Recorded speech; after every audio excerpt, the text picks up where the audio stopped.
Distinguished spectators, dear participants, and distinguished sponsors, welcome to EURASIA Hybrid. We'll talk during this session about digital transformations, IoT, AI, and supply chain. Welcome, everyone.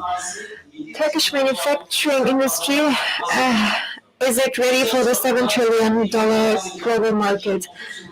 IoT, AI will contribute to the world economy in terms of $7 trillion on the manufacturing side. Are you ready for this process? Let's talk about IoT, AI, and supply chain and digitalization. I would like to invite our guests, Tolga Yanaşık, founder of Digitalis, founder of EventGates, Kerem Öztürk, and founder of Sade Labs, Mehmet İlem, are kindly invited to the stage. Tolga Bey, Eren Bey, Mehmet Bey, welcome. Thank you. I'd like to welcome our panelists again. We'll talk about data today, and I have brought some statistics with me and data with me. We'll talk about IoT. We have Mehmet Bey, who is representing IoT from Sade Labs. AI is represented by Kerem Bey from EventGates, and the supply chain processes are represented by Digitalis company, Tolga Yanaşık.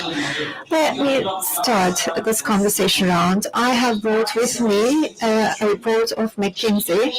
They say that by 2025, the contribution of IoT to world economy will be $11.1 trillion and 1.2 and 3.7 trillion of this value added will take place on the manufacturing side. And the IoT market will be $1.1 trillion worth as of 2021. I'll start with IoT. It will be a warming round. Please introduce yourselves in this first round. Mehmet, let's start with you. Thank you very much, Murat Bey. Thank you for the invitation. Today is November the 10th, and we are commemorating the founder of the Turkish Republic. My name is Mehmet İlem. I'm a founder of Sade Labs. We reorganized Sade Labs in 2016, which was established in the 2000s. Well, what are we doing? We are developing IoT platforms for software and hardware. They can be used for different industries and units for different purposes. It is independent from the industry and independent from the application area. We are developing infrastructure, and we can adapt to various needs. And 5 to 6 years ago, there weren't that many technology companies here. Now we're very agile. We are addressing, appealing to the entire industry, range of industry. Yes, for sure. IoT is on the agenda. It's quite a trendy topic. And I'll continue with Kerem Bey. Let us introduce yourself. Thank you very much for the invitation. My name is Kerem Öztürk. I am the founder of EventGates. We are working with camera images, and they're being interpreted by AI like a person, but it's done in a highly capable manner. And we are trying to prevent accidents, or make sure that the equipment is safe, and we also work on quality, and we're trying to prevent waste and defects during production. We'll talk about AI with you, and it's one of the future technologies. It can be interpreted in various ways, but we'll talk about the manufacturing aspect of AI, because when I look at the data at hand, there are tremendous developments. Let's go on with Tolga Bey. My name is Tolga Yanaşık. I am the founder of Digitalis. Thank you for the invitation. What are we doing? Well, as was mentioned by my colleagues, we're working on IoT and sensors, and they're collecting data from various operations through IoT. And what we're doing with this data is make sense of it. And we're trying to look at the future, what kind of steps do companies have to take, how to optimize their processes, and to come up with a roadmap. So we're working on digital twins, and this is our specialization. So you'll talk about digitalization in the supply chain today. It is an important subject matter. we talk about digitization of manufacturing, but we need a system to for all of those to interact with one another, especially during the pandemic. SMEs and the supply chain, they need to communicate with one another. I'll start with IoT and limited. McKinsey says by 2025, 13 billion industrial equipment devices will communicate with one another, and 40% of this will take place in China. The same report says that IoT will have $11.1 trillion of the entire ecosystem. So IoT is a favorite subject matter. When we talk about global factories and tech factories, what's the share of IoT there and what's the current situation? Let's analyze the current situation. You have 7 minutes time. Thank you very much. IoT is quite advantageous. When we say IoT, we used to mean something else in the past, but IoT is an infrastructure, and on the IoT infrastructure, you have vertical lines. When it comes to reporting, we are laughing at these reports, let's say, because they talk about the next 3 to 5 years and come up with forecasts. Some of them are realistic, some of those are less realistic. So it depends on, it's quite complex. It's not clear. I mean, they talk about smartphones and smart home assistants, etc. IoT addresses an entire infrastructure. It depends on what we will include in it, but we are at an advantageous position. In an IoT platform, if you're developing an IoT platform for software and hardware, we have quite an advantage during the pandemic as well. It's not a good thing to have a pandemic, of course, but dealing with this business during the pandemic was quite positive because based on our previous experience, we tried to meet current needs. The pandemic showed us that digitalization is a great need everywhere because sometimes it was considered as luxury. You could do business as usual, but if you have this infrastructure, it will provide you value added, and it is a must in some areas. So China has a big market share, large market share. You don't need to be an oracle to know that, because we don't have the past China anymore. We have a very well equipped infrastructure who invested tremendously in technology, machinery, infrastructure, and they're very quick when it comes to 5G, etc. These are all interrelated. So to make IoT bigger, you need network infrastructure, 5G, and we have to have a low latency when you do all of those. We have small data packages, but there are tens and hundreds of thousands of sensors that are distributed all over, and I joined Trillion Sensor Network activity 10 years ago abroad, and I asked the question, if you were going to have trillions of sensors, which network will they use? Because it was GPRS, because it lacked IP and back then, and then we took, hence the need of 5G to have a better latency, and it should consume very, very low power and have large data packages. We needed scattered networks back then, and coverage should exist everywhere for IoT to be good. So we were able to solve the issue by transferring data packages to the customer. The system. And the different varieties of IoT, of forklift, for example, if there is if a distance has to be kept for forklifts to avoid impact, or to bring two people closer to one another, or spare part shipment maybe. Let's think of those companies. We have a smart sensor for each package, and when was it loaded, where was the package loaded and unloaded, and how much time did it spend during transport, and was it checked accurately, and reporting, etc. Everything it can cover everything, so it has a comprehensive application area. We're lucky because we can add many things to it. What about the IT market in Turkey compared to the world? I mean, when you look at McKinsey data and previous reports, we don't have much data about Turkey, but we have many data from Europe for Europe. So where is the Turkish market now? Well, Turkey has an advantage, as in other cases. We have many multinationals here in Turkey, and they invest in technology. It's easy to invest in technology here, and the multinationals and companies here, they have many digitization projects going on, and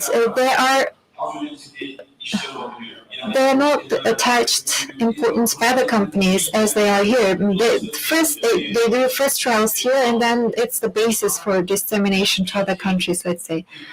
But Turkey has progressed technologically significantly. We went to Dubai. We started traveling and came out of the pandemic recently. But I can say that other companies like ours, they're doing great business. It's not only about competing internationally. We're also pioneers in some regards.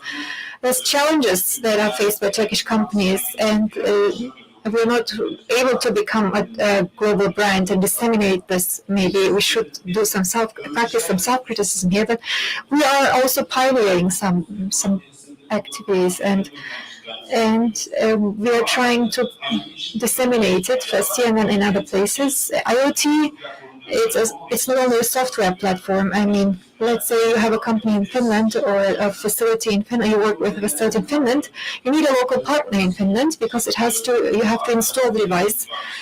In case of failure, someone should check it, and in order to have a sound operation, you have to have a local partner. The most important obstacle in front of expanding your business is physical availability, physical presence. How do we solve this problem? By having local partners, a network of local partners. And it doesn't mean that you will dominate the company once they've established a company. You have to come up with partners who are in this industry and to exist, to sustain yourselves. It's not a large market as to be mentioned in reports, as large as to be mentioned in reports, but we have a relatively smaller value, which creates a larger value in the end, I believe. So this is the second round. Now we'll talk about concrete examples. Now I'd like to leave the floor to Kerem Bey, who will talk about AI. For AI, it's quite a universal subject and very comprehensive, but PwC says that by 2030, AI will contribute $15.7 trillion to the world economy, and $4.7 trillion of this will take place in factories.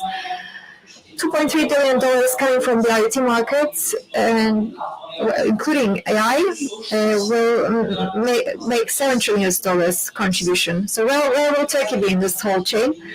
And as of 2020, the current AI market is $2 trillion worth, and $150 billion of this comes from the manufacturing industry. So let's go back to manufacturing and AI. I think we have less production given the total production, but how do we have to construe the Turkish AI market compared with the global market? What happens here in Turkey?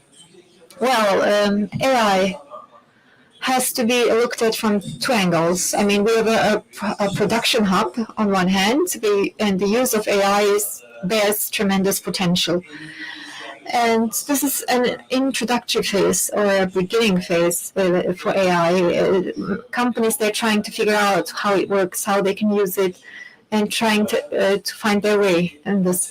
But every year it will be used more. It will become more widespread, and it will be part of the day-to-day manufacturing business and process. It will be part of our day-to-day lives, but in the manufacturing process, it will become more so for machines, the process, and all the data collection that takes place in the manufacturing phase. Well, where are we in the market?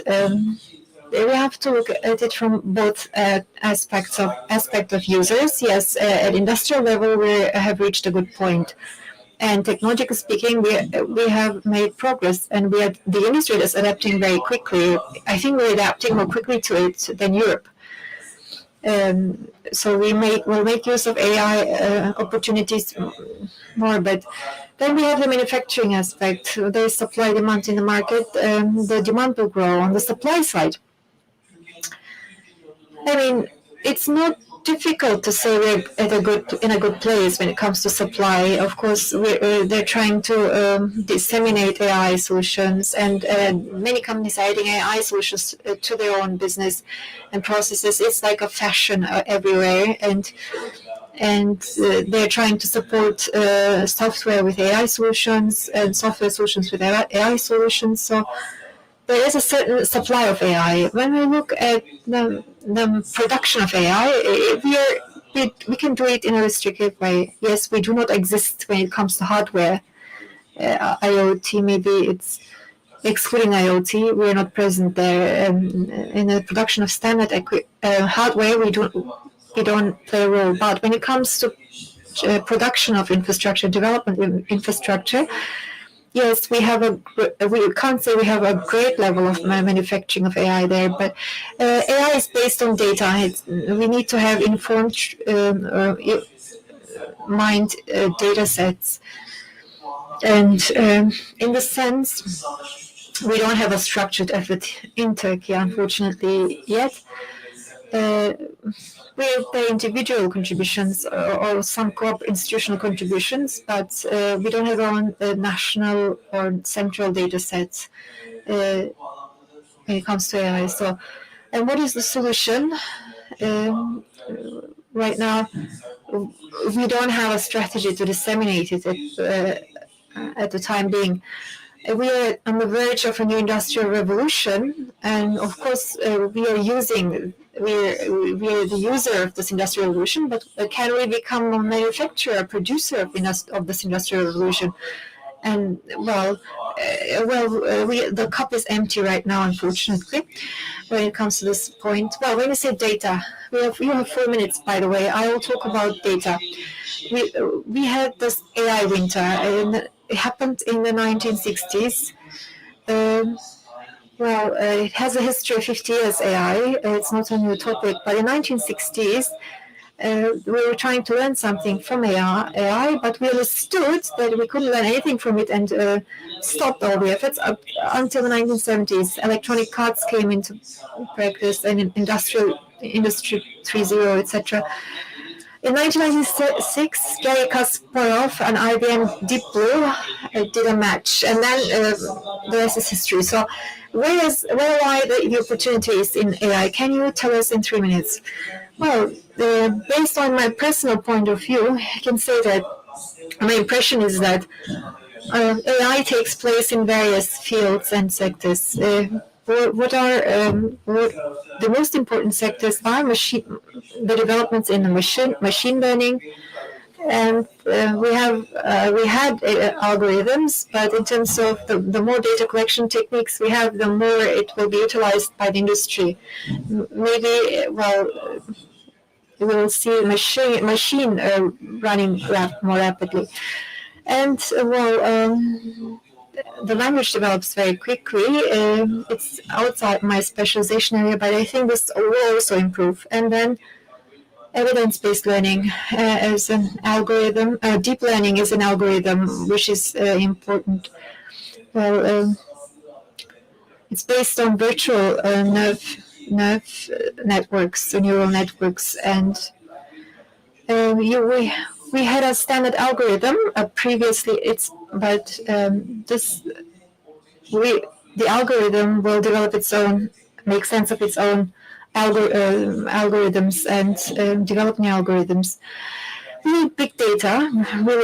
I mean, we have millions, billions of data coming from the machines. They don't make sense, but there are megabytes, gigabytes that you collect every day, and if they have been collected in a raw form, there's certain megabytes, and we have 40, 50 per second. So images coming from a single camera, they have a really large size. So, and all data sets are not equal. To make sense of the data sets, you need to go beyond. You need further processes. So deep learning is important right now.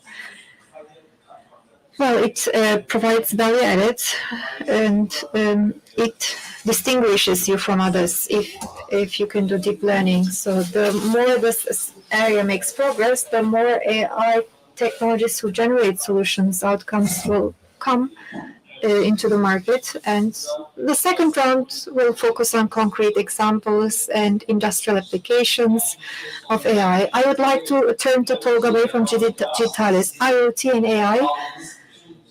Well, the two main technologies that used in your business processes. There is a striking report. According to EURASIA, with the digitalization of supply chain processes between 2018 and 2020, an improvement of 1.5 to 1.9 billion US dollars took place at factory level. Well, we may actually be misunderstanding it a little bit, but let's talk about it in 7 minutes. Well, what kind of contributions do AI and business intelligence have? Well, thank you very much. This is actually a striking figure that we see here. Well, especially, let's talk about what a supply chain necessarily means. And well, this is actually about delivering the product in the right place and in the right time with the right amount of cost. So in a way, you basically make use of all the functions to ensure that, and we want to make sure that these functions run in a coordinated manner. And from the viewpoint of a supply chain operator, what kind of improvements and how can we actually achieve these improvements? And what I'm trying to say here is that why can't we really find an improvement? And what kind of a problem was there that we needed an improvement for? So we see certain examples and scenarios, sales and marketing, for example, and this is basically the consumer-facing side of it. So in a way, these functions see whether or not sales will drop. So between marketing and sales functions, if there is no exchange between them, we see the following cases. For example, a certain sales transaction didn't really pull through, or a 20% drop is anticipated on the side of sales. But if it is not shared with the procurement department will base its actions on the former figures. But then this will happen. You procure, you purchase, but you cannot actually sell what you produce. And then this leads to an excess of raw materials and inventory stocks.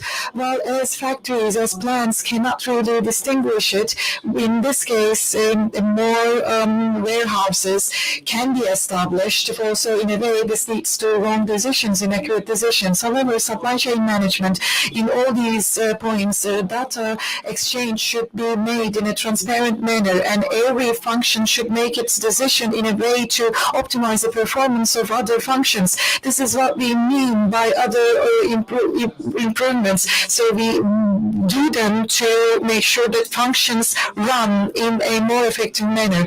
Let's have a look at the sales side as well. We see the same thing in the production side as well. Recently, we conducted a study according to which a client looked into each and every machine and install the device on that to collect data. The data showed the OE performance, so total equipment efficiency can be said to explain that. And then filtering was conducted by them. So OE, the lowest OE, and the machine with the most capacity losses, and the machines with the highest capacity. So they did this prioritization, and they made certain investments to improve the performance of the machine with the least OE. But this study, we did look into a digital twin here, and we looked into the interactions between the machines. And OE, with the resources with a low OE, weren't necessarily bottlenecks in terms of production. So on the production side, you may have machines that you do not necessarily use, and a machine with which you don't necessarily produce a lot. So only by looking at the OE data of that, and only by investing in that, you cannot really turn it into money. So you basically make it wait. within the site. So you need to basically test all these decisions on a model. So you need to make the right decisions to make the right investments and right investments into right resources. This is what we mean by achieving improvements. So otherwise, you may only be assuming that you're achieving improvements, but instead you're basically having excess raw materials, and that's it. So during the pandemic, we can actually analyze the production side as follows. Turkey is mostly comprised of SMEs. Actually, 98% of production is made by SMEs, so these have to be integrated with the supply chain because the main industry players would like to have their SME suppliers to have certain capabilities. So SMEs, and what about the opportunities or difficulties when it comes to the digitalization for them? Well, Turkey has a distinct status here, so a significant portion of the exports within Turkey, I think 50 to 60% actually goes to the EU. So Turkey mostly exports to the EU. So logistical proximity is there, and quality production is the industrial history that we have. And when we have a look at the recent reports, well, since 2018, I've been thinking about it. I've been trying to convey this message. With Industry 4.0, a change has taken place. And states and the EU, so we're talking about a war of power here. So they're saying we're not going to have the production taking place in China. I'll either have it in domestic resources, or I'll basically make sure that it takes place in my hinterland. For example, if it's in Germany, they focus on their own China, which is Poland, or which is another country. And China, on the other hand, makes the same move, actually. So I'm actually going to focus on my own plans in my neighboring countries, they say.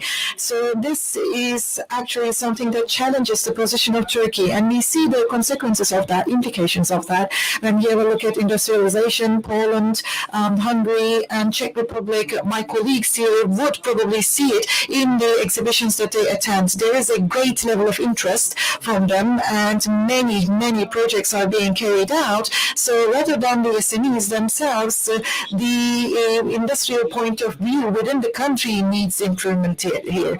And in terms of logistics and in terms of production, changing balances and checks and balances should be taken into account. So, because if you don't do that, an SME cannot really achieve much alone. It will be quite limited indeed. So what happens here is that, well, this is what I say in the reports. Let's say, give an example from automotive.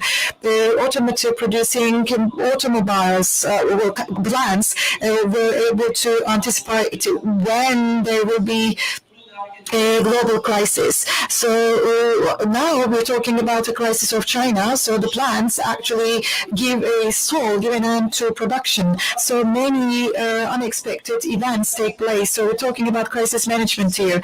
And supply chain processes contribute a lot to the improvement and to the addressing of these problems. In the latest round that we have, I will talk about tangible examples.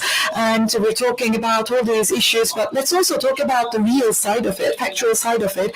And we have our audience and joining us remotely, and we have participants here. Hannover Messe 2011 exhibition actually announced Germany's digitalization roadmap. And apparently, Industry 4.0's contribution to the world economy reached 42 trillion USD. ABI research anticipates that this will actually multiply itself, and by 2030, the Industry 4.0's contribution to the world economy will be 140 trillion USD. This is quite striking, actually. And let's talk about about tangible examples here. Industry 4.0, digitalization, we're talking about all these things, and we'll have 5 minutes here.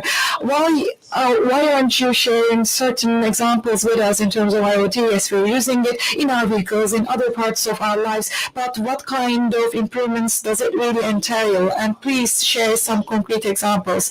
Well, this is a striking example because it's related with the pandemic. It's as follows. When we were all at home, production activities were ongoing, so we didn't really see the things with our own eyes. However, plants continued production because they had to. And the pandemic, and how do we really associate it with the pandemic, and what kind of measures had to be taken? This was something that we discussed. And on the papers, for example, Ford was using certain bracelets, and they were monitoring the shifts of employees. We did it in Turkey, actually. 40,000 employees are using it at the moment. So who is working with whom for how long? So regardless of where they are, within the plants, in the time period during which they are together. So in the case of an infection, that department, that division, rather than closing it completely, shutting it down, we were basically focusing on the close contacts of that. And we weren't only relying on the verbal consent or confirmation of that, we were actually following that data with this bracelet. So we are providing the solution instead here. And we are using the software of a company, and we use the mechanical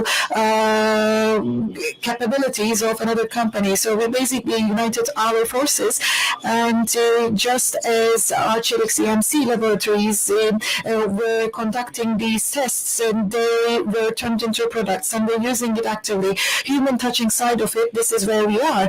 And a refrigerator or a freezing machine producer, they can actually integrate the connected module, and once it's plugged in a village in Anatolia, for example, we're talking about chain brands, actually, refrigerators of these chain brands, and what about the inner temperature of that, what kind of an energy is being consumed there? These pieces of data, we can basically monitor it, or we make sure that the company is able to follow that in their own offices. Or a collective cutting machine, for example, mowing machine.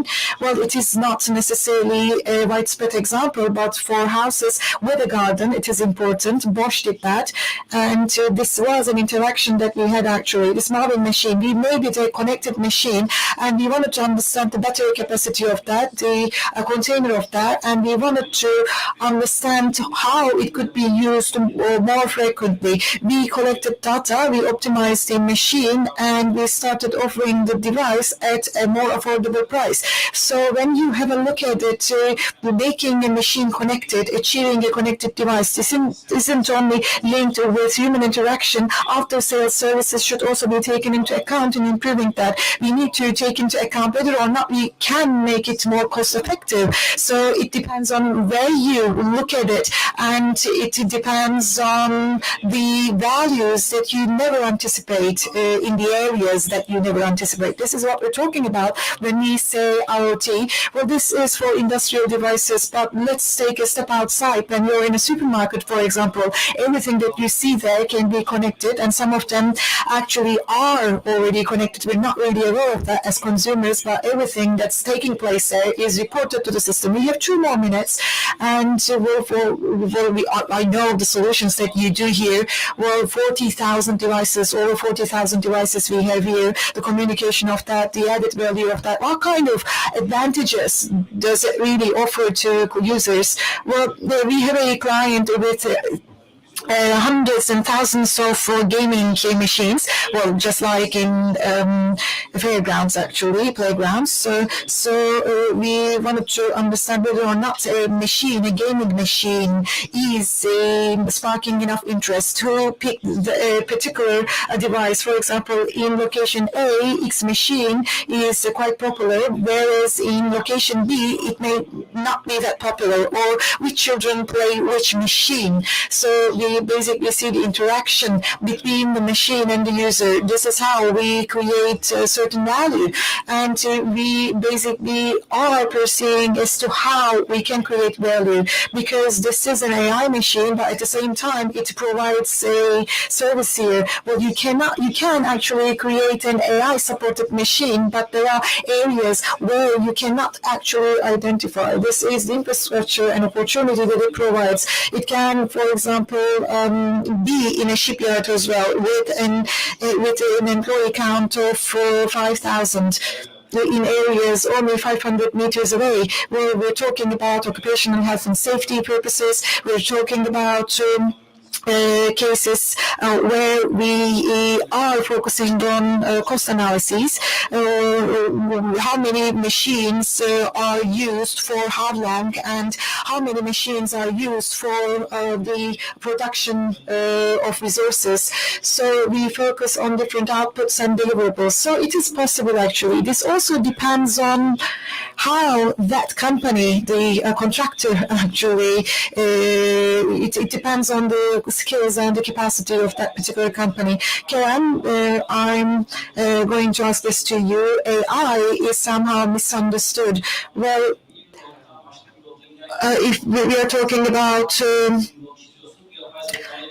AI when another route is being drawn or created when you're on traffic. So data is being shared, but where do we really use AI, and how do you really consider the evaluation of that, or pardon me, evolution of that? So the use of AI is something that we see in industry, the data collected from our IoT and the interpretation of that, this is one part of it. And when we have a look at the data from that perspective, we are talking about numerical value here, but we can also talk about visual value, and we focus on the visual value of that. And the first is about the image. Well, the image is a piece of data, actually. What kind of assumptions can we make, or what can we derive? So data is our key value here, and our mission is as follows. The deep learning, we would like to enhance the use of deep learning in industry to address further problems within the industry. So camera, CCTV footage that we have, or camera footage that we have, we would like to have certain conclusion of that, and deep learning is something that we can use here. Well, we have seen certain demand from it, especially on the side of in the field of OHS. So automotive, for example, automotive is a driving force of manufacturing. Industrial pieces are printed, 40, 50 tons of products we're talking about here. 24/7 is the time period during which the production activities are carried out. And 6 months ago, unfortunately, a crane operator passed away, being squeezed between this piece of mold and the wall. And this is something that can be prevented. And we wanted to actually address that.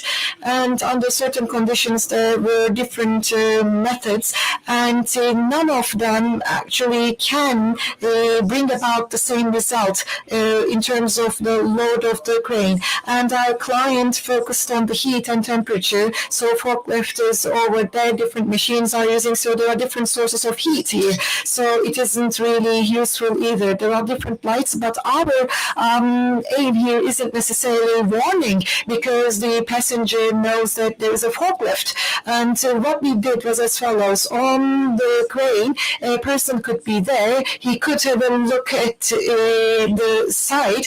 However, you need to have 4 people on every crane. This is going to be crazy for sure. But AI can do that. AI can replace human. 4 cameras are installed on a crane. We see the load. We see the people around the load, and we see whether or not the load is on the crane. If there is a distance not desired between the forklift and the person, we basically restrict any movement, and we basically recognize the person with that cameras. Like thousands and thousands of pieces of photographs had to be twinned, had to be matched, because we didn't have a ready database that could recognize people there.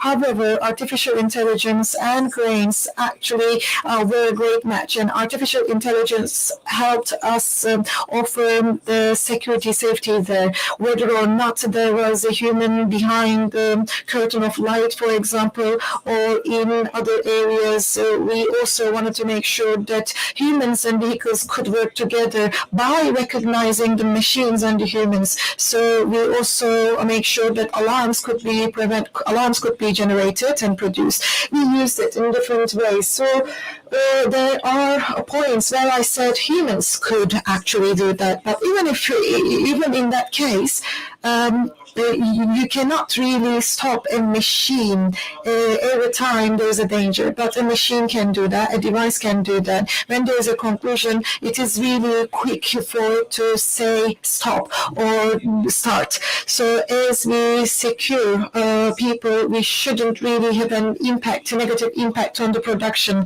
We applied the same technique and method in different manufacturing lines where we didn't have human beings there, but we had molds, for example. Molds, so you can actually use the same thing and use the same method here. If this is something that is not on track, for example, you can recognize and identify abnormal situations. You can see the missing parts and pieces, and this is something that is really quick and rapid. Everything takes place within a second, and surface mistakes and manufacturing failures and defects can also be an area for us. We also educated the machine and artificial intelligence there. We also collected data there, and we interpreted them with the help of AI. These are the solutions that we created, and this is a added value that we created here. All the tangible results. Tolga Bey, what about the numbers here? 1.1 to 1.9 billion USD improvement. So this is going to be quite higher. 140 billion USD is the amount of the market we're talking about. What about the improvements we're talking about, and what kind of improvements do you see? So the work that we do is something related to our culture. With better planning, we can solve them. As we all know, everything is settled on the way. Even if it is the case with the investment for a big factory, we say, let's move into the factory. If there's a problem, we can solve the problem on the way. So the Istanbul traffic is, I believe, an example most similar to this. Let's assume that you're an insurance company, and in the Istanbul traffic, there are accidents with minor damages, there are minor crashes. In order to decrease the number of accidents, what could you do? Well, you can make use of technology. There are many things that could be done. The cameras can develop a warning system for vehicles that are getting too close to one another, or sensors in the cars can communicate with one another, or you can warn the others if the speed is too high. However, if you go back a bit and say, if you had planned the city in a better way, and if we had planned the city in such a way that 70% of the population, of the inhabitants of the city, do not have to live on the other side, on one side, and have to travel to the other side for work purposes. So we could have solved all of the technology problems in this way. So when we look at the supply chain or the plants, Our approach is to diagnose problems proactively and design the systems or supply chains that would not lead to some problems. Now, if you're talking about a plant, a factory, it should be designed in such a way that, for example, the corridors on which people will walk or on which materials will be transported, where machinery will be placed, the molds should be bought easily. If there are ceiling cranes, then those cranes should be in the right holes. So if the design is made in this way, then the problems that this plant will face in the second year or the fifth year will be less in number. However,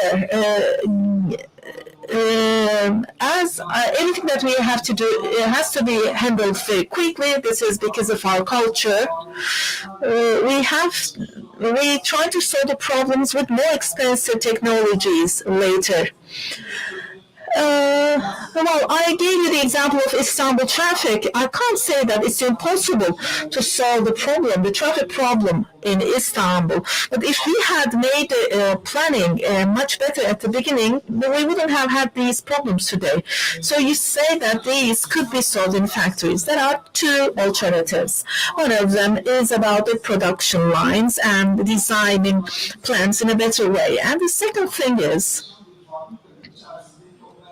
the operation inside an already operating plant. Let's say that you have several customer orders that you have to deliver this month. If the orders are far from reaching your full capacity, you can meet those and you can provide those orders. You can complete those orders. But if it is close to your full capacity, then we need some optimization solutions. I need to be able to deliver all of the orders on time within a month's time, and I don't need to occupy my machinery with unnecessary settings. So there is a huge opportunity here. The production planning should be done correctly, so there are very important opportunities awaiting us. So we discussed IoT here in the digital chain. We had guests here. So all of the speakers have booths in Hall 3. You can visit their booths. My name is Murat Bayezid. Thank you very much for your attention.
Welcome, everyone. I would like this session to be an interactive one, but we have few participants, so you can ask questions whenever you want. And I believe that you will get a microphone to ask the question whenever you want, or you can ask your questions at the end of the session. Well, I normally start with a question. Is there anybody working in the manufacturing sector? We have very few participants, but I still would like to see the hands if there's anybody in the manufacturing sector. Why do I ask this question? It's because I will be talking about flexibility, manufacturing, and ease of doing business thanks to automation and robot solutions.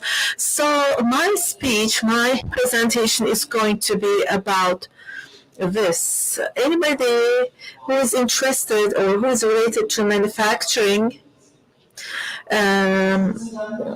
is welcome to ask questions whenever you want.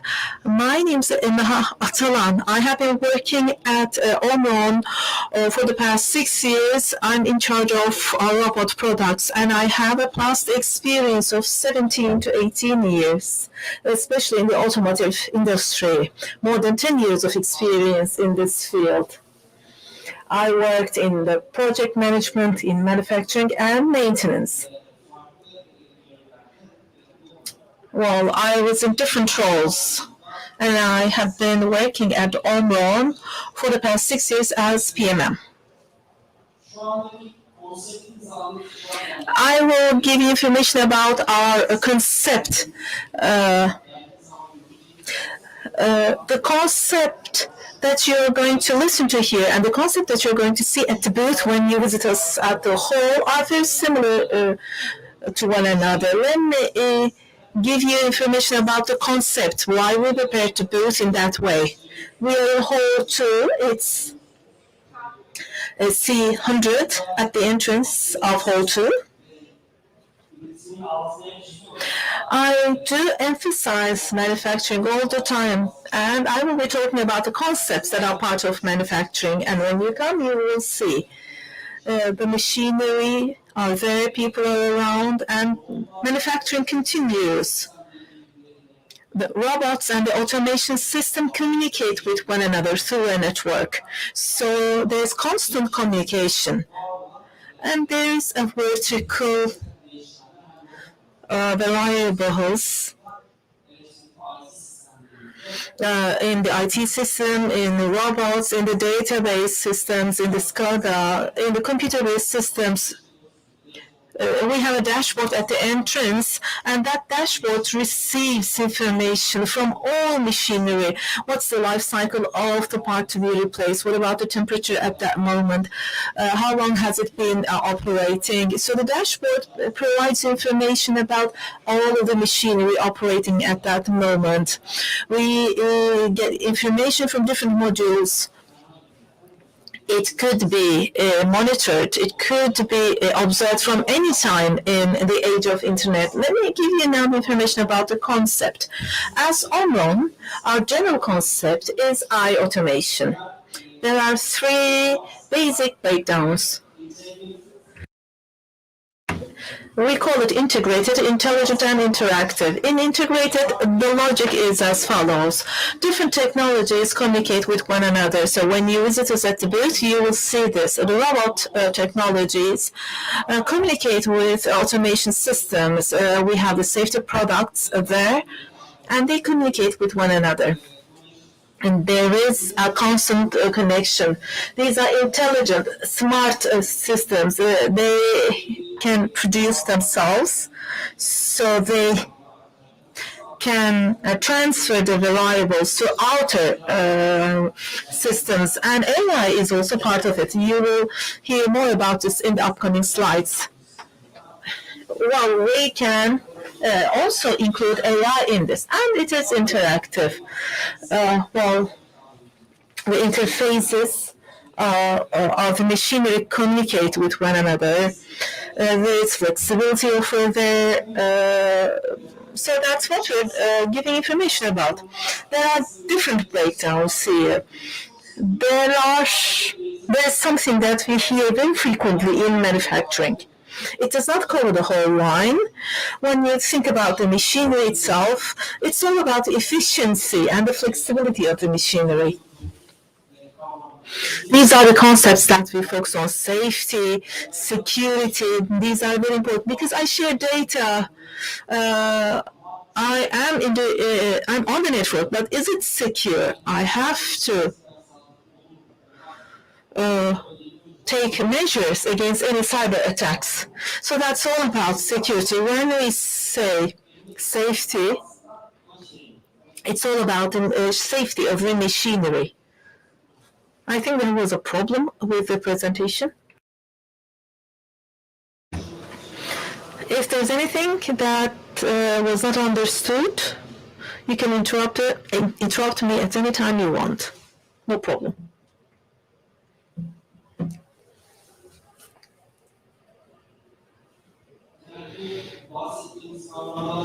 These concepts do not hold true only for a production line. They also hold true for a machinery safety,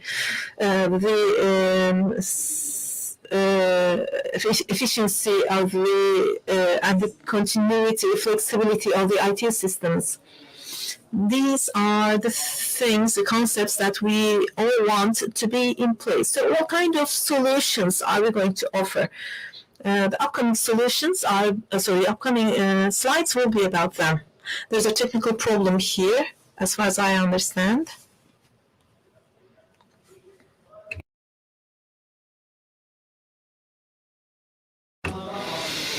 I will be talking about the following before I move on to the concept. If you haven't visited the booth, you will see it anyway. When you visit the booth, the first thing that you will see will be the robots that are mobile robots, collaborative and industrial robots. Omron offers solutions, and the booth offers a variety of robots that can give you an idea about the solutions we offer. When we look at the booth, this is the layout of the booth. These are the units. I wanted you to see this. Actually, it's called MoMA, a mobile manipulator. So this is an integration of the mobile one and the manipulator one. What does it do? It takes it from the production line.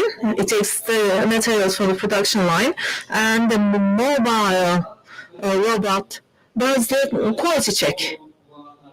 Those who use Omron know it. There's FH V7 camera, and the camera does the quality check.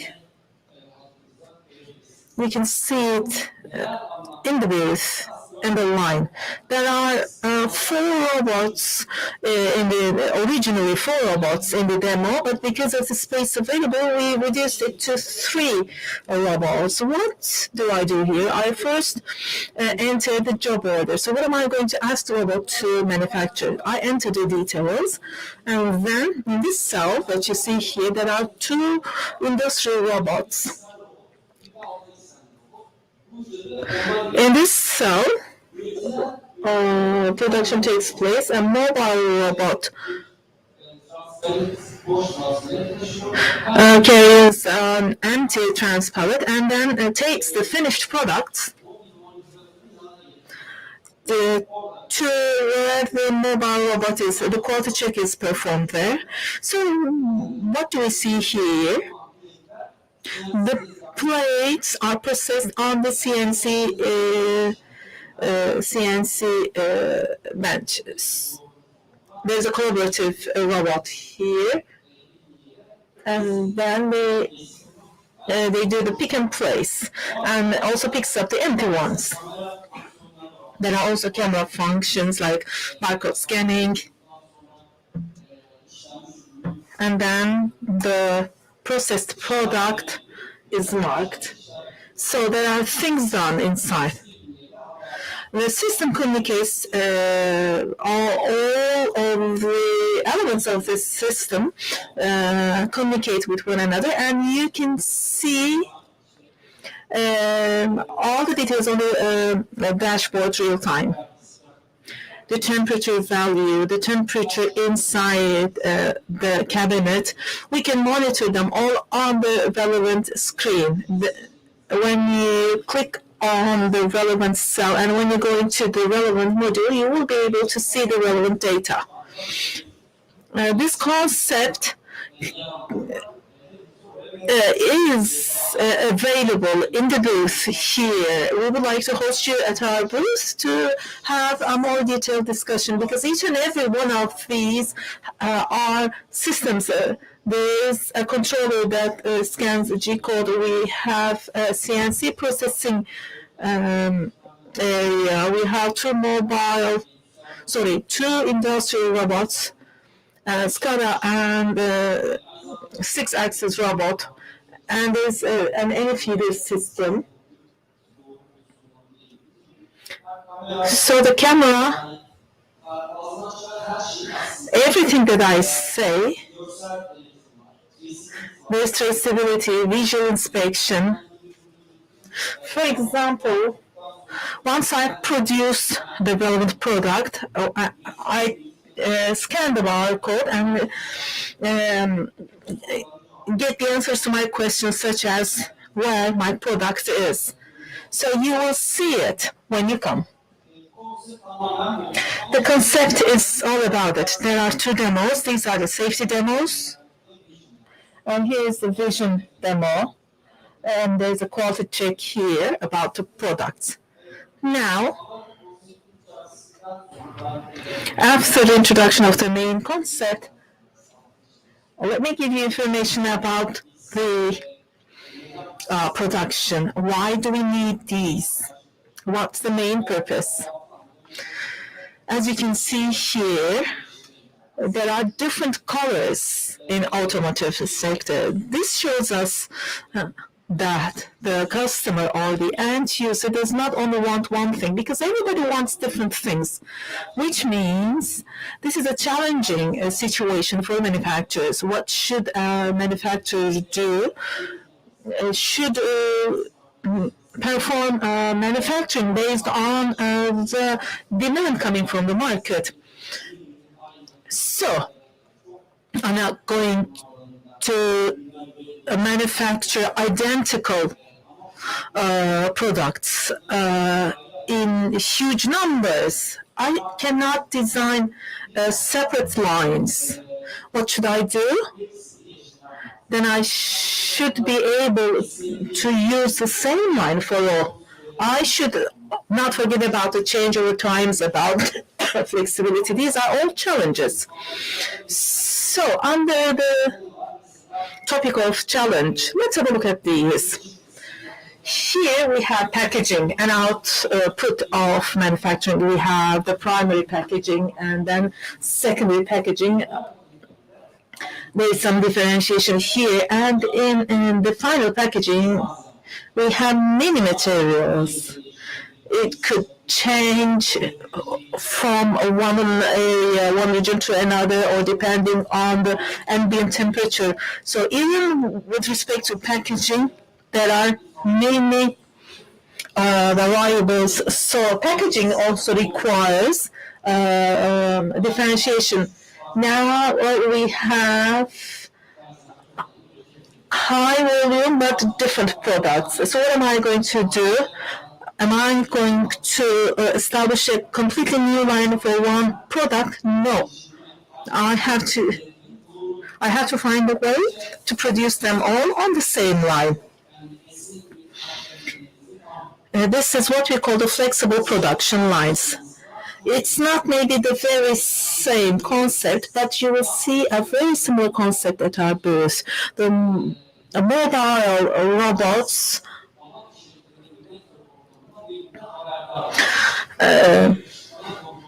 communicate with different cells, and there's a main controller. Let me come back to it. It's a modular line, as you can see here.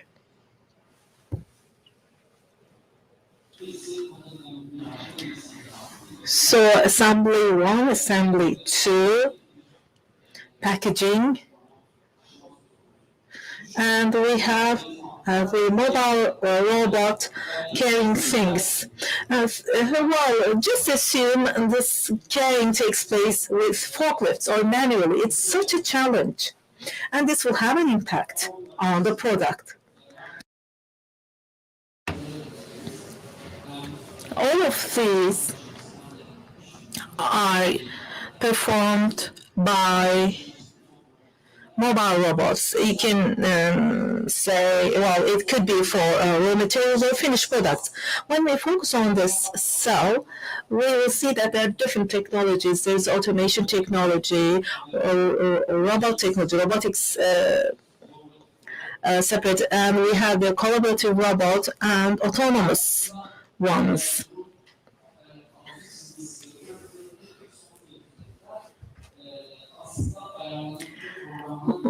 These should be programmed through one software. Those who use ONO would know it. Well, we have a software. Those who use all known products know it. But there's a new product that we should have in place, the robot. We used to control the robots using different interfaces, but it was loss of time and creating confusion. So we can now use one single platform to manage the robots and automation systems. So we can also configure them. Those who know ON1 know it well. There are different software. And we used to use different platforms for communication purposes. Now, the current concept offers the possibility of using one single platform to configure and set up everything. There are advantages offered. So we use the motion technology and the SysMac platform. If the robots are involved, then we make use of robotics. If cameras are involved, then for camera settings, we use the same software. If it is a safety product, we use one single platform. As you can see here, the controller is in the middle, different systems controlled by the controller, and robots are now part of it. It's called a robotic controller. The code starts with R in NG5 series. It's for automation systems and for robot systems, so it's a controller for them. Well, automation and robotics platform could be divided into three. The first level is the machine level, different technologies that I have mentioned, and the robot. The SysMac platform enables us to use only one single platform to configure everything. Well, there are different things that could be done. It could be a visual inspection or pet control or assembly that we could ask a robot to do. We have an application manager. These are expert software. So all you have to do is to click on next. It's a C-based software set up in the background.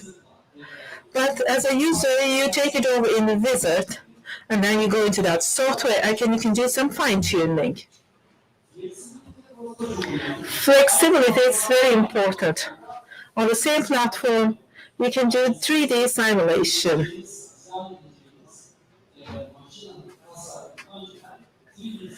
You can do the 3D simulation on the same platform with a different license. And the software could also give you the possibility to configure everything virtually. I'll come back to it. I'll come back how we design it. Actually, I'm about to tell about that. There's a design and commissioning of the machine, and once completed, we have a maintenance and changeover. I'm going to change the product, and there's line upgrade. So we have to produce this. That's what the market tells us. Or we should produce so many different products. This is This is called line upgrade. My machine is the one on the left. I'm a software developer. I have to wait for the mechanics. It has to come to a certain level so that I can do a few trials. On the right-hand side, we have the 3D simulation, and you have a digital twin here, and it's shock resistant, shock sensitive. Here we see the software, and I can control the system through the 3D configuration. It doesn't have to be only the robot. The motion part could also be monitored and controlled.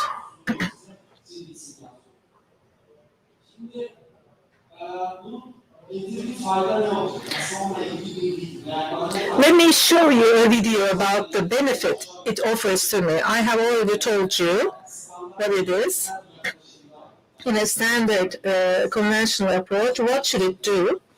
The machine, we have 3 phases. We have the planning, concept design phase, and then the software, electrical, mechanical design. So 3 main phases. This is the machine itself.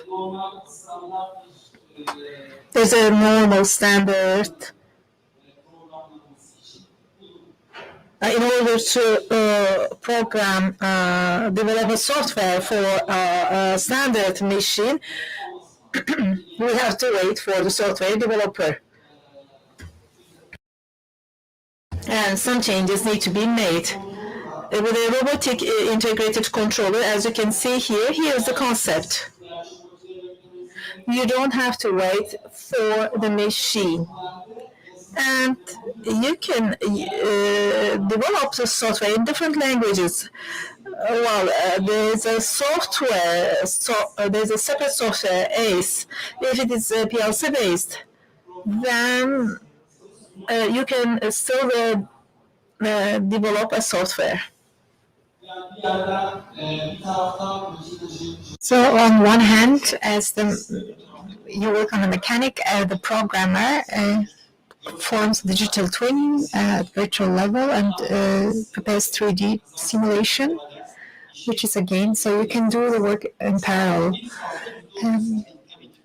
One phase, it's 32%, so it depends on the machine actually. In this phase, you have a gain of 32%. Of course, times is equal to money, times money. And it's very close to reality. It's based on 3D simulation, you try and test your system.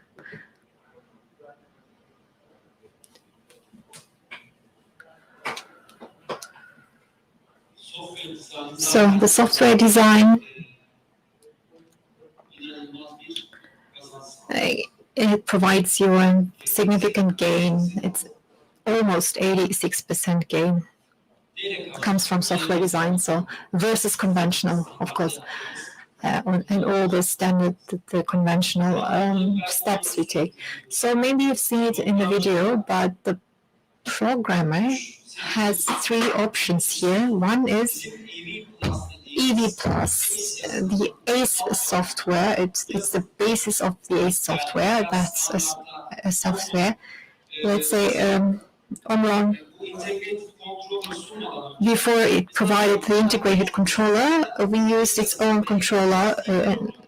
AB Plus, which is similar to C.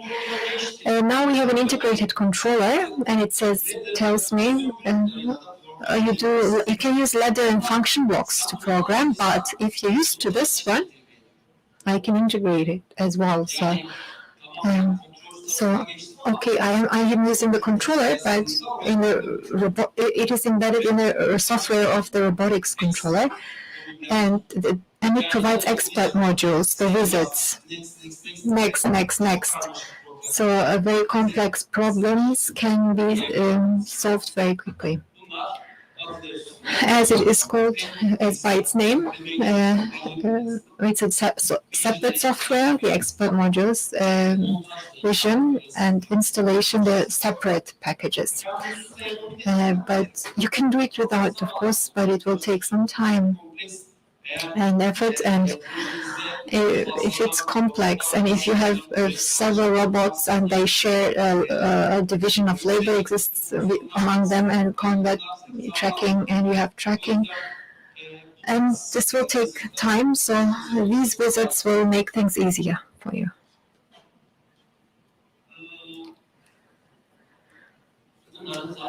So I mentioned the benefits, and integrated controller has another important function. And there are sys variables in runtime included in the controller and in the robot. We have a data trace system, a real-time system that monitors, observes all of those.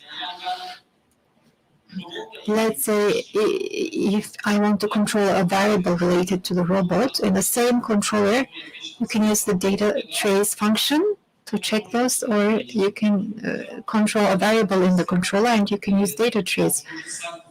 The cycle time of the controller will will yield these data, and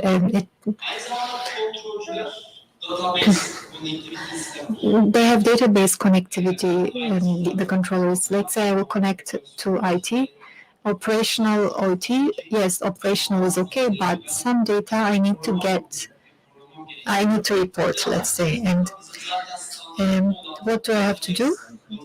We have a standard database connection here in the controllers as well, so you can go up there.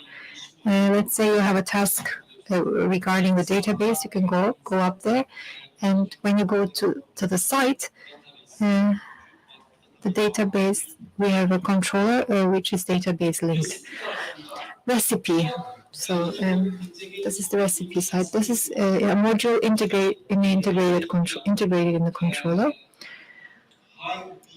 We have a high mixed low volume, very complex, many products, but we have low volume of production. So the changeover will take some time, changing over from one product to product. The convert intervals and the speed will change. So I have to recall it as a recipe, and we have a recipe manager in the SysMac platform. This module creates the recipe of these variables. Let's say it will produce X, and all variables, motions, groupers, and a logic change, let's say, about that product. Then the recipe manager is activated as a separate module in the SysMac platform. It's a separate configuration page in this module. Omron solution. Let's have a look at the solution. I've mentioned everything is included on this line. Safety products, you have safety. Here you see the motion controller, the drivers, EtherCAT connected. The robots are connected by EtherCAT. Now they were used to communicate over Ether IP. Now, with the new robotic controller, they use EtherCAT to communicate. So there are EtherCAT controllers everywhere. And this is the concept that I'm talking about. Products which have different technologies, complex different technologies that are combined under one roof via the software. On a single line, you may need all of them. Depends on the project. robot system, separate HMI, separate drivers, separate. So you may need all of those depending on the project. This is a different configuration. This is robot-based, but people ask questions like connected to Ethercat and the starter project. I mean, you can separate cells from one another. When doing motion, when one went away, the others had to stop. Now, the Ethercat topology can be converted to star topology. And what is the goal of these novelties? To stop downtime, frequent downtime, to increase performance, to increase traceability.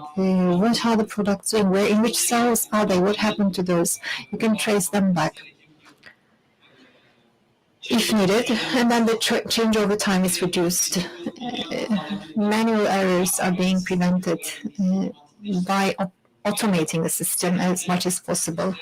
And the maintenance goal, I mean, the more you intervene, the more downtimes you have, the more loss you have. So in terms of staff, production, and machinery downtime, they're all being reduced. So you see a production line. It looks like a normal, the ordinary production line. Excuse me, I need to play this video. So this is a simple task, a robotic task. People do that usually, but this is one of the repetitive tasks. So there's one more task in the next station. But if instead of a robot, it would be done manually, you could stop the next station. This is a risk. So if you use a robot, there's no such risk. That's the purpose of using a robot, to perform repetitive tasks. Well, on one hand, it feeds the material. On the other hand, it puts it on a pallet without causing traffic on the line, so it performs a repetitive task. So then we have transportation systems, which can be added to the line. I mean, I mentioned the line is okay, and industrial robots, safety and cameras and motion is enabled, but what about the material flow? I mean, I want to automate everything as much as possible. I want to have a lean machinery, independent from people, from operators. So I have to make the area around the line lean as well. Here you see a mobile robot. It is autonomous. It can carry up to 1,500 kilos, and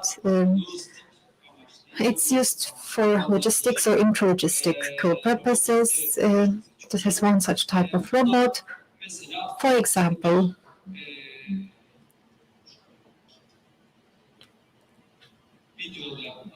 I wanted to show you a video. So this is from Sweden. You may know TP. You have it in the pharmacies. This is oral hygiene. They're producing oral hygiene products. So they're producing dental products. It's based on they work based on the concept that I previously mentioned. They have a high level of diversity in the production lines.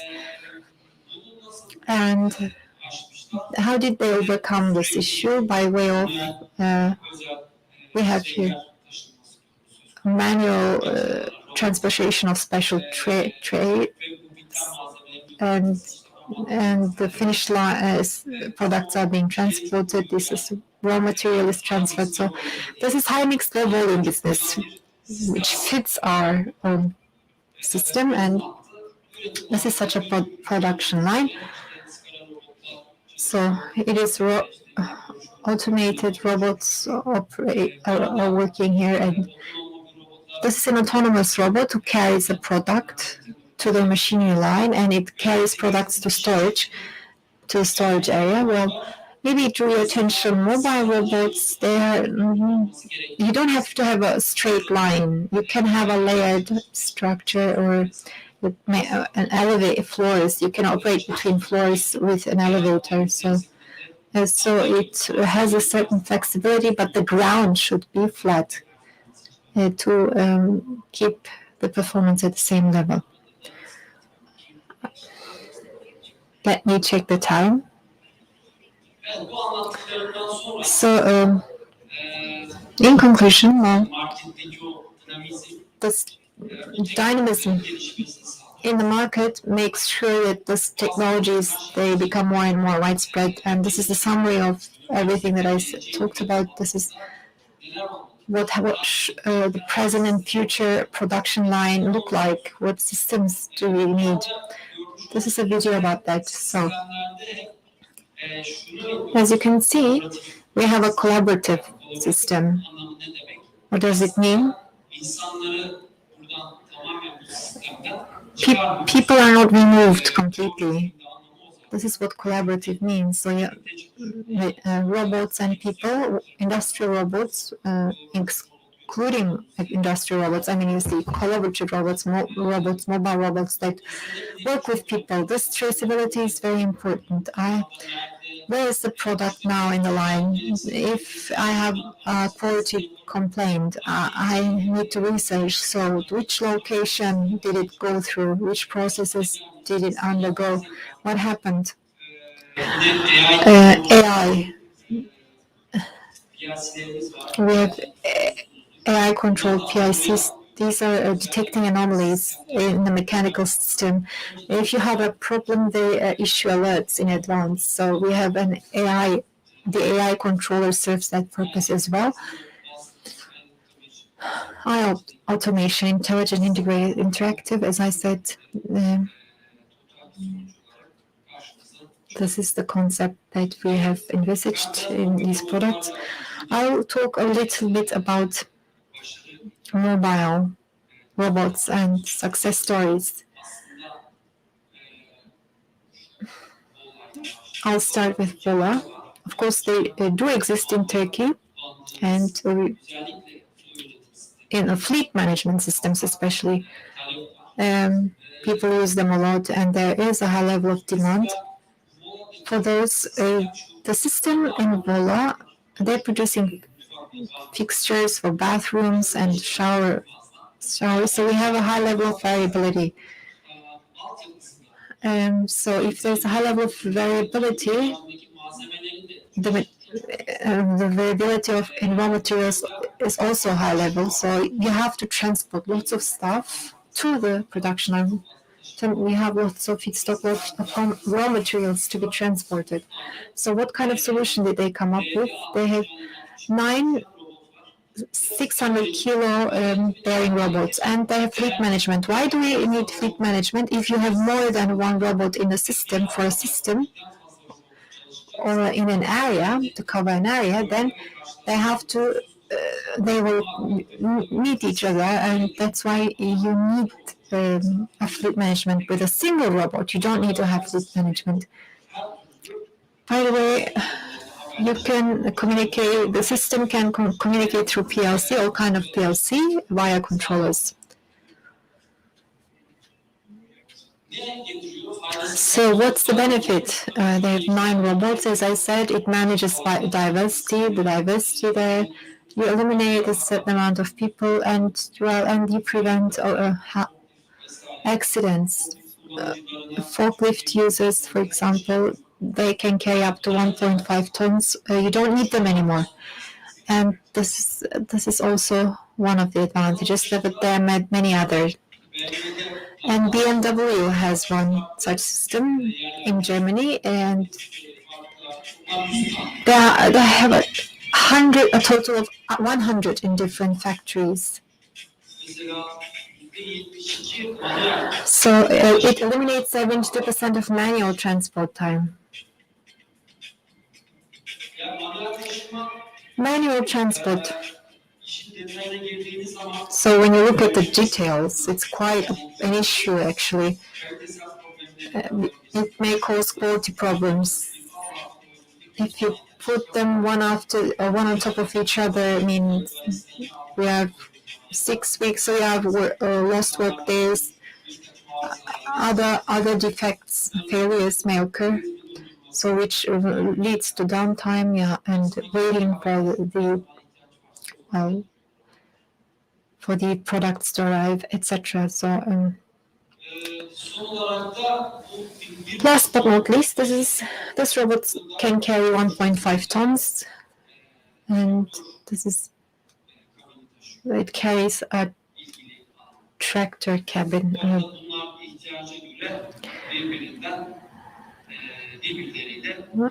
And they can operate in a hybrid fashion with one another. That's the purpose of the fleet management. 60 kilos, 90 kilos, 1.5 tons, they can operate in the same space. And due to its weight, the structure on top can be customized. So whatever you want to carry with it, it's customizable. Convert, transfer, kisses. For example, when you go to a booth, you will see these are convert transfers. Handshake and transfer the pallets to the other place. So 250 kilos next to it, as you can see. If you don't have a fleet management, that would be an issue here during the transport of those products. So a fleet manager is managing all of these robots.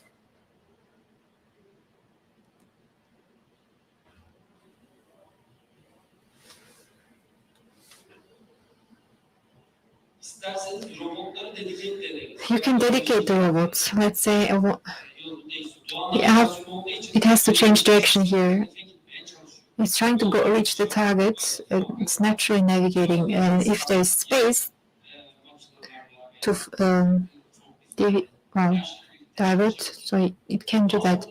It can operate together with forklifts and other machinery, but it's critical. So you're carrying something. There's still a risk involved, and which needs to be minimized.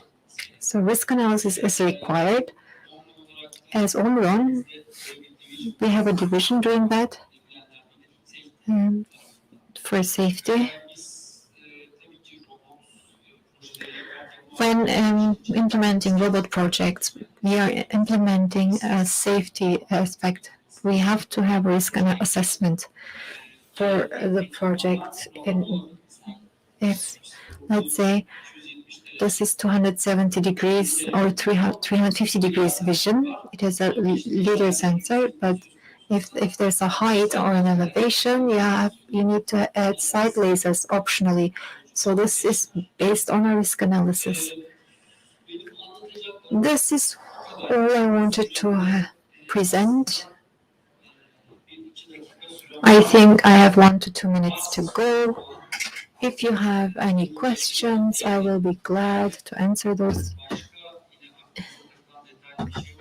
If you have any details that you're curious about, and you can visit our booth to talk about the details. I think because there are very few people in the room, there are no comments or questions.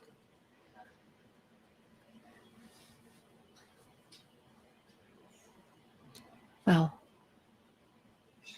thank you. Thank you for participating. I hope to see you on another occasion.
Merhaba.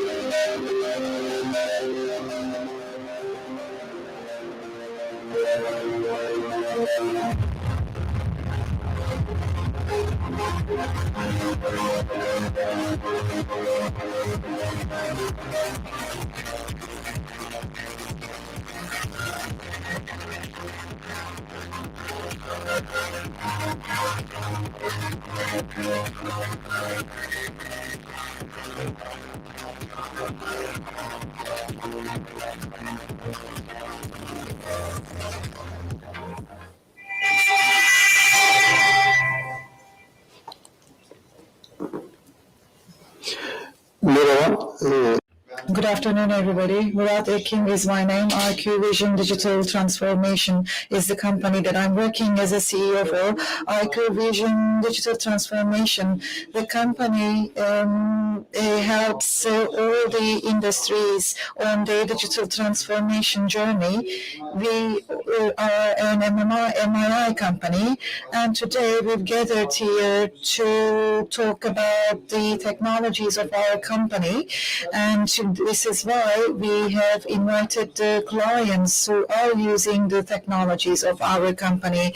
We have academics with us, we have professors with us, and we are hosting them today here with us. We will be hearing about their experiences, about what they have basically gained from using our own products and technologies. First, allow me to introduce the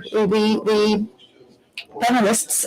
Orhan Bey, could you please talk about yourself and your company, please?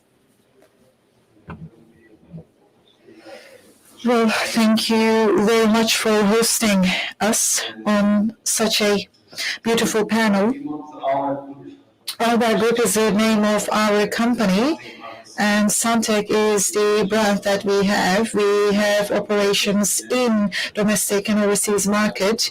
We have export operations and outdoor activities. Well, what I mean by that is aluminum systems, solar energy. These are the areas that we have activities in. We export to 85 countries, and we've recently made digital investments according to which we're shaping our activities and future plans. Thank you. Thank you. Well, you have a distinct position here because you have basically become the second generation manager of a 40-year-old company. And along with this digital transformation story, you probably have certain advantages and opportunities. And digital transformation, what kind of opportunities did it bring to you, Orhan? Well, digital transformation started for us before the pandemic. We basically took the baby steps in the first periods of 2019. So before the pandemic, we were braced against it. And we have business volume, we have production technologies that are all integrated with one another. And that's why I believe that we have production activities and technologies that go beyond any borders and territories, and this means efficiency, and this also brings a lot of convenience for us in terms of staff. In a way, we are talking to you from the future in next 10 years. Yes. Digital transformation helps you a lot, especially in supply chain that was once interrupted due to the COVID-19 pandemic. So now that we're talking about international markets, Carmelo, I'd like to talk to you first.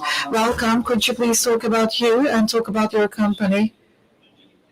Well, first of all, I would like to thank you for inviting me here on behalf of Etken Group. Carmelo Salamone is my name. I am a board member at Etken Group. Etken Group, what do we do?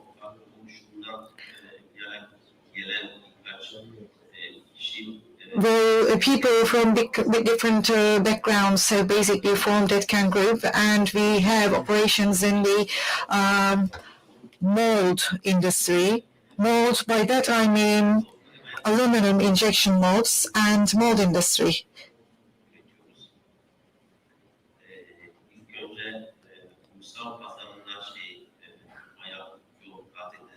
Well, we have made a lot of progress in the domestic market.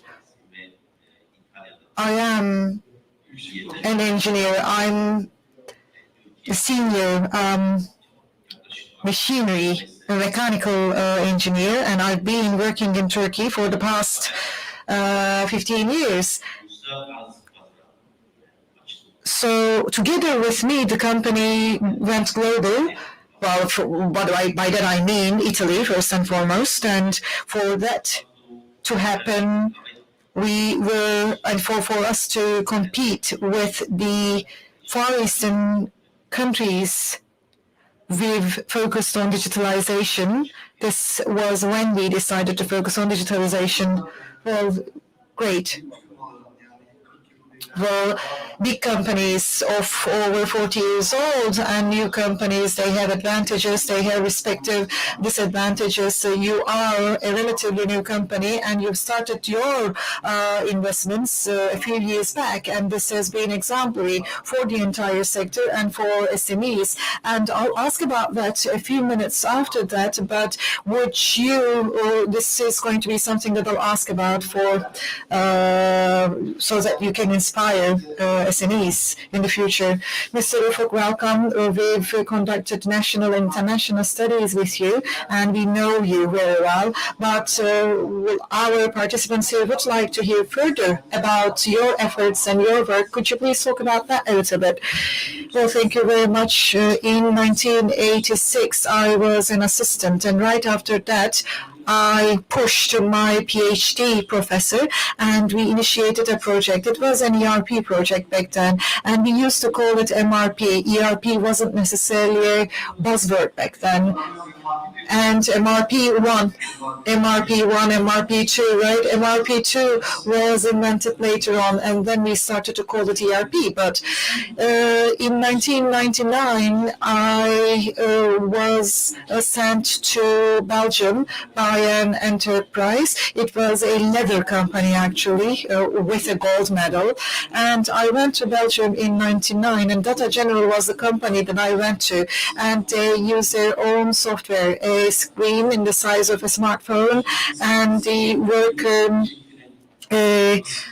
was pushing a button, for example, when a needle broke. So it was basically the vision for digital transformation, and it was when I started to develop it. And my PhD studies were focused on lean production. And later on, I worked at different companies, from Procter & Gamble to Ford Otosan in Turkey and outside Turkey. I provided training courses and consulting to different companies. I also had efforts related with automation, for example, in white goods industry. So this was among the areas where we provide consulting to companies, and we're still doing that. And together with you, we started to conduct certain work, production planning, scheduling and planning software. This is something that we're working on together, but to sum up, this is what I did, and we can further talk about it a few minutes after that. And before I ask questions to other panelists, to talk about lean production, and I would like to ask this question, Industry 4.0, now that we have it, where is lean production headed? This is something that people are curious to find out, especially in academic circles and at companies, actually. Would you like to talk about that a little bit? Yes, for sure. Well, lean production is going to transform, it's going to evolve for sure. And the cellular structure, you need to adapt it. And before you do that, you cannot really establish Industry 4.0. So your machines, well, you can just create a cell there, and automation system has to be established there. And this is what we call SMET, and mold exchange in die exchange in 10 minutes. It's going to be improved even further. So it's going to be even at one touch. OTED or NOTED is something that we call, it's going to be automatic. So it's going to be zero error. You may not achieve it in every process, but with Industry 4.0, it's going to be something that you can achieve. In the next round of questions, I'll be focusing on lean production and the added value of IoT, as well as its contributions. Orhan, and this question is for you now. You've basically made an introduction to it. Our Bayrak exports to 84 countries, that's for sure. And thanks to this exports operations supply chain, by that I mean right time and right quality and right delivery of the right product. This is the obligation that you have related with the supply chain. But we're talking about a pandemic here. We're talking about COVID-19. And just as in every industry, your industry also faced certain interruptions in the supply chains. And we all know that the supply chain isn't only confined to a supply chain, rather it's more like a value chain, and this has been proved. And we talk about such a stressful period, and how did you really handle that, and what kind of contributions did digitalization bring to you, to your company? Well, before the pandemic, we started our digitalization efforts. And as for the management of the supply chain, we had taken our precautions already. Production planning, lean production techniques, we're talking about that, and the transition to Industry 4.0.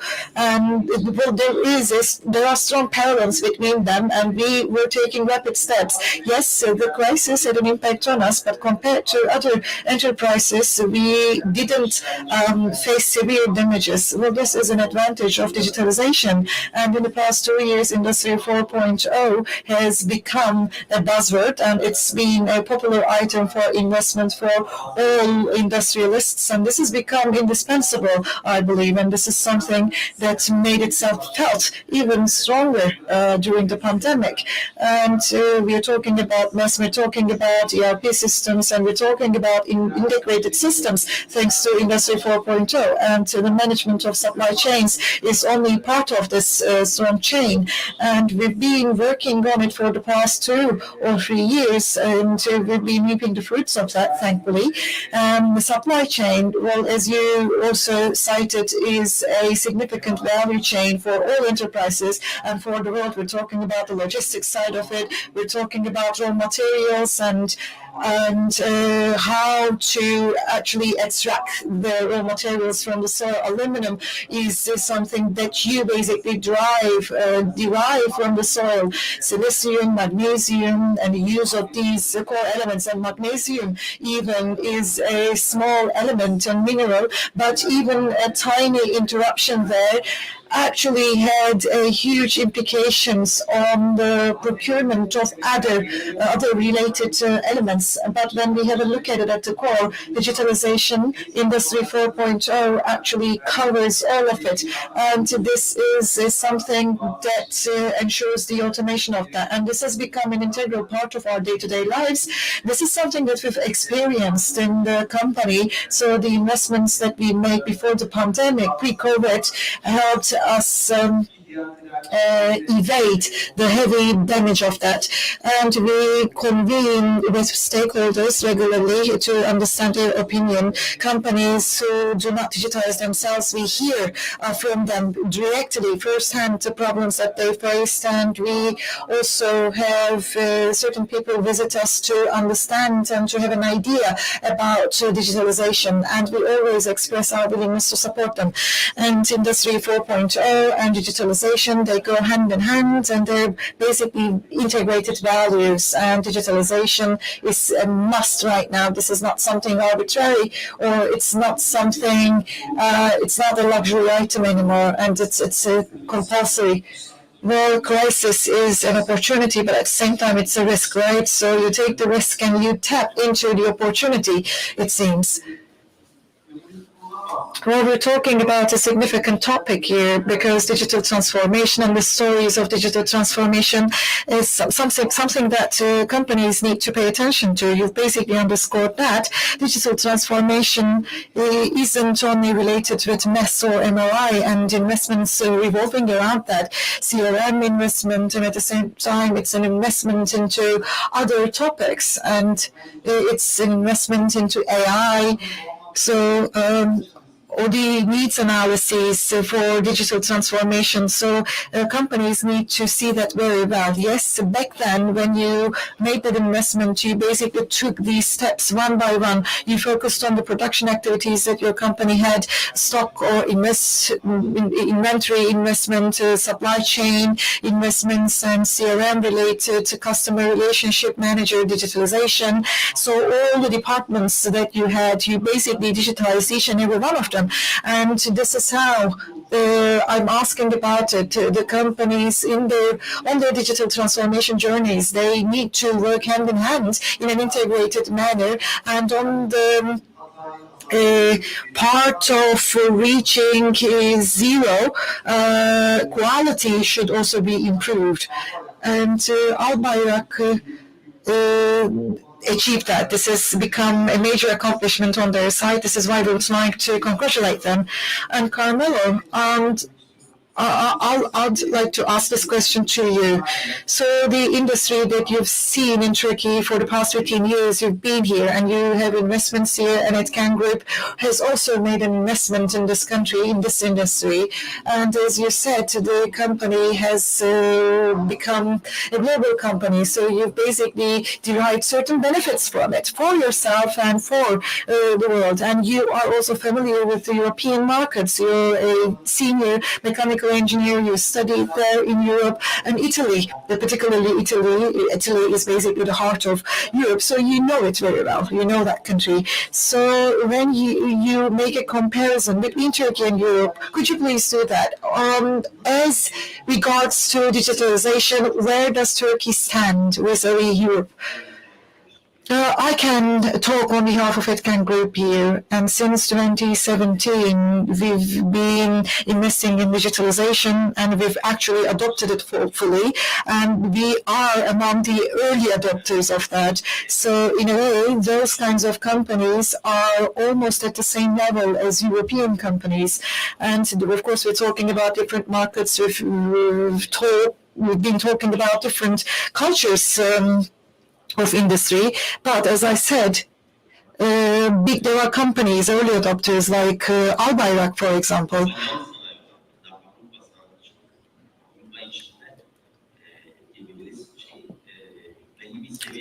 They've attained a certain level. I believe that a certain gap has been addressed already. Well, I've been in Turkey for the past 15 years, and that particular gap has been addressed in our industry, or at least it has been addressed to a certain extent, to a significant extent. Well, yes, you've touched upon a good point, actually.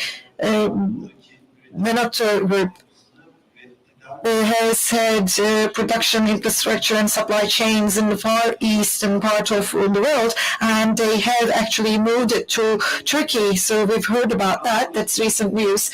Yes, the changing of the tracks is a little bit difficult, but you've basically spotted that before these companies, and you've invested in Turkey and you've invested in digitalization.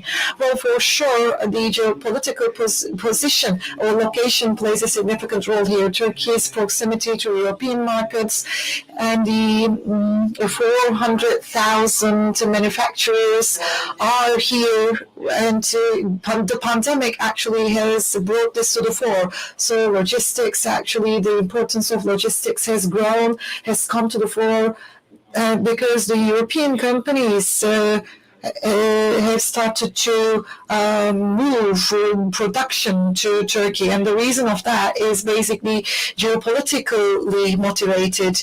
Well, because the freight costs are increasing right now. Other costs are also on the rise, and raw materials are diminishing at the moment. And this is why there has been a move from other parts of the world towards Turkey. And for that to happen, for these kinds of problems to be addressed, 400,000 SMEs are there, operational in Turkey, as you mentioned. They're manufacturers, as you cited, and in order to initiate any cooperation or partnership, shared action should be taken, and this can happen with digitalization. Well, this is what we focus on. As far as I understand, well, crises are an example, are an opportunity. Digital transformation and digital transformation of your plant has become an opportunity for you. And you've expressed something very important. We can talk in different languages, but shared language, a common language, is something else. This is almost a motto, especially for digitalization. Well, and as you said,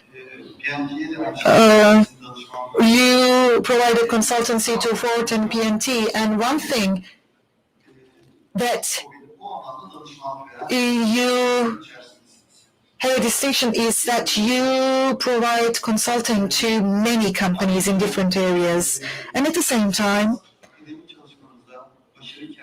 you have academic studies, and when I look at your specialization area, you have well-rooted studies and long-standing studies in software. All the information that you can provide here will open up our horizons here. So the industry in Turkey and the digital transformation of industry, for that to happen, what kind of an overview do you have? And could you please share your experience in the site, out on the field, and could you please share your academic opinion? Well, there's something that physicians use a lot. There is no disease, but there is, well, we say that there is no physician, but there is a disease. So, although the problems are the same, each and every enterprise is unique. And with respect to digitalization, there's a checklist of 100 or 150 items, and we have to look at them all. We have to first of all diagnose the structure of the company, and after the right diagnosis, the right treatment should follow. While the companies at the SME level are a bit hesitant. So the medium-sized enterprises could be more courageous, more brave. So companies of your size or the companies here, they are very successful companies. So by getting integrated solutions from you, from other companies who are represented here, they could be very successful. Well, digitalization is very important today, and so is innovation. Companies have very important tools that they could use, and they have to use these tools effectively. They have to identify their priorities and then start focusing on these areas as soon as possible. You touched upon a very important point. Well, people want to know more about digitalization. One of the very first opinions of people is that digitalization is an SME-based issue. Well, you mentioned cellular manufacturing at the beginning of your speech, so I'm going to come to that point. Each and every company has its own organizational culture, and the digital roadmap of each and every company is different from one another. Yet, there's the reality that the digitalization does require quite a significant budget. We see on the field that one should invest in certain technologies. So, how does IoT contribute to it? Does it make that period shorter? Should IoT be our very first step to take? As we said before, each and every company could have different priorities, but under normal conditions, in a digitalization system like this, getting data from production, making use of IoT, it could be a food company, and they can make use of IoT in the cold chain storage areas. Let me give you an example from production planning. We will collect real-time data through IoT, and when there's a deviation, maybe there's a bad product, or maybe when the manufacturing stops because of delay of delivery of raw materials, IoT becomes very valuable in reacting fast. So we're not only thinking about the dynamic structure, but we're also thinking of making use of animations. So we will be able to see on our screen before we start production downstairs where we have surplus materials or excessive materials. And there's now a concept called a digital twin. Well, I will have a live simulation of the production that will take place downstairs, and this simulation will help me find a solution through a corrective action proactively. A mistake could lead to a loss of a customer. If that customer is a very significant, very major customer for you, it could be very costly for your enterprise. So I believe that organizations are like a human organism. Everything is interrelated. When you have a toothache, your whole body feels that pain. You have touched upon the very nice point. Industrial IoT does give us information about the farthest nerves of the production system. It's thanks to the sensors and the control panels in place that we collect data, and these need to be labeled correctly and should be related with the right processes. There is one more misconception.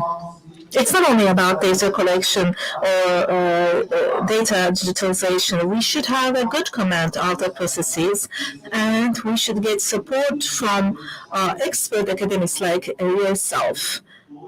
And data collected through IoT should be labeled correctly and should be related to the right mechanisms. Your company, or Hamburg, exports to 85 countries.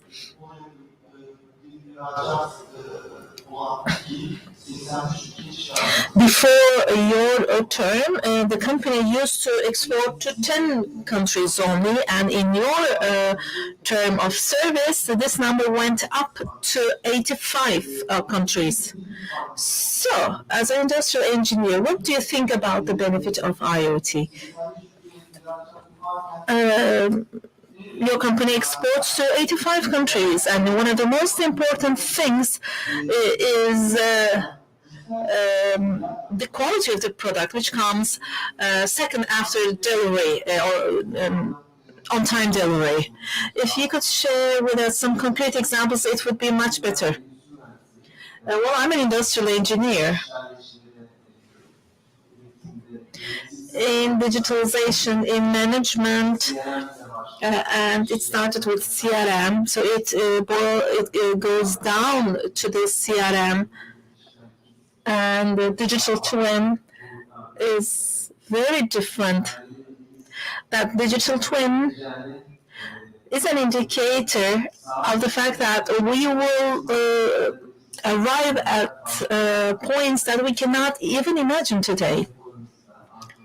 At our storage areas, especially IoTs, they're like nerves. So the data that we get from the workstations are transferred onto the digital center, and we can monitor the whole process through the digital center. We need to have the right employment policies in place. We also should get the right data from the workstations to make sure that those lines operate effectively. You should be able to examine it well. You should have a sound TQM in place.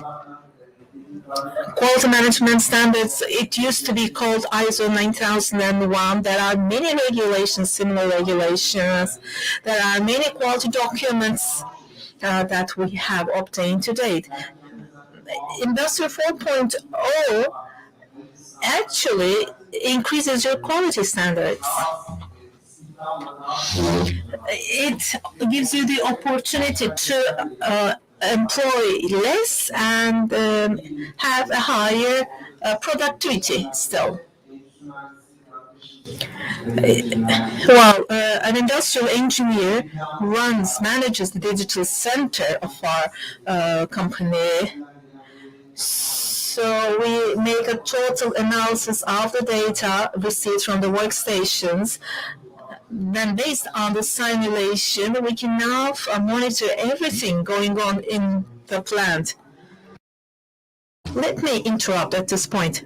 There's a very important point that you mentioned and also a professor mentioned. Digitalization has an impact on everything that the company does. And it's a vital element. And I know that you set up a digital transformation center through which you manage your factory, your plant.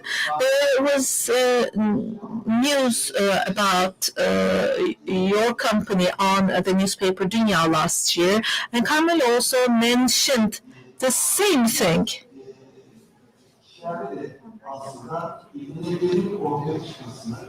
While people who cannot speak can help here. This was covered in the newspaper Dünya. So could you please elaborate on this? In that interview, in that article that I read in the Dünya newspaper, you gave information about that. In production facilities, in industrial facilities, in large companies, the labor force consists of mainly male men, and mostly people who are not disabled.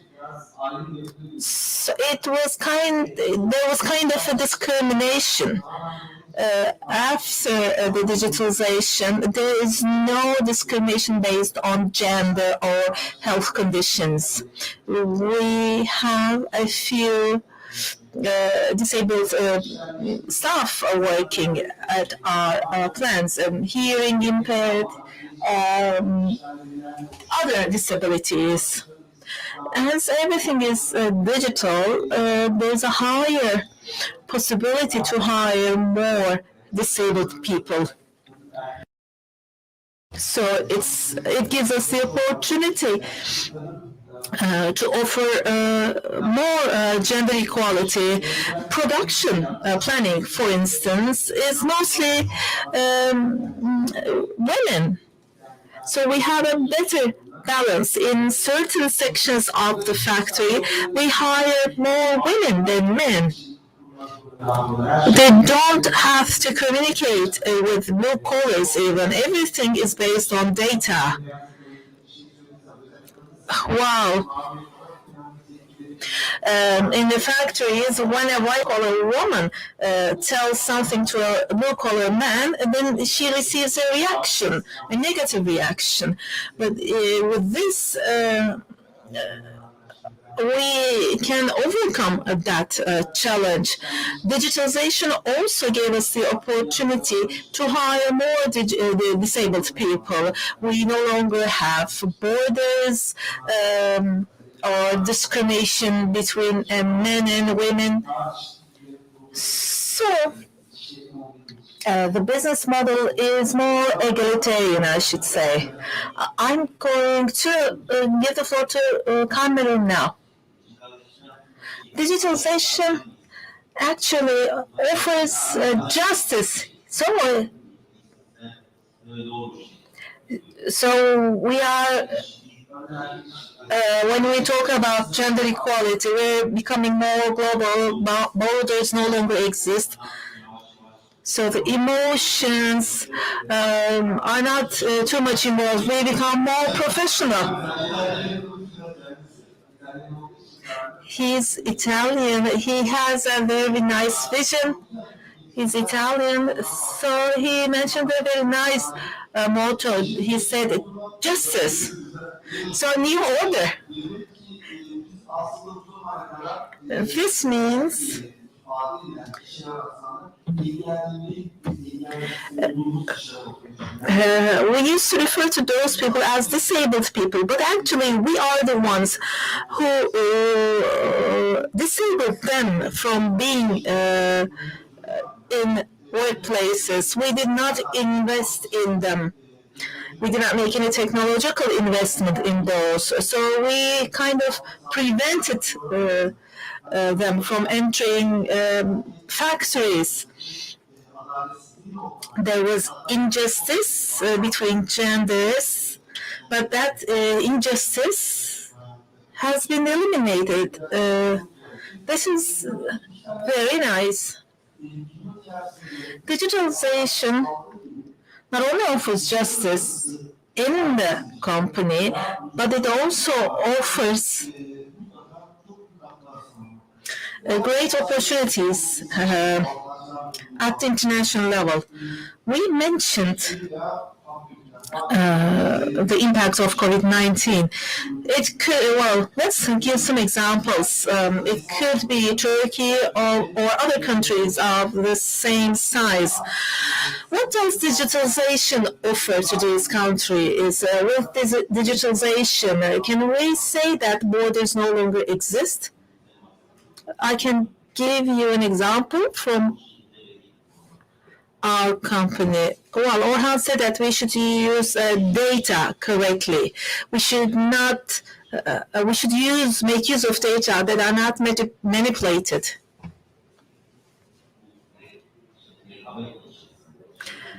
Well, we have competition because customers want higher quality products with lower prices.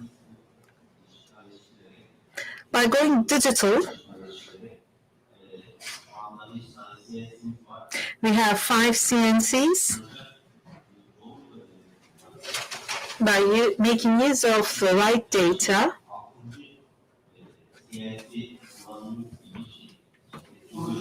well, we have an outcome as if we use a 6th CNC. Well, in terms of hours, it is 6,000 hours per year, 18,000 hours in 3 years earned. Well, This is a ROI, return on investment. That ROI is like 500 or 600,000 US dollars. If we consider the hourly price as 35 to 40 US dollars. We could have achieved it with an investment of 1 billion USD. This is thanks to digitalization. So we now enjoy an advantage of having as if a sixth CNC. Now we have an extra CNC which physically does not exist. And this is a gain of 500 or even 600,000 US dollars in 3 years. Well, it also involves staff power consumption.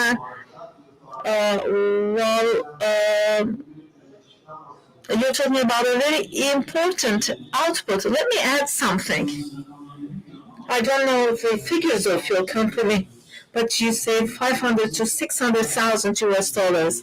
The profit of the company, if the profit of the company is 4 million US dollars, this means that your profit has increased by 15%, and we should not underestimate this figure.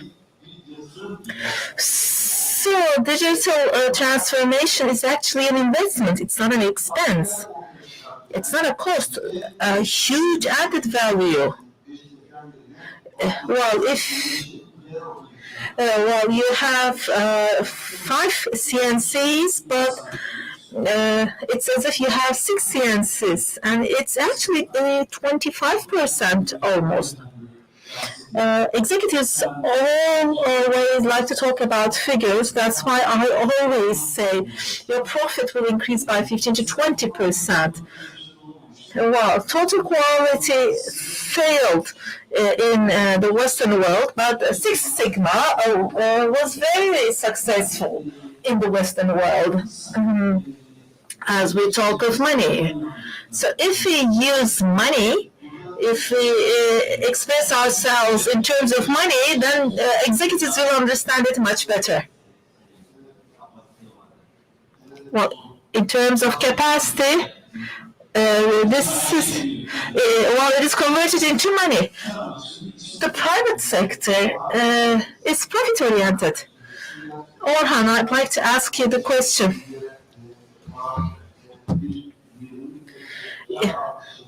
Did you get a profitability or a cost reduction of 15 to 20% in your company?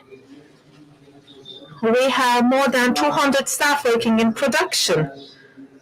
And when we went digital, we had an efficiency increase of 15 to 20%, like 25 to 30 people.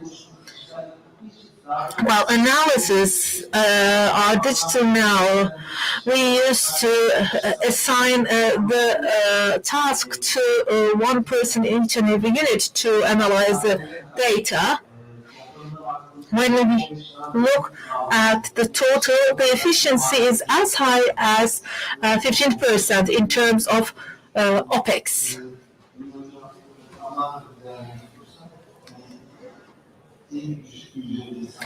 When we calculate in numbers with the minimum wage, it's 1.2 million TL of gain, profit.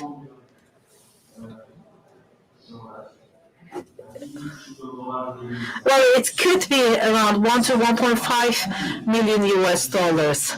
And this saving is every year. It's not for once. That money will stay in your pocket every year. If this is made sustainable, we will benefit from this with more added value every year. It's not only about operational costs in TQM, in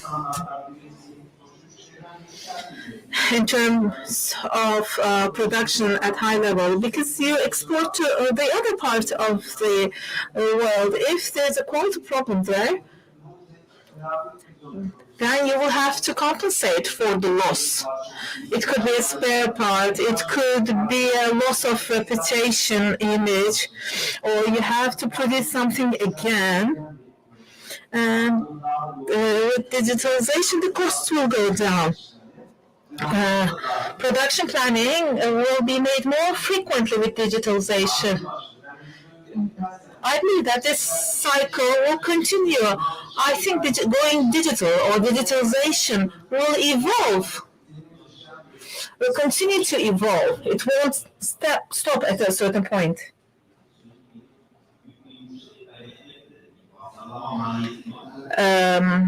There is a marketing cost.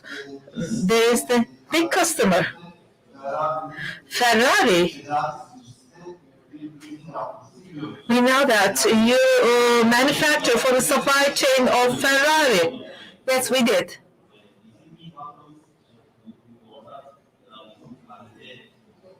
In terms of quality,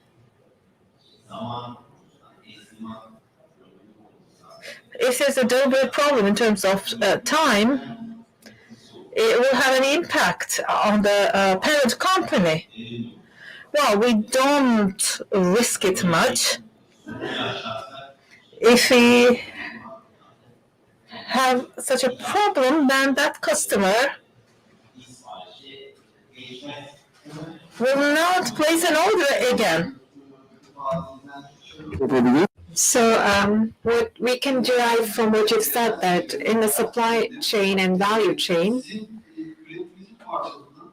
parts that you're producing, let's say the automotive parts from Ferrari, so it has an impact on the entirety of the chain. I mean, large-scale companies, international mega companies,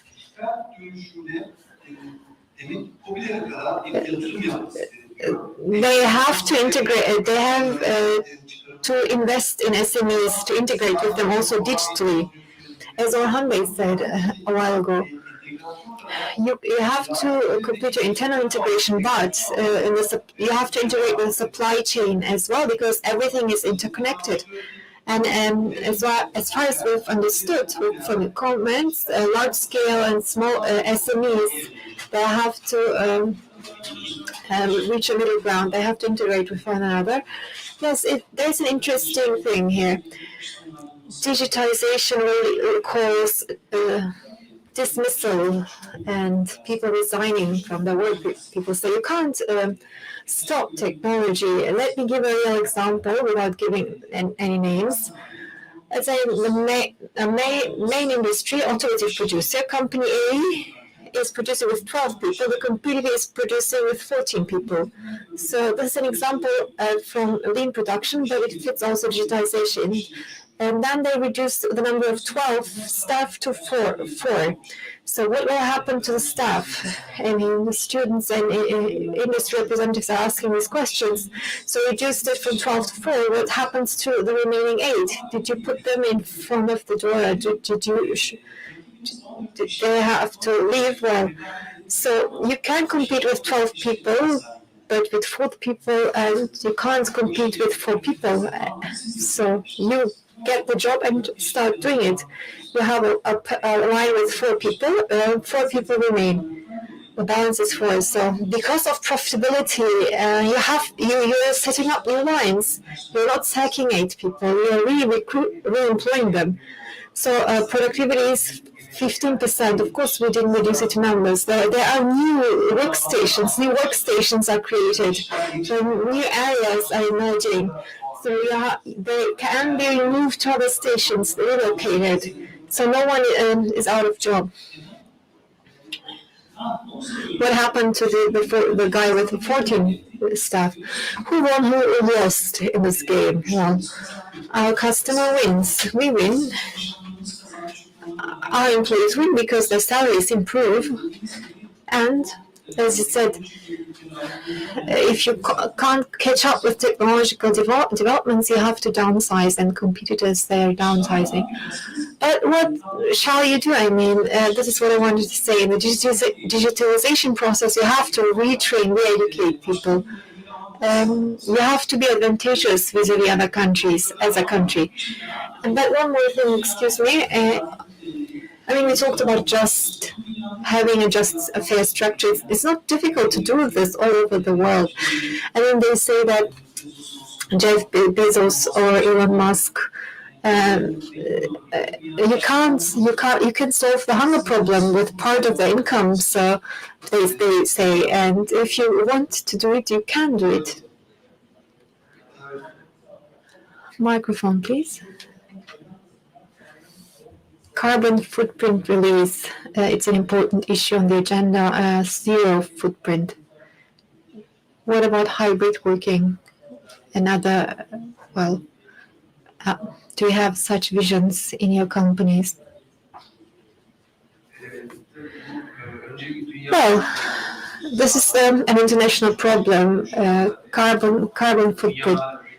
Release, carbon release, and the world leaders, they're meeting to talk about it, and this is a universal vision. So as an industrialist, we are here to take our share of responsibility. We're open to recommendations, and we have consultants we work with, and we're open to their recommendation, their advice, and the professors' input. So they will shed light on our way, and so we make use of this. I mean, we open to improvements when it comes to our carbon footprint, and the companies, they are trying to come up with internal solutions solutions related to the industries, and we have heavy industry here as well.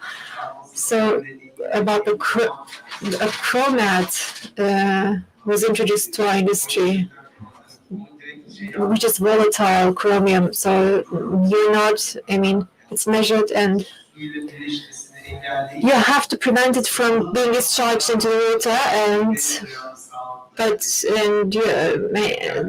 The molecular components are being investigated, and it passivizes carbon. An element is used to make the carbon passive. They just presented. We have a powder dye facility, and it has a technical specification, a technical description. I'm deviating from the subject, but people are working on it.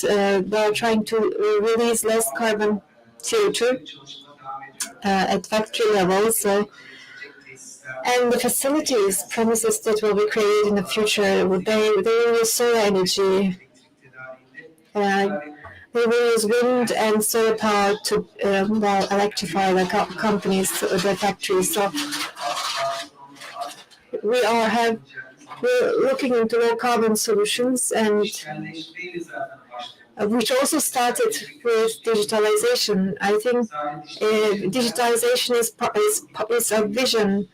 I mean, you remember they made these decisions on Bitcoin. It consumes lots of energy in the world. So, but how do you consume energy? By way of fossil fuel and petroleum. But now we have solar energy and wind energy instead. So the governments are trying to put that as a prerequisite. That will happen for manufacturing as well. When we say digitalization, power supply is also important. If you can combine wind and solar energy and digitalization, or bioenergy, if you can combine those elements with digitalization, we'll have a healthier world, a better future. So, because part of the vision of a digitalizing company is to be sensitive about environmental issues. Yes, what we have observed is as follows. We're running out of time. This is our last statement. We have clearly observed the following. Productivity, quality, if those two increase or improve, we can produce more with less resources. There's less waste, and electricity goes down, human resources are reduced, and consumption materials are reduced. As a result, it indirectly influences carbon CO2 emissions, and which are abated. You talked about HR. Can you wrap up this round with HR? You have touched upon it briefly in your comments, but what is your what is your ask from industrialists or and you're teaching students and what would you say? What is your ask from these people when it comes to digital transformation? Yes, sure. Firstly, you have to collaborate with the right institution in this process, as is the case in all other industries. There are people who say we can do it, but then they leave in the middle of the journey, and I've seen such examples. You have to work with the right consulting firms, and we have been talking about digital twins. It's like a similar manufacturing, which is the shop floor manufacturing, which is done digitally. So Twins, there's a movie with Danny DeVito playing in it. So they're twins, but they're not similar to one another. This is not how digital twins should be. They should not be that different from one another. And whatever company you're working with, you have to go and see what they're doing on site. Everything looks good on paper, but you have to go and see how it works in practice. There was an invitation. Carmelo, what about you? You are active nationally and internationally, and you know the European culture very well. If our industry is motivated to export, and how will digitalization help them? What is your message to Turkish industrialists who would like to open up? I will make a harsh introduction. Digitalization is transformation has been proven. So you have to change maybe the gear and go on. If you don't change gear, you have to be harsh. You have to change gear, otherwise you'll be stuck. Okay, companies need to pay attention to digitalization. You said, Orhan Bey, you're second generation company owner, and then large scale companies, MSMEs, everyone. Second generation, it's a success story if you're in the second generation, because 7 out of 10 companies, they no longer exist in the first decade. In the second decade, the remaining percentage disappears. They are not sustainable. If you're family owned, you're a company with 30 years history, you're the second generation, and you're exporting to 85 companies. 85 countries. So, what is your message for Generation Z? And the benefits of digitalization are prominent and evident, but what is your message? What was your ask from Generation Z? This is our 45th year. My company is family-owned, established by my father and my uncle, and we go on, and it goes on under my leadership as a second generation successor. Well, the new generation. It is important. I mean, social media is indispensable. Digitization is indispensable. And in companies, digitization is indispensable. Like social media is indispensable for the young generation. So it's like the industrial revolution. Now it's digitization revolution. So and the pandemic served this purpose, and It started with the French Revolution, the world started changing, and then the change went on with the Industrial Revolution. Now we are part of the digitization revolution. It's a turning point of the century. So now we have Clubhouse, these apps. People they try to manage their relationships there, and the same goes for companies and enterprises. They start to work in a hybrid way, remote controlled way, and by way of digitalization. And this is indispensable, unavoidable for industrialists and for those who manufacture products. Thank you very much for inviting us to this panel. IQ Digital Vision Incorporated organized this panel to evaluate this issue from 360 degrees. And thank you very much to the sponsors and the companies. And this motto of the meeting is to ensure justice in digital transformation, we have to digitally transform all together. Thank you very much. Stay healthy.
Evet, tüm değerli konuklarımıza hoş geldiniz demek istiyorum. Bugün sizlerle Universal Robots Türkiye ve Orta Doğu Ülke Müdürü olarak buluşmuş bulunuyorum.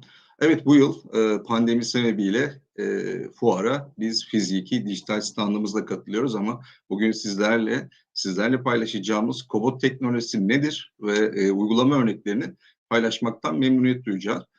Bugün sizlere aslında iki bölümde çalışmamızı başlığımızda olduğu gibi gerçekleştireceğiz. Birincisi öncelikli olarak kobot teknolojisinden bahsedip arkasından da uygulama örnekleriyle sizlere gerekli bilgileri aktaracağız. Ve daha sonrasında sorularınız olursa dijital standımız olduğu için burada sorularınızı bize ulaşarak sorabileceğinizi belirtmek istiyorum ve yaklaşık 30 dakika sürecek sunumumu sizlerle paylaşmak istiyorum. Evet, hep beraber açıkçası bir değişimin içindeyiz ve bu değişim hayatımızda her zaman olacak, oluyor ve açıkçası bu pandemiyle birlikte biraz daha fazla hızlı bir şekilde gerçekleşeceğini hep beraber gözlemliyoruz. Evet, şu anda bir endüstri devriminin Endüstri 4.0 olarak adlandırılan ama bugün sizlerle bunu da hep beraber gözden geçireceğimiz bir aşamadan geçiyoruz ve nereye gideceğimiz hakkında da projeksiyonda bulunmak isterim. Evet, bugün Endüstri 4 devriminin içindeyiz ama ne noktaya gideceğiz? Ama bu değişimi görmeden de bunu açıkçası bilemeyiz. Öncelikli olarak değişen ihtiyaçlara göre günümüzde yüksek çeşitlilik ve düşük adetlerde üretim konseptlerinin daha çok hayatımıza girdiğini, bununla birlikte hayatımızın daha çok dijital olduğunu ki bugün sizlerle biz fizikiden ziyade pandemi sebebiyle dijital olarak buluşmayı tercih ettik ve hayatımızın her evresinde bunu daha da fazla görüyoruz. Evet, bununla birlikte değişen ürün ve taleplerle birlikte de kompleksitenin de arttığı genel bir gerçek. Ve bununla birlikte de son kullanıcıların veya bu süreç içinde yer alan tüm paydaşların kesinlikle daha süreklilikte ve başarılı bir şekilde ürünler ve sistemler elde etme çabası olduğu da bir gerçek. Ve bu da tabii ki her zaman olduğu gibi hızlı ve güvenilir teslimat ve bununla ilgili müşteri taleplerini yerine getirme gibi kavramları karşımıza çıkartıyor.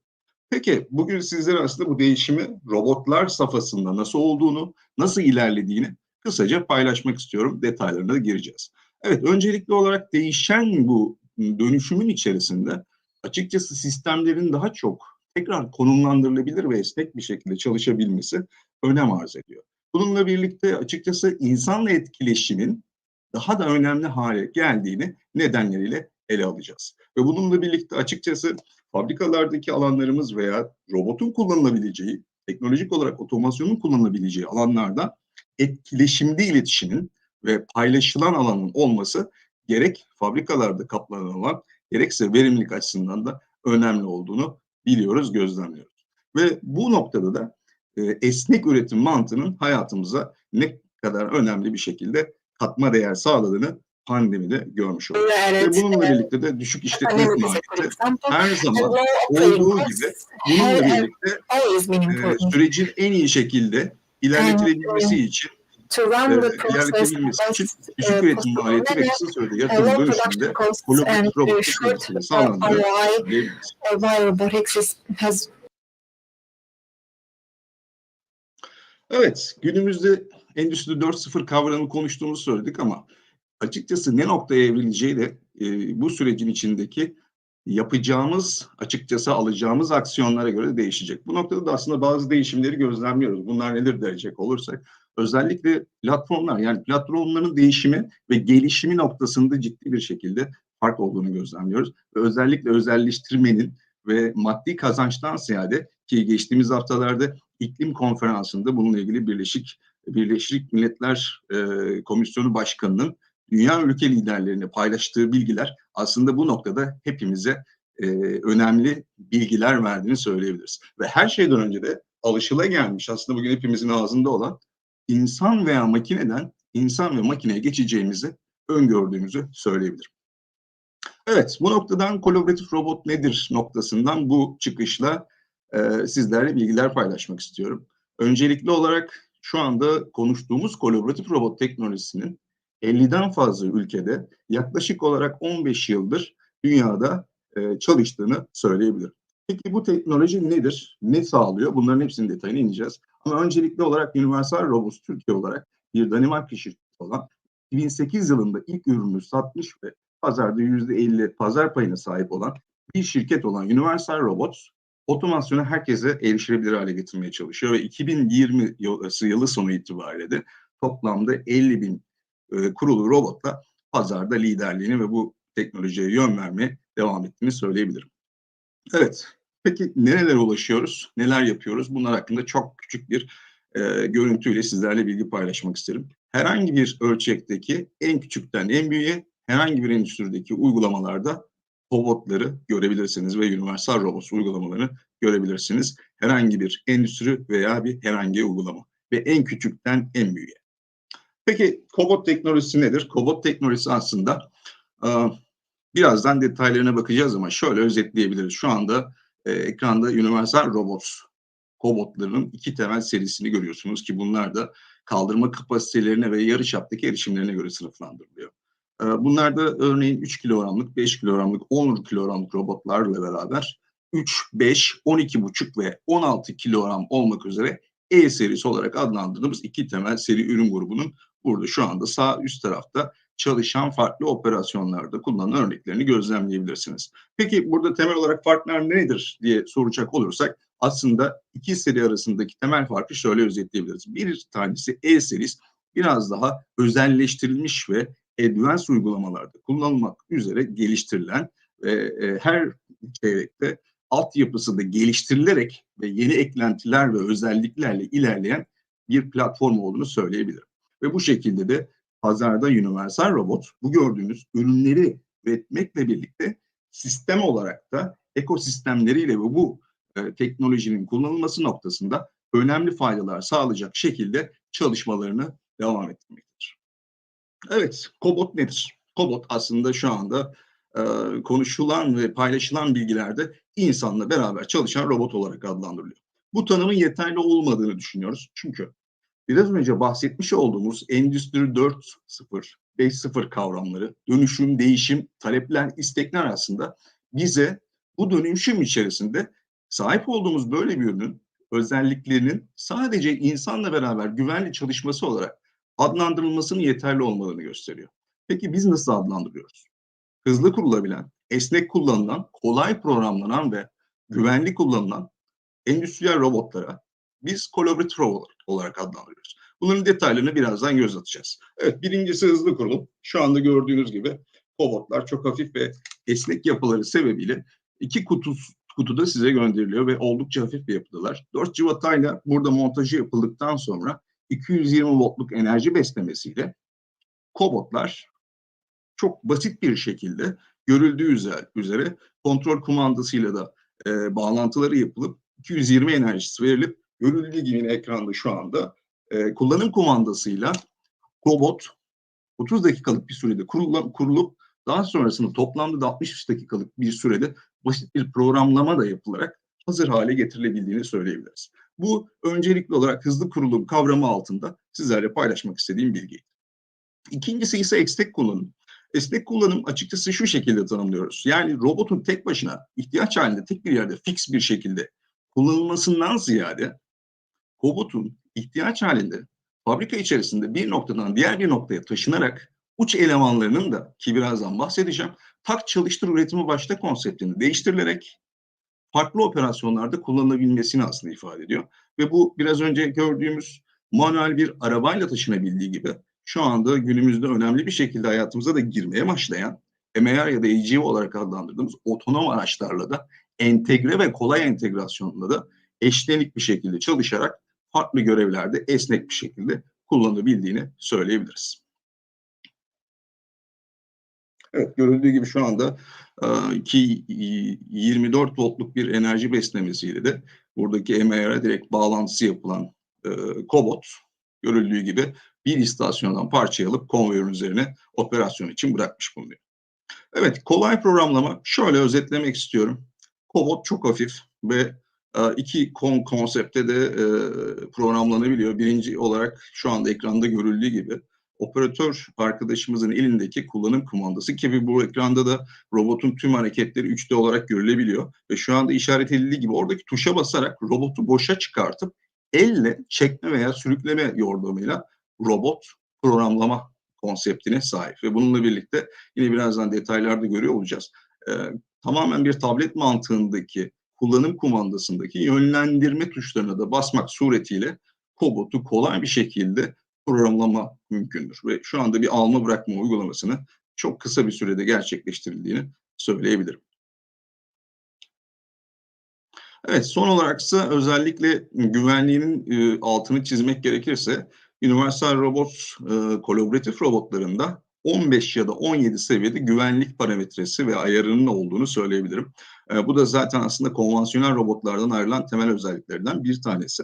Burada da şu anda 2 tanesini paylaşacağız. Birincisi herhangi bir şekilde harici bir objeyle veya bir kuvvetle robot karşı karşıya kaldığı durumda otomatik olarak ayarlanan kuvvet birimine göre otomatik olarak durup eğer istenilirse de kaldığı yerden devam etmesi veya şu anda ekranda görüldüğü gibi robotun belli bir alan içerisinde çalışması gibi toplamda 15 ya da 17 seviyede güvenlik parametresi özellikle yapılan projedeki ihtiyaca göre risk analizleriyle belirlenip bu özelliklerin set edilmesiyle beraber insanla beraber güvenli çalışma imkanı sağlanabilir.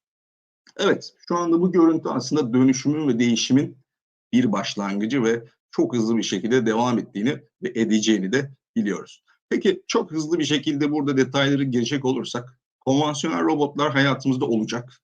Ama giderek kolaboratif robotlar bu pazarda ve kobot olarak hayatımızda daha fazla yer alacağı gibi bir kesin gerçekle karşı karşıyayız ki bunu da Dünya Robot Federasyonu'nun öngörüsü olarak yaklaşık olarak 2025 yılına kadar toplam robot pazarının %35 ile 40'ı oranında bir pazarda yer alacağını biliyoruz. Bunlar peki hangi sebeple? Kobotun çok hızlı kurulabilmesi, herkes tarafından kolayca programlanabilir yapısı olması, esnek kullanılmayı bahsettik. Bununla birlikte çok küçük ve naif bir yapısı olduğu için de, kompakt yapısı olduğu için de kobotlar çok küçük alanda insanlarla da beraber çalışarak açıkçası önemli faydalar sağladığını endüstride ve endüstri dışı alanlarda gözlemliyoruz.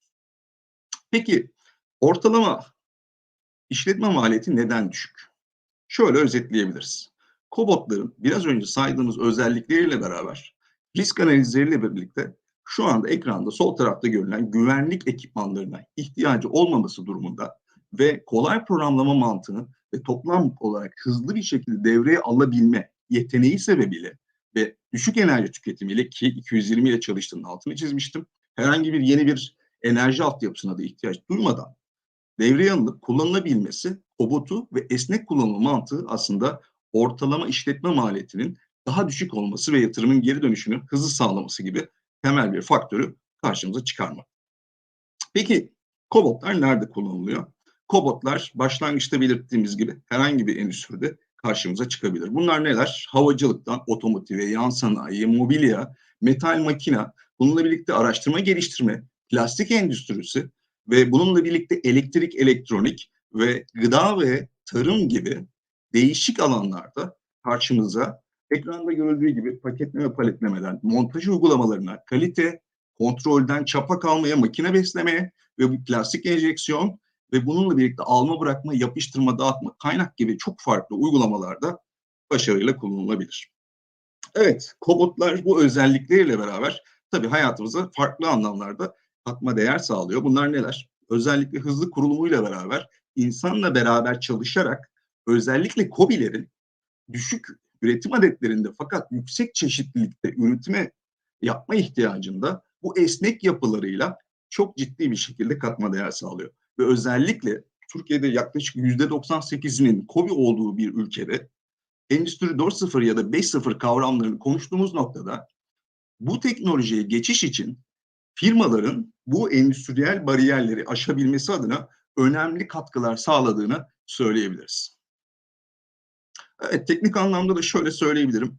Alışılagelmiş konvansiyonel robotlarda bilinen tüm özelliklerin kolaboratif robotlarda da Universal Robots kolaboratif robotlarında olduğunu ve hatta bazı özel fonksiyonlarının da ona ciddi anlamda fayda sağladığını ve kendini rakipsiz hale getirdiğini de söylemek mümkün.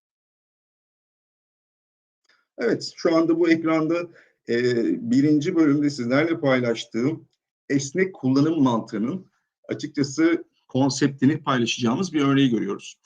Bu platform Universal Robots tarafından geliştirilen fakat tüm kullanıcılara üçüncü taraf otomasyon şirketleri ya da bir freelance bir şirket tarafından da bir ürün geliştirme konseptiyle ürünlerin geliştirilip Universal Robots'a sertifika edildikten sonra Universal Robot sayfasında tüm dünyaya kullanıcılar için sunulan bir platform. Bu platformda neler var?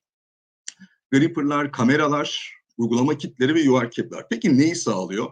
Hızlı güvenilir kullanımı, kurulumu ve açıkçası başarılı bir şekilde hızlı devreye almayı sağlıyor. Ve burada ekranda görüldüğü gibi gripper sistemleri, adaptif gripper, pneumatik tahrikli, kamera sistemleri, kaydırıcılar, zımpara makineleri, kaynak makineleri, ceketler gibi otomasyon dünyasında robotlu otomasyon alanında ihtiyacımız olabilecek herhangi bir burada ekipmanı bulabilirsiniz. Ve bu ekipmanlarda ilgili tedarikçiler tarafından sağlandığını söylemek gerekir.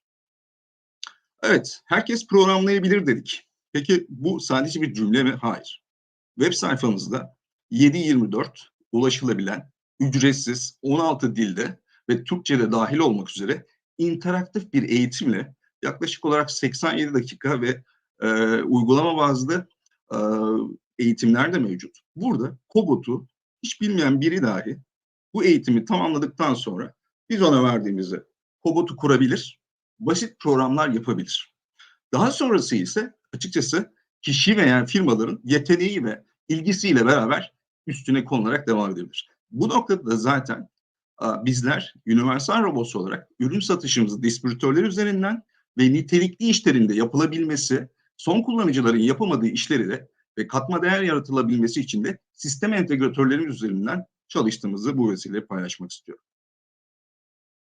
Evet, son olarak son 10 dakikamızı uygulama örnekleriyle geçirmek istiyorum. Burada da çok farklı endüstri alanlarında farklı uygulamaları göreceğiz. Evet, öncelikli olarak burada bir otomotiv endüstrisindeki bir cıvatalama ya da lokma sıkma operasyonunu görüyoruz. Yine plastik üretim yöntemlerini değiştiren bir yapıda normalde aracın üzerindeki skit üzerine konumlandırılmış ve 360 derece tüm eksenlerde dönüş kabiliyetiyle çok dar alanlara girecek şekilde operatörle de yan yana çalışma konseptinde bir montaj operasyonunda kullanıldığını burada gözlemliyoruz. Evet, bu ise bir kozmetik ya da ilaç şirketi. Burada paketleme, paletleme uygulamalarında kullanılıyor kobotlar.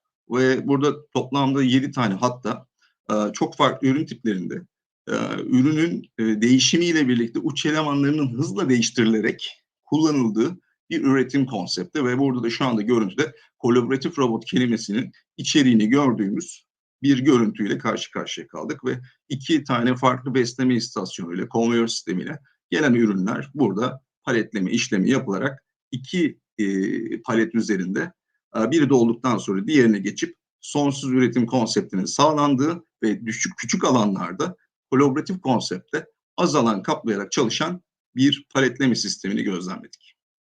Evet, diğeri ise bir cıvatalama operasyonu ve bu operasyona dikkat ederseniz bir kaydırıcı ünite. Bununla birlikte herhangi bir şekilde burada iş bir kazasına sebebiyet vermemek için alan tarayıcı ve diğer güvenlik ekipmanlarıyla devreye alınmış bir sistemi görüyorsunuz. Bu sistemde de elektrik ekipmanları üreten bir şirketteki cıvatalama operasyonları başarıyla gerçekleştiriliyor. Evet, bu da yine esnek otomasyona çok güzel bir örnek. CNC besleme operasyonu. Bu şirket medikal alanında hizmet veren, otomobil endüstri alanında hizmet veren bir şirket ve buradaki CNC besleme boşaltma işlemlerinde görüldüğü gibi çok kolay bir şekilde robotu elle öğreterek ve gerektiğinde de robotu başka istasyonlara taşımak suretiyle farklı üretimlerde kullanıldığı bir sistemi gözlemliyoruz. Evet, yine kaynak noktasında da açıkçası alışılagelmiş üretim konseptlerinden çok farklı bir şekilde avantajlar sunan bir kaynak sistemi gerçekleştirilebilir. Şöyle ki özellikle yüksek çeşitliliğin, düşük adetlerin olduğu ve robotun özellikle taşınmasının da ihtiyacının işletmelere ciddi avantajlar sağladığı durumlarda görüldüğü üzere en basit kaynaktan ağır kaynağa kadar kobotların kullanılabildiği onlarca örnek yer aldığını sizlerle paylaşmak mümkün. Ki web sayfamızda da ilginizi çekerse burada uygulama bazlı ve endüstri bazlı çok fazla sayıda örnek uygulamaları görebilirsiniz ki bunlar da müşterilerin ağzından tecrübelerinin yansıtıldığı bir çalışma olduğunu söyleyebilirim. Evet, burada ise cam endüstrisinde robotun biraz önce bahsettiğim farklı özelliklere sahip olduğunu, o özelliklerden bir tanesinde özellikle uygulanan baskı kuvvetinin force torque kuvvet sensörüyle yönetilebilmesini, buradaki zımparalama, kumlama operasyonunda robotun elle yönlendirme suretiyle öğretilmesinin avantajı da kullanarak çalışan bir sistem yapısını cam sanayinde görmüş oluyoruz.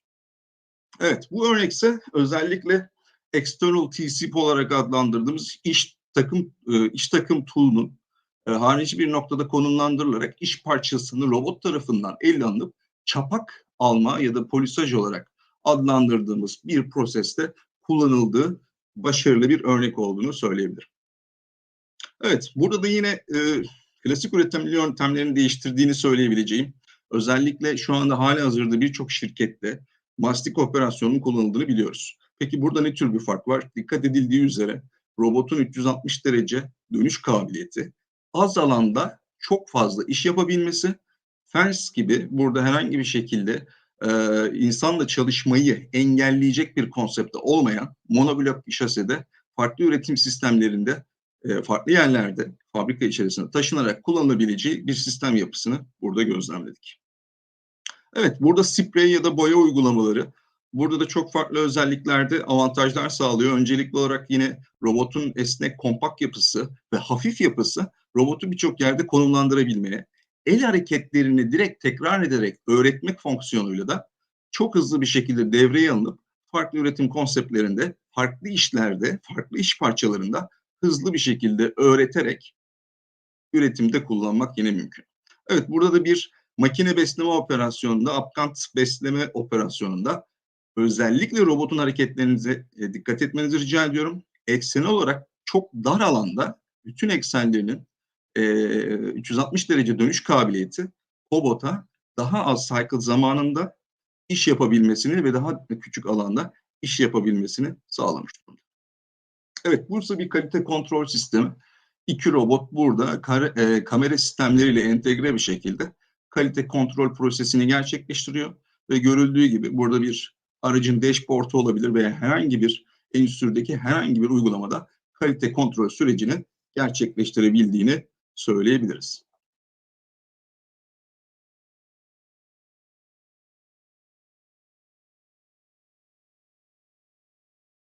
Evet, makine besleme operasyonlarında burada da bir direnç kaynağı operasyonunda robotun parça besleme amacıyla kullanılarak buradaki görüldüğü üzere direnç kaynağının gerçekleştirilip sürekli olarak prosesin devam ettirildiği bir yapıyı gözlemliyorsunuz. Burada parça besleme sisteminin robot bazasının ve genel olarak iş parçası bittikten sonra kasaya koymak suretiyle çok basit ve yalın bir konsepte görüldüğü gibi üretim tesisinde çok hızlı şekilde devreye alınmış bir sistemi de sizlerle paylaşmış oldum.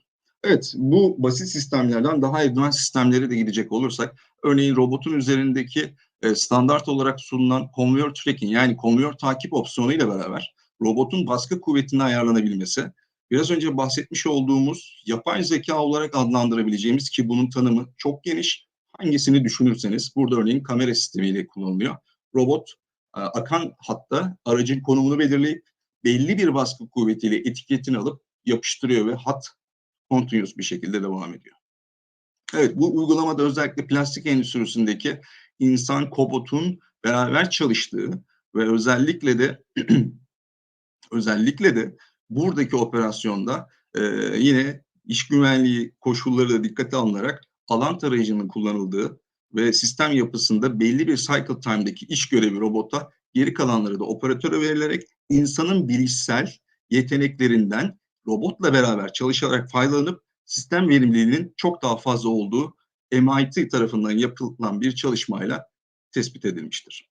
Evet, son birkaç uygulama örneğini sizlerle paylaşarak bugünkü sunumumu tamamlıyor olacağım. Özellikle esnek üretim konseptinde önümüzdeki süreçte kolaboratif robotların MER ve EICV sistemleriyle şu anda ekranda gördüğünüz gibi bir kitting operasyonunda parçalarını hazırlayarak ilgili istasyonlara taşıdığı bir görüntüyü görüyorsunuz ki ve Universal robotlarının özellikle otonom araç ve KOBUT'un entegrasyonunda yine tak çalıştır üretime başla konseptiyle fark yarattığını ve çok hızlı bir şekilde MER'lara monte edilerek veya EICV'lere monte edilerek üretime başlanabildiğini tecrübe ettiğimizi sizlere söyleyebilirim.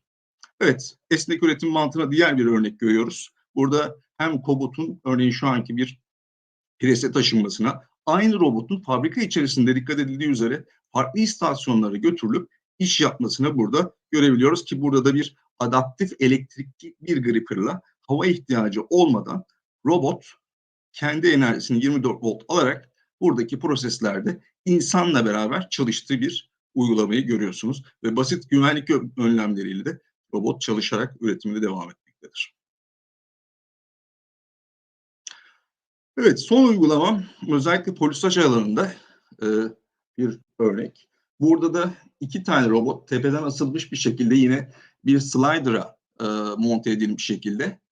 Görüldüğü gibi bahçe mobilya yapan bir şirketin ürünlerinin üzerindeki zımparalama proseslerini gerçekleştiriliyor ve bu istasyonda çok farklı tipte, farklı özellikteki onlarca iş parçası görüldüğü gibi 2 robot tarafından yine UR Plus, burada Mirka'nın Aeros olarak adlandırılan 2 tane ürünüyle burada tak çalıştır konseptinde çalıştığını söyleyebilirim. Yine aynı istasyonda görüldüğü gibi farklı bir iş parçasının yine aynı 2 robot tarafından ekranda görüldüğü gibi kaydırıcı üniteler, tak çalıştır konseptindeki son uç elemanlarıyla çalıştığını sizlerle paylaşmış oldum. Evet, şu anda sanıyorum süremi doldurdum ve özetle sizlerle bugün paylaştığımız uygulama örnekleri ve teknolojik anlamda fark yaratan özellikler, özellikle kolaboratif robotların hayatımıza neden hızlı bir şekilde girdiğini ve gireceğini sizlere net olarak açıklamıştır diye zannediyorum. Ama eksik kalan ve sorularınız olduğu noktada daha önce belirttiğim gibi sizleri standımıza, dijital standımıza davet ederek burada sorularınızı cevaplamaktan memnuniyet duyacağımızı söylemek istiyorum.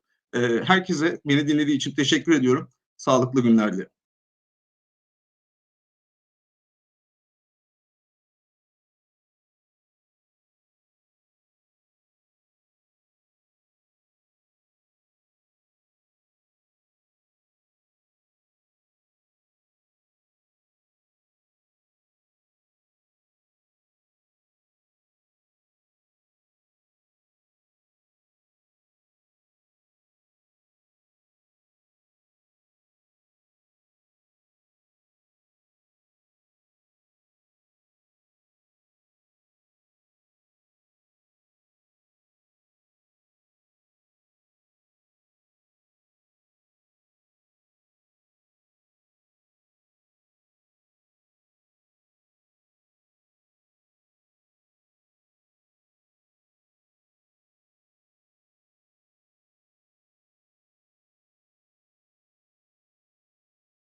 Minister, Consul General, esteemed presidents, visitors, and dear members of the press. After a break of 2 years, Eurasia's leading industry fair, WIN Eurasia, is being launched at the moment, and welcome to the opening ceremony of that. Today is the 10th of November. For this occasion, first I'm inviting you to commemorate Atatürk with affection on the 83rd year of his passing. So participants are making this fair a larger event, and for their opening remarks, I'd like to give the floor to one of our Messes co-chairs. You have the floor.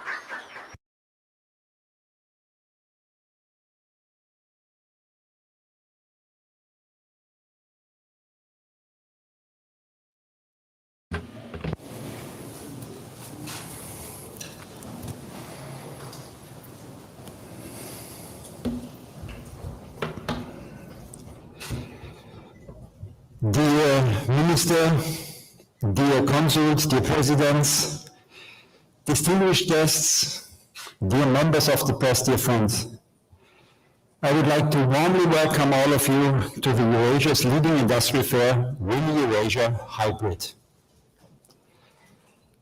After almost 2 years, it is really wonderful to be back together again here at the fairground, seeing all of you healthy and set to move forward. As many of you already know, this is my last WIN fair as General Manager of Hannover Fairs Turkey. At the end of this year, I will be handing over my duties to that lady, Annika Clark. During the time I spent here as General Manager for more than 12 years, we all together have accomplished a lot in every fair we organized, and it was great to cooperate with all of you and to serve all of your industries. It was an honor for me to be here. I loved and appreciated my job. I loved living in that great but crazy city, Istanbul. I love Turkey and its people. I love being part of your community. But now it's time for me to move on and start a new chapter in my life. I will continue for a while to support Annika and the HFT team from my home in Germany before I will enjoy my family, only my family, with my 2 grandchildren as a retired one. I wish that the cooperation with my team and my successor and all of you will be the same loyal and fruitful like it was with myself. Then I'm not afraid for the future of our common shows.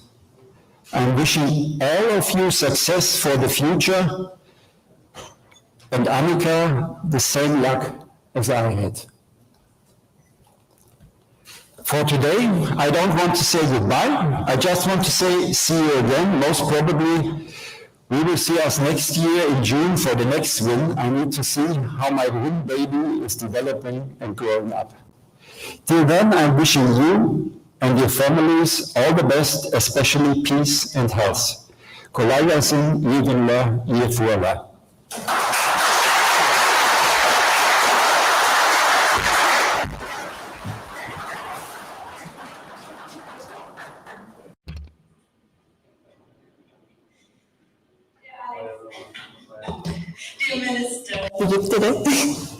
Dear Presidents, ladies and gentlemen, distinguished guests, members of the press, friends, dear HFT team, Hoşgeldiniz. Also a very, very warm welcome from my side to WIN Eurasia Hybrid this year. I was appointed in July as a new General Manager of Hannover Fairs Turkey as Alex's successor. And at this stage, Alex, thanks really from our heart for supporting me so much in this new role. I really appreciate it and it helps a lot. Thanks a lot. So it means a lot to me that the team of Hanover Fairs Turkey, our partners, customers, and all of you give me the feeling of coming home since I started here in Istanbul. Today we are opening Win EURASIA Hybrid, connecting the industry again and offering a platform where our customers can push their business again. Before leaving the stage for Dr. Jochen Köckler, Chairman of the Managing Board of Deutsche Messe, I would like to thank everyone who made our dream coming true, running shows again after this hard pandemic period. A special and a very, very big thank you goes to our Hanover Fairs Turkey team. I really appreciated how much you worked during the last months and years to make this dream come true again. And I'm pretty sure that with this great team and support by our partners and the industry, by you, we will manage to take our business many, many steps further in the coming months and years. Wishing everyone a successful show, and Dr. Köckler, the stage is yours.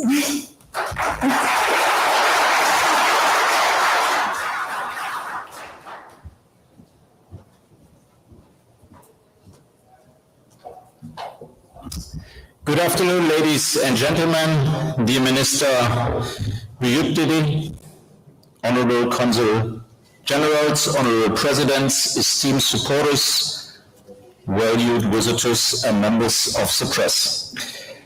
I'm pleased to welcome you today here in Istanbul to the official opening of the Win EURASIA Hybrid, EURASIA's leading industry fair, and as already mentioned by Alex and Annika, for us trade show managers, the pandemic time is a really tough time. So I'm very, very happy as CEO of Deutsche Messe, running trade shows in Hanover on our fairground, but all over the world, and seeing here again people being together and seeing, yes, with a mask, but seeing eyes and seeing really the enthusiasm, what happens if people are together. Over the next 4 days, we will bring together trade professionals, and that is our DNA to do both, to generating leads for our client, our partners, our exhibitors, doing this here in the halls, what you can see, the visitors is going on a stand and ask for the new innovation and the new product, and we do the same digital. And there is a question, and I'm quite often asked, hey, Mr. Köckler, why you are offering digital products that will shrink your trade shows? I'm really convinced, looking on you, everyone has a smartphone, hopefully not yet, but quite often a day in his hands, and with the smartphone, he's doing things. And we are really convinced that one who are not able to participating on a trade show, they are really able to get in contact with the exhibitor. Why we are doing this during a trade show? Because we are convinced that at the timing of a trade show, there will be the new innovation. Trade show is a bit like Olympic Games. At one time swinging or running against each other. That is the same what the exhibitors are doing. They are really competing against each other to find their new customers. And for the new customers, we are really convinced that here the Win in EURASIA and the Hannover Messe in Hanover, or the industrial transformation in Mexico or in Singapore is a place where you find new participants. And what we did in April, okay, we are forced to do it, but this year in April we did the Hannover Messe. Thanks for all from Turkey.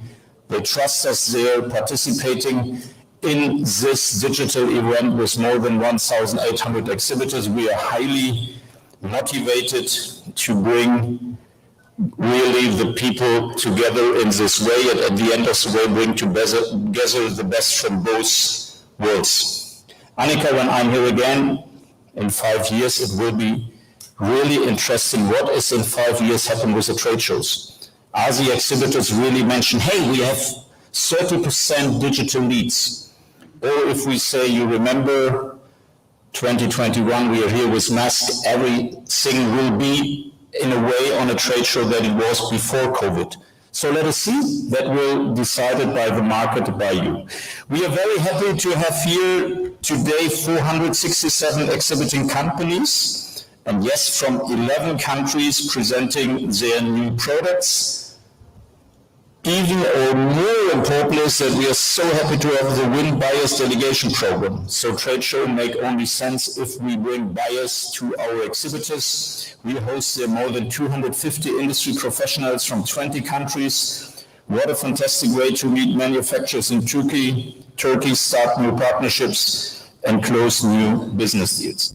Ladies and gentlemen, staging Win requires a lot of teamwork and support. So thank you to our esteemed industry representatives and business partners who make this great show possible. And yes, you know this show is postponed.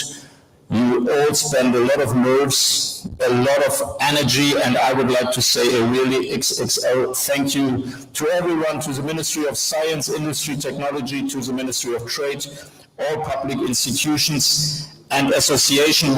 Most of all, thank you, all the exhibitors, sponsors, and visitors. This is your success story. We are organizing the platform, but when we are all together, thank you for your attention. I wish you all a pleasant and successful show, and I would like to thank the CEO of Deutsche Messe, Alex, for his fantastic 12 years here in Turkey.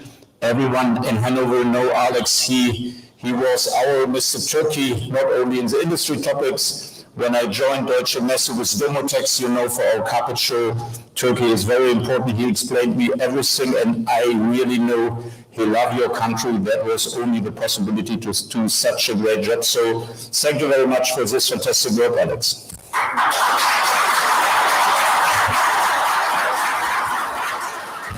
And you see, Annika was with us more than 7 years in Hanover. She is so experienced in all topics of international trade, and having such a pre-successor. So Annika, you see and feel it. She is here to do the same great job, and we are very, very happy that she was highly interested to do this, and it's really great to see you and you as a team, how to do the bridge between the time from Alex to Annika and to see, and thanks a lot to the fantastic team we have here in Turkey, helping us together running here trade shows. The best time has to be to come. So thank you very much.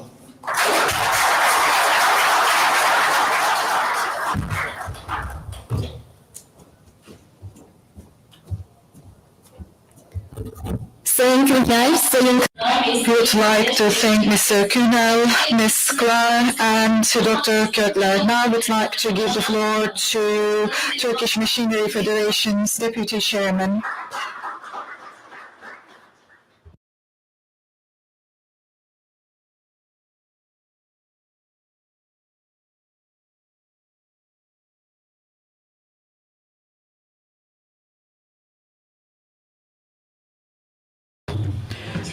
Esteemed Deputy Minister, esteemed President of TİM, Turkish Exporters Assembly, representatives of diplomatic missions, as well as the valuable members of the Machinery Federation. Well, actually, this is a day of mourning for us. Our founder, Mustafa Kemal Atatürk, I am commemorating him with great gratitude and affection. This day of mourning, and the coinciding of this fair actually has injected a little bit of momentum into this day of mourning, because last year we already had a preparatory meeting as if we were going to organize that particular fair, but unfortunately that pandemic troubled our business plans, our relationships, and this is why it's a particular source of pleasure for me to be here with you. And I'd like to provide a few pieces of information to you about the Machinery Federation. It was established in 2014, and it is focused on the structures of the machinery industries, both in Turkey and outside Turkey. But in Turkey, this has become a federation in 2014. Currently, we have 20 members and we have 3 observers. And since 2020, we've been using that name Turkey, thanks to the confirmation of the relevant ministries and approval of the Ministry of Internal Affairs. And Well, in our industry, the structure is well established and deep-rooted, and all the associations that make up MACFED actually have exchanges with international federations and overarching institutions all around the world. They have membership at these platforms, they have contributions to these platforms as well, but at the same time, they focus on the values and benefits generated on these platforms accordingly. And MACFED is a member of ORGALM. It's actually the European Industrial Confederation. It's a member of that particular organization. The machinery sector, according to the data of 2020, it has over 17,000 manufacturers. It creates a great amount of employment, and it has a turnover of around 100,000 USD. So it creates a great amount of added value. This is a great economic player as well. It has R&D centers, it has design centers, and it also has a leading position in Turkey, and it's an industry that conducts studies in this area. And together with the registered ones, all the machinery companies have an R&D department or a design department. It may be either supported by the state or internally funded. So in a way, by nature, these companies have their design or R&D units. Well, this also has an implication on the industry and on the industry's relationship with the European Union. Well, as for the technical legislation and the alignment with the laws in Europe, actually, we have aligned our legislation, and this is why our direct counterpart is Europe right now and European players. Yes, the EU alignment processes are focusing on that. In addition to that, new situations arise here, and I would like to touch upon that a little bit. Carbon neutral policies are quite important here, and climate change, adaptation to climate change, combating climate crisis, and green transformation. All these issues actually have an impact on Europe, and this has had reverberations all around the world. This has become an economic activity, and this is going to create a climate in which trade is conducive. So the Paris Agreement has been ratified, an action plan has been already prepared by the relevant ministry, and we will be aligning ourselves accordingly, just as we did with the technical legislation.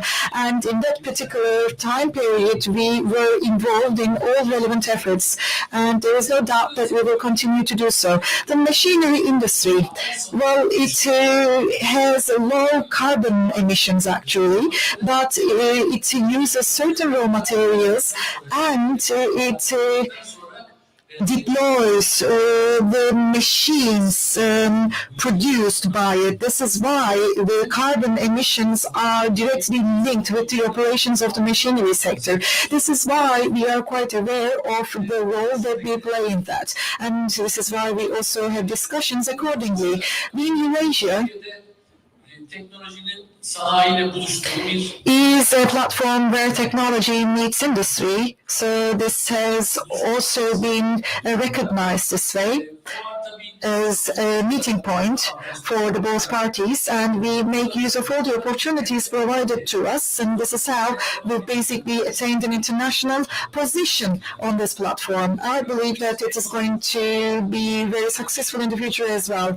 So we also have member institutions and associations in our operations, and on behalf of MACFED, I'd like to express that we support this particular trade show, and we're very proud to see its accomplishments. Having said that, I would like to thank everybody for their contributions to this trade fair, to this for their contributions to the production of machinery as well. I would like to thank relevant ministries as well. I'd like to greet each and every one of you. Thank you. Thank you very much. We would like to thank our speakers. Now I'd like to give the floor to Mr. İsmail Güle, Chairperson of Turkish Exporters Assembly.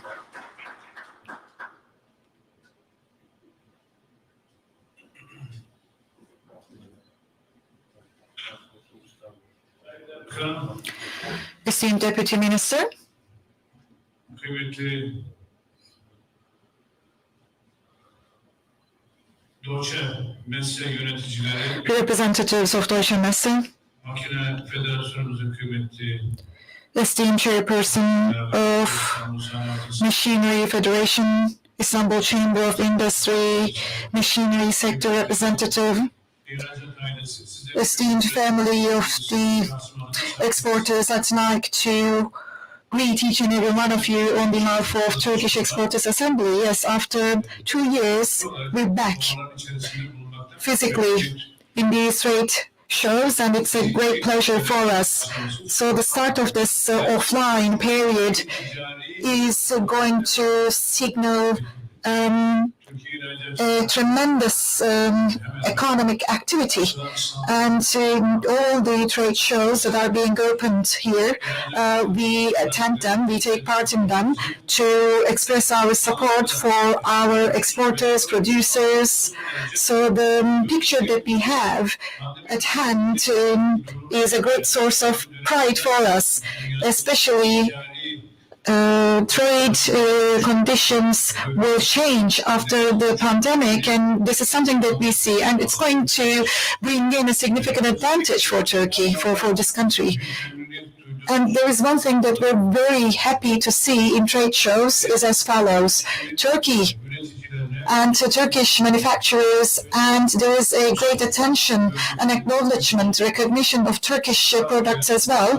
And I've had the chance to take part in many trade shows consecutively, and the picture that I've seen was quite a happy one. I was in the packaging fair, I was in the Hubak fair, and I was in this EURASIA fair, and we've seen intense attention from the delegations from all around the world, and the companies that we can see here and the exhibitors, they leave this exhibition with satisfaction. This is a reflection on our trade relations, and this also helps us come up with long-term projections that will guide us in the future.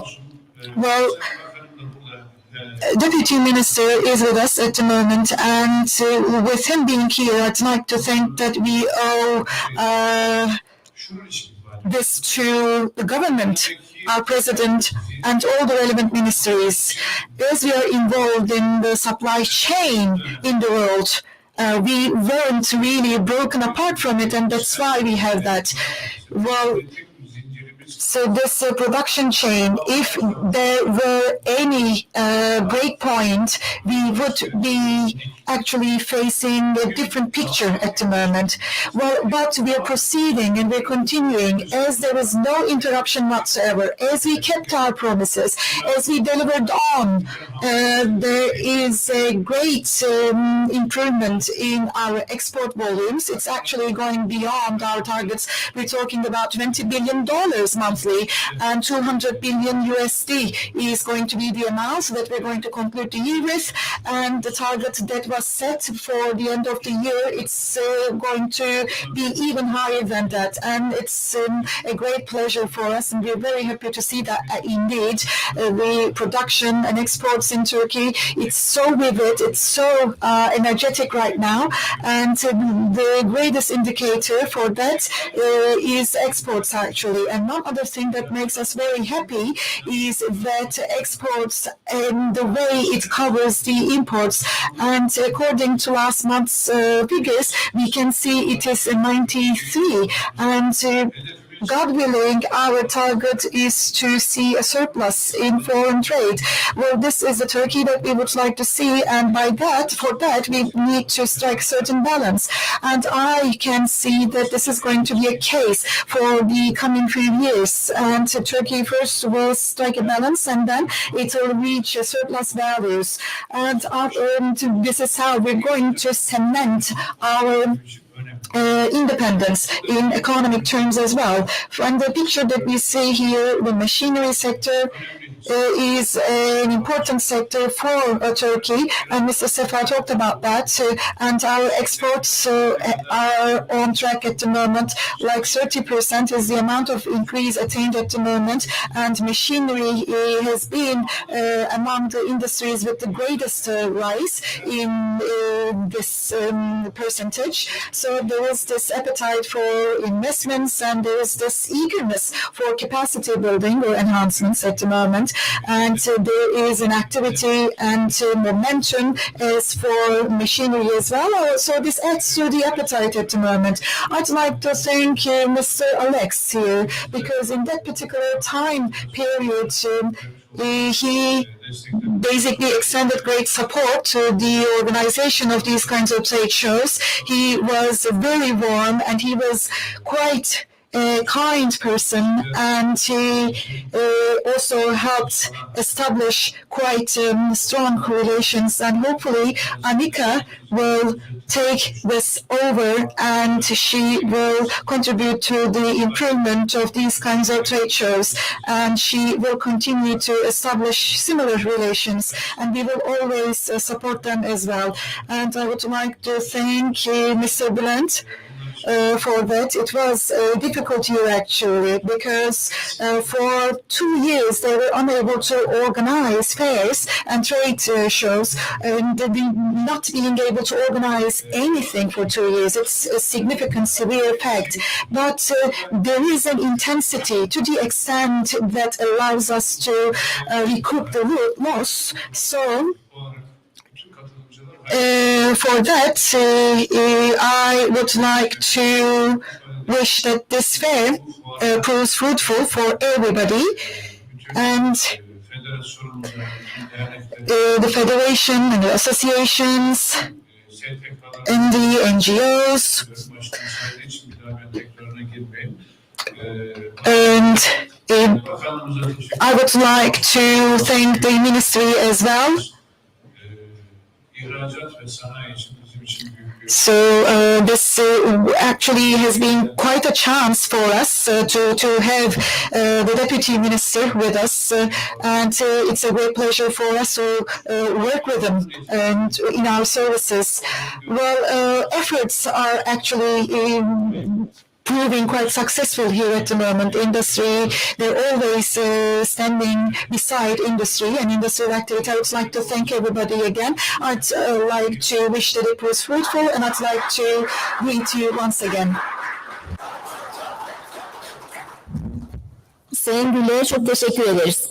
Son olarak Thank you, Mr. Güler. Now I would like to invite to the floor the Deputy Minister of the Ministry of Industry and Technology, Mr. Hasan Büyükdede.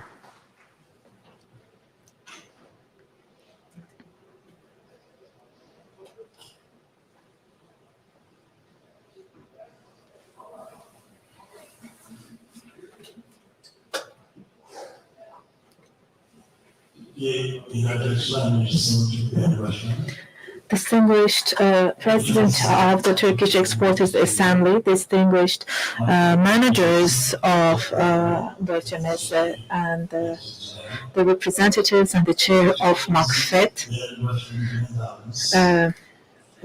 Mr. Bülent, the chair of TÜYAP, distinguished participants and members of the press.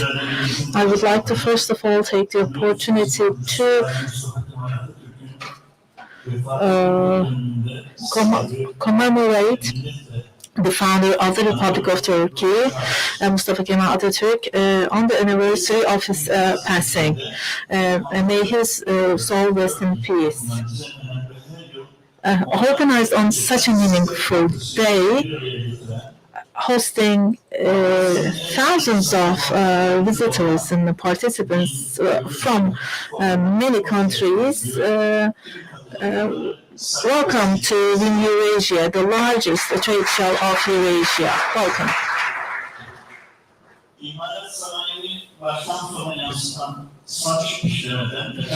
From metal sheet processing to automation services, to electrical equipment, to hydraulic, pneumatic services, to in-facility logistics, all could be needed is offered in this trade show. So I wish that this trade show be auspicious for everyone. We know that the machinery is the backbone of manufacturing. With a labor-dense economy, it is almost, it's very difficult, almost impossible to exist in today's world. Well, let's put aside the fact that it is a labor dance. If the machine is not smart and intelligent, if the production lines are not automated, then those will no longer exist. That's why the theme of the trade show was determined as digital transformation. That's why I would like to congratulate the managers for having set such a vision. The investors and the machinery manufacturers will attach great importance to Green Deal and green transformation. The global powers that lead the picture will try to convert the existence of emission into a tax system. And we can combine this with renewable energy. For green production, emitting less, wasting the resources at the minimum level, and benefiting from renewable resources. These are the things that we should be achieving. This is a great opportunity for all of us. Now, this is a call to the machinery manufacturers. Let's make our machinery smarter, more intelligent, and environment-friendly. Let's invest in R&D. But we should also value staff with creative minds. Let's discriminate them positively. Let them create new ideas, because coming up with a new idea is more difficult than coming up with a new machinery. Let's adapt their creativity into our machinery, and in the meantime, let's empower our corporate identity. Now, this calls also to the machinery manufacturers. Make sure that you start replacing your old machinery with the smart machinery of today. Your priority should not be the prices. Your priority should be to prefer the efficient and smart products that will take you to the future. Adapt your own machinery to the requirements of the day. I'd like to say one thing. For a machinery manufacturer and a person who buys machinery, let's convert green transformation into an opportunity. And because of being signatory to different agreements, we will have to do it. In the renewable energy field, wind turbines, solar energy power plants, hydropower plants, and nuclear power plants. In terms of all of these, Turkey's policy is a very successful policy. We have an energy potential, and we have to make investments to make the best out of the potential we have. We are talking about digital transformation, digitalization, and Green Deal, and thirdly, energy efficiency. And fourthly, renewable energy. These are the topics that I touched upon.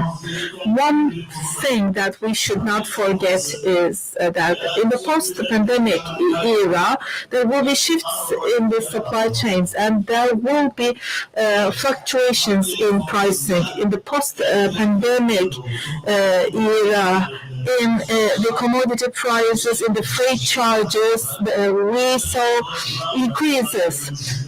And it is possible that we will see a recession. But I believe that we will no longer be able to conduct business based on the prices of the past. Even if we had not had a Green Deal, it is no longer possible to tolerate polluting the environment. When we prepare projects for the waste, we should also use our water very effectively and plan facilities and invest in the infrastructure. It's a requirement for all of us.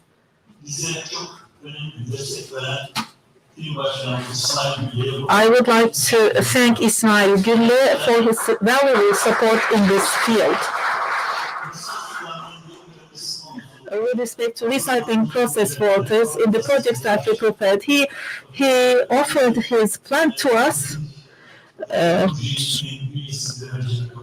He implemented a prototype project in his plant. There were some requests made, so he offered his factory to us. So he has been giving us support in recovering water, processed water. So special thanks go to him. The foreign investors who come to the ministry want to be close to the water resources. Given the fact that a drought is at the doorstep, they always ask us about how close we are to water resources. There was a Korean company, probably you know about them. Before the transport network, the first question they asked was how we have access to water. So the requirements of the new world are completely different. Well, labor costs are increasing, raw material prices are increasing, logistics costs are increasing in the whole world. Of course, we'll see that this will have a repercussion on the finished product. The enterprises have to be agile. I believe that this is a must. And in the supply chain, starting with the supply chains, or in the supply of goods and services, we should be able to meet all the requirements.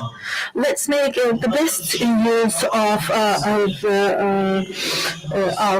let's make the best use out of Turkey's geographical location. Let's make sure that our focus is on the R&D centers, and we're trying to offer more area to such companies. There are a few companies who are in this trade show displaying their products. Before I conclude my words, I would like to thank everyone who made the EURASIA trade show possible. I would like to thank all participants. I would like to thank Deutsche Messe Group for having organized this trade show. Thank you very much. I wish this trade show to be auspicious for everyone, and I wish you all a very good market.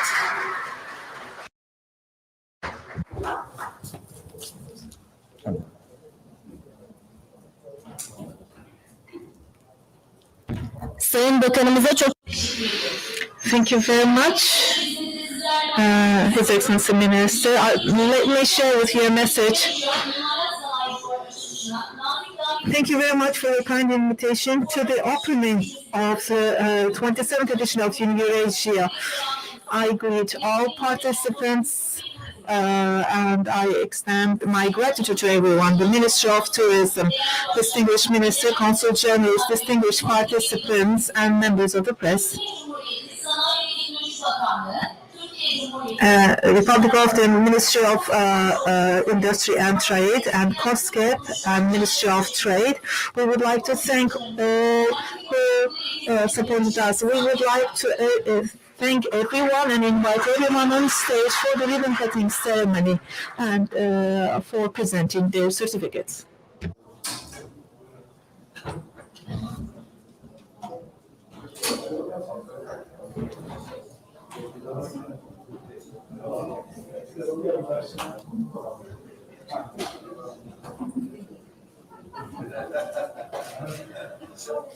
Thank you.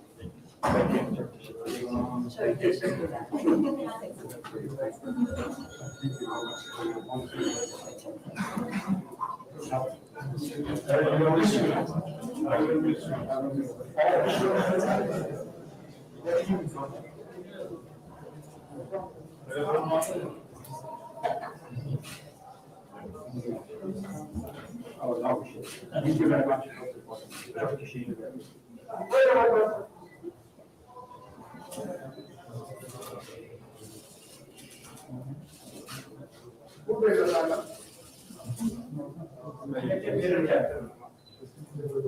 you very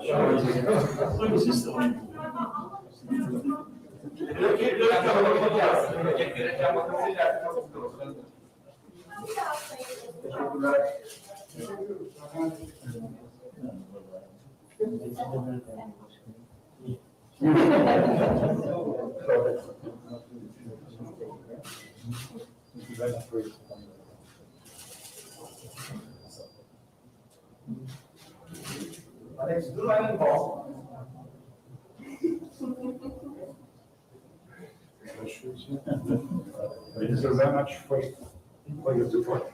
Thank you.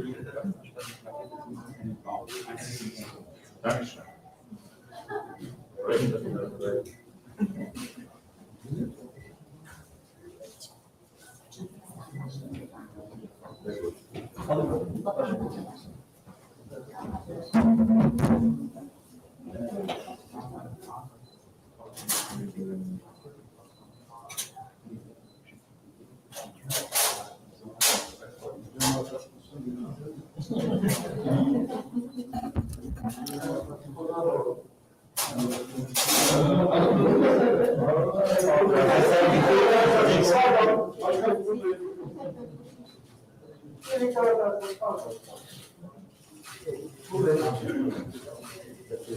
Ya Bülent Bey sen de gelsene, sensiz olur mu abi, gel. Bülent abi gel. Mehmet gel. Mehmet gel. Mehmet. Gel.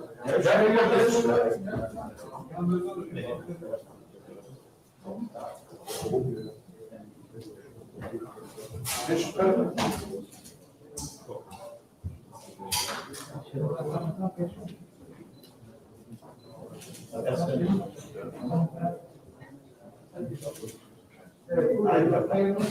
Hayırlı olsun. Hayırlı pazarlar olsun.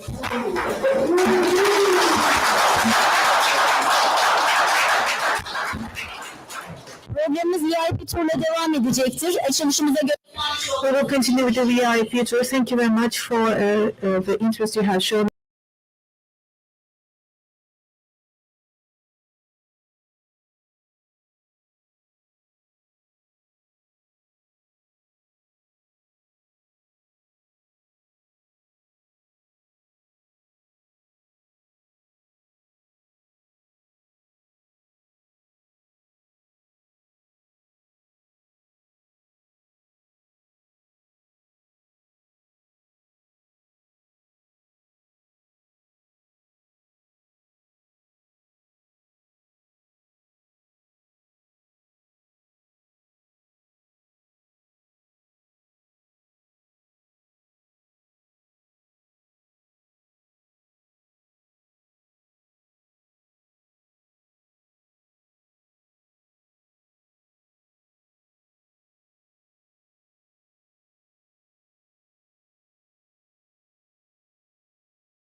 Hello, everyone.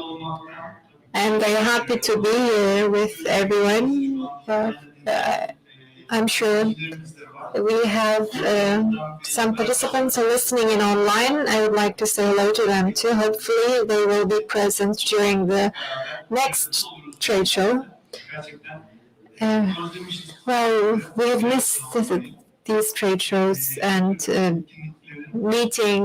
being together during trade shows, and they contribute to the economy and to the industry a lot. So we've realized that in their absence, actually. Everything being online was a different experience, so I think both will go hand in hand from now on. We're talking about digitalization today and its place in our day-to-day life, so we can't avoid it. It will be always there. I would like to introduce myself first, very briefly. Then I will introduce the speakers. My name is Tanya Özkan-Tibek. I'm a member of the board of Entech Automation. At the same time, I'm also a board member of ENOSAT. It's the Automation Industrialists Association. In this association, we have local and international members. 107 is the latest number of members. Tunç Bey and Aylin and their companies, they are also a member of our organization. Mahmut Bey from Renault, he kindly accepted our invitation and came from Bursa, leaving his work behind. So we'll be here for an hour, and I'd like to introduce Aylin Layazan. She is a member of the board of Doro Automation, and they have a product at the same time, which is an international brand at the same time called ProManage. She is the general manager of ProManage Corporation. Mahmut Şenaltun is from Oyak Renault. He is the digital transformation leader at Oyak. Tunç Bey comes from HKTM company. He is board member and is also board member of ENOSAT Association.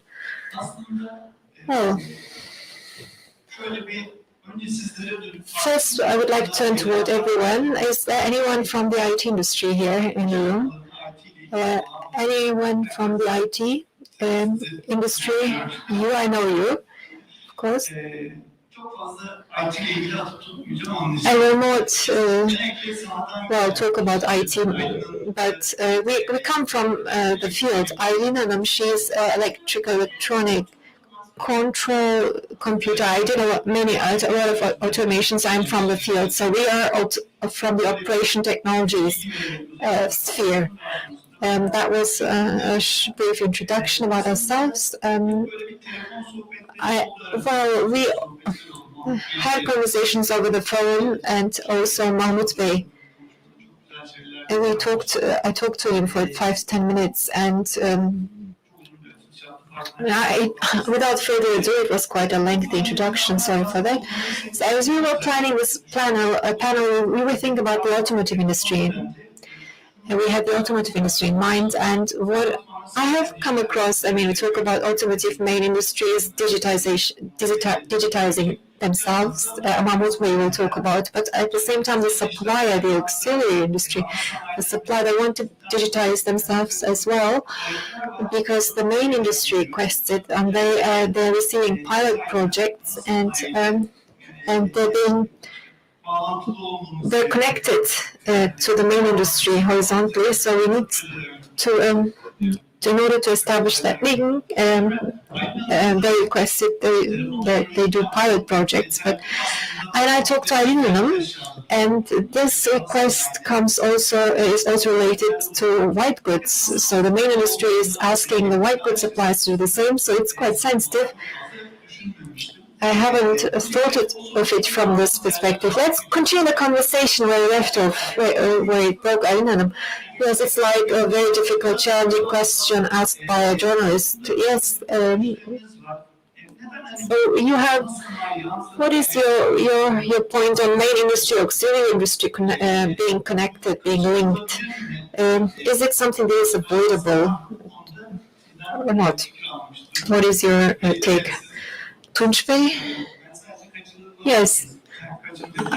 Should we avoid it? Well, let me answer your question if you wish. Thank you very much.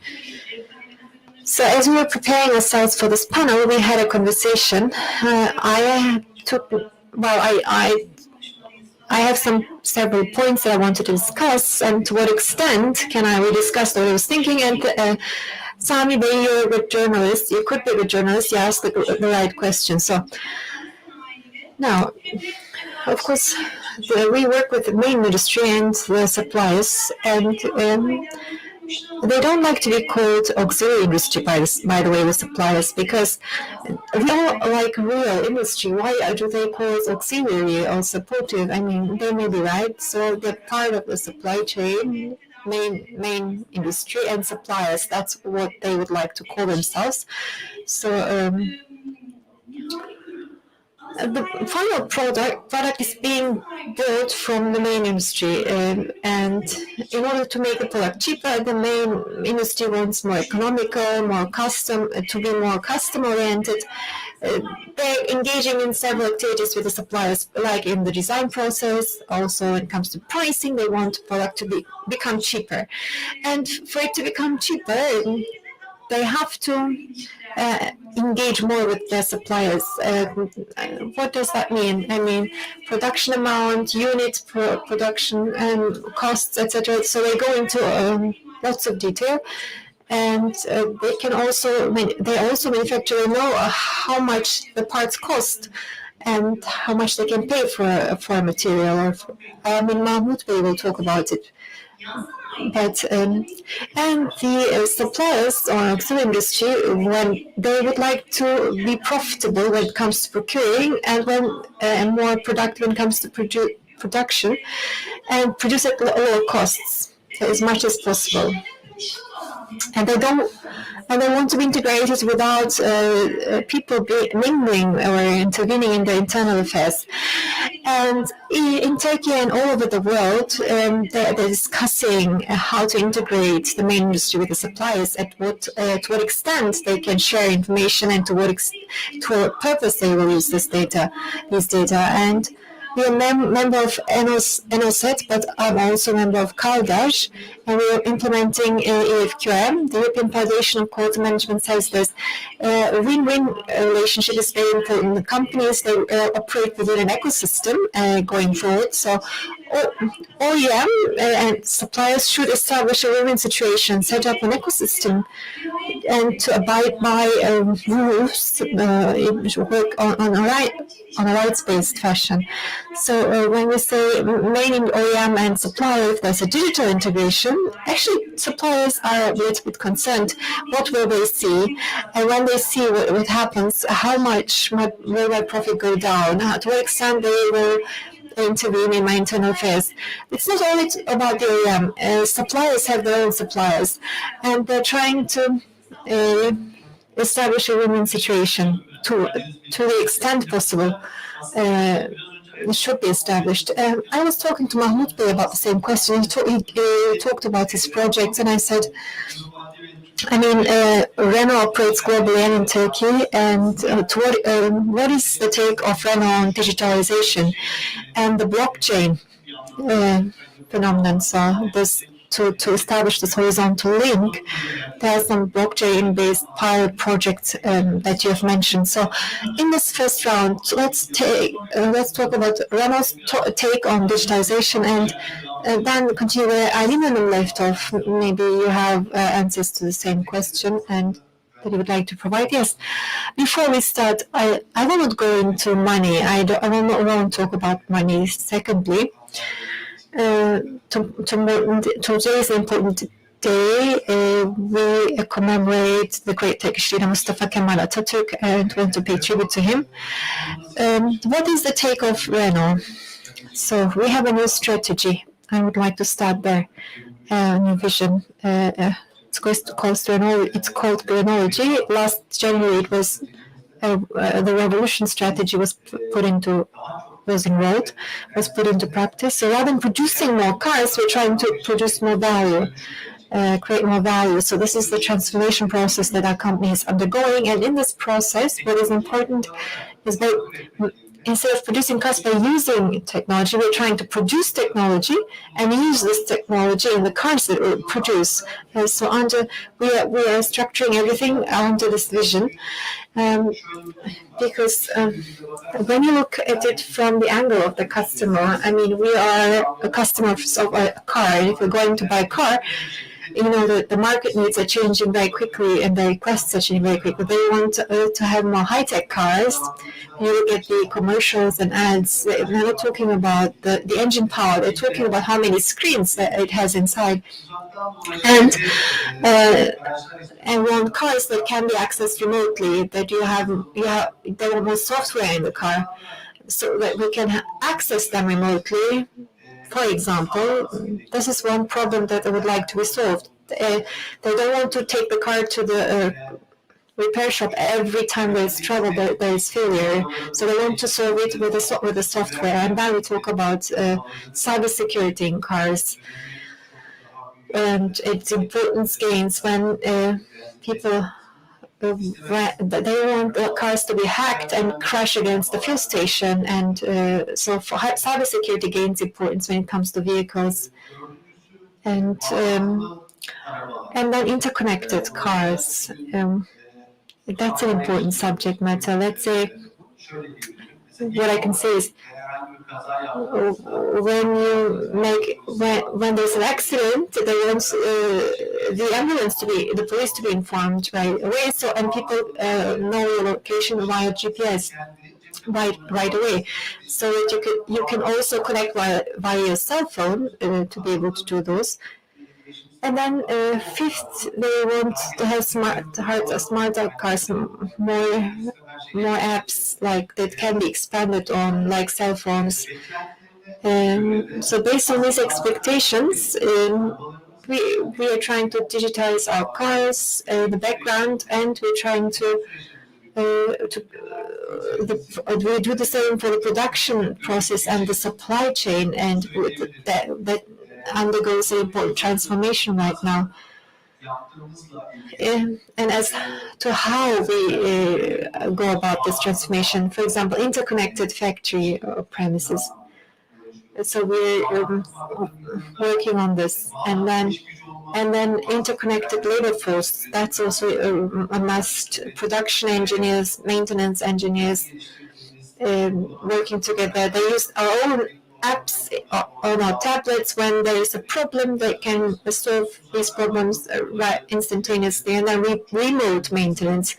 That's an important agenda item for us, because during the COVID era, I mean, we've experienced this. One of our lines failed, and people couldn't come from Sweden to maintain it. And so I think remote maintenance will solve and has solved many problems. On the other hand, data. Data is very important. As Eric Renault, we are producing a car once every 53 seconds. And thousands of cars and engines. And when there's unplanned downtime, that's a problem. And then we talked about interconnected premises. We get our data somehow, but we have to make use of it in an accurate way. And both manufacturing data and supply chain data we need to make sense of, to come up with the right optimization, to bring the right product at the right time to the factory, to optimize stock levels. And so data and analytics will help us and helps us out in this regard a lot. And so we have many projects going on in this field. Maybe in the next round I can give details, because I can go on forever talking about this subject. So I talked about two headings, and now a third heading, which is very important, is which we work on this third issue together with our suppliers, and that our most labor-intensive effort is the development of competencies of our people and cultural transformation. We may invest and come up with projects once, but if you don't tackle people, everything will remain up in the air. So digital transformation is not is not top-down for us. It should spread at the bottom and disseminate at the bottom, where we have a magnitude of projects that are directed from bottom to top. So it's like a journey from bottom to top, and other than all of those, subject is people, which is quite labor intensive, and the integration with innovation ecosystem in Turkey, our integration with the innovation ecosystem in Turkey. To give an example or several examples, last year we have listened to the solution of more than 200 technology companies. And in 2021, we want to accelerate our digital transformation and set up strategies accordingly. In 2020, I think we have run more than 80 digital transformation projects in our factory, excluding holidays. I think it's like a certain amount of projects per week.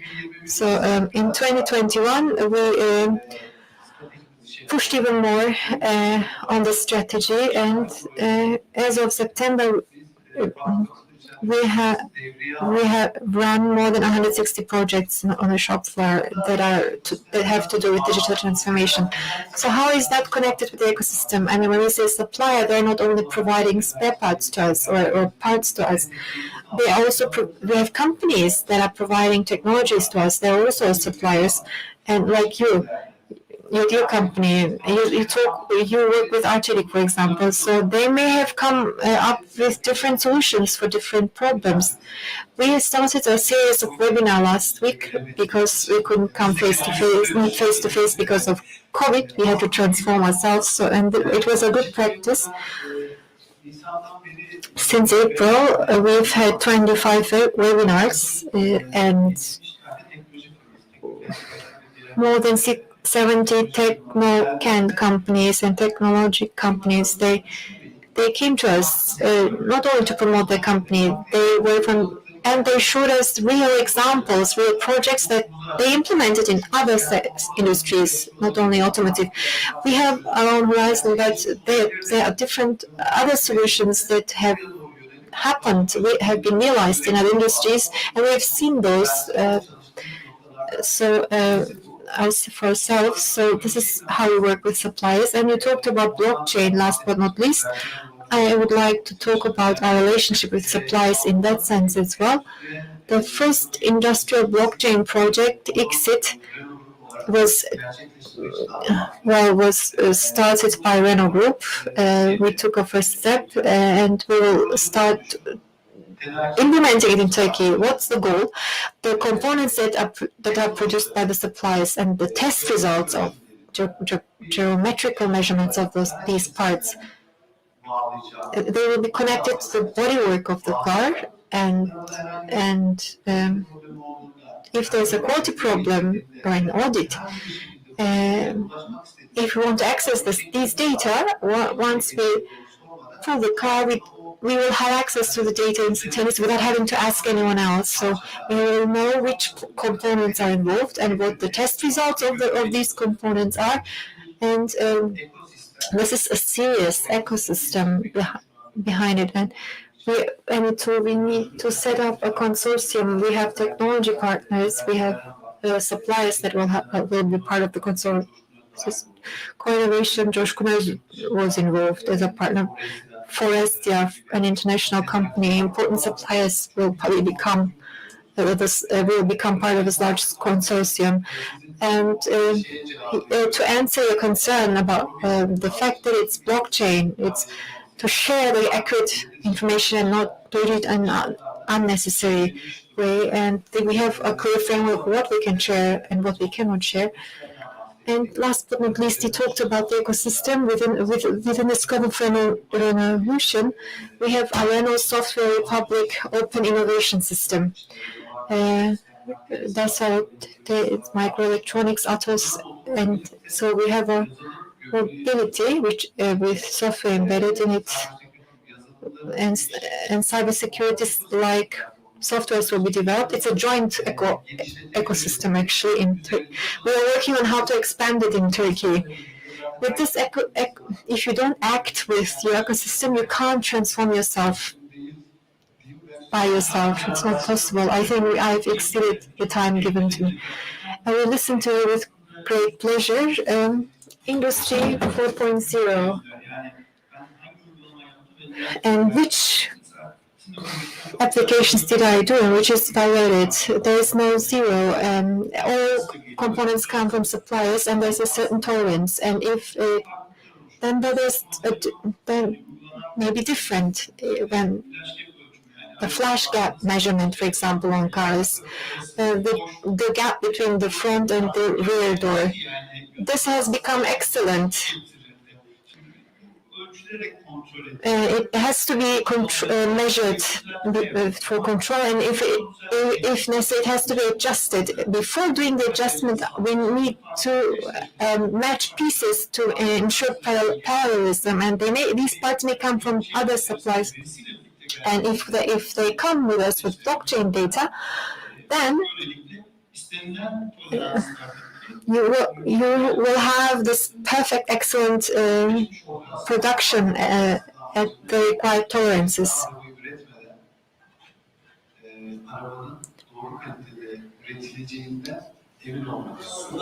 Doğru çalıştığını görüp ondan sonra herhalde.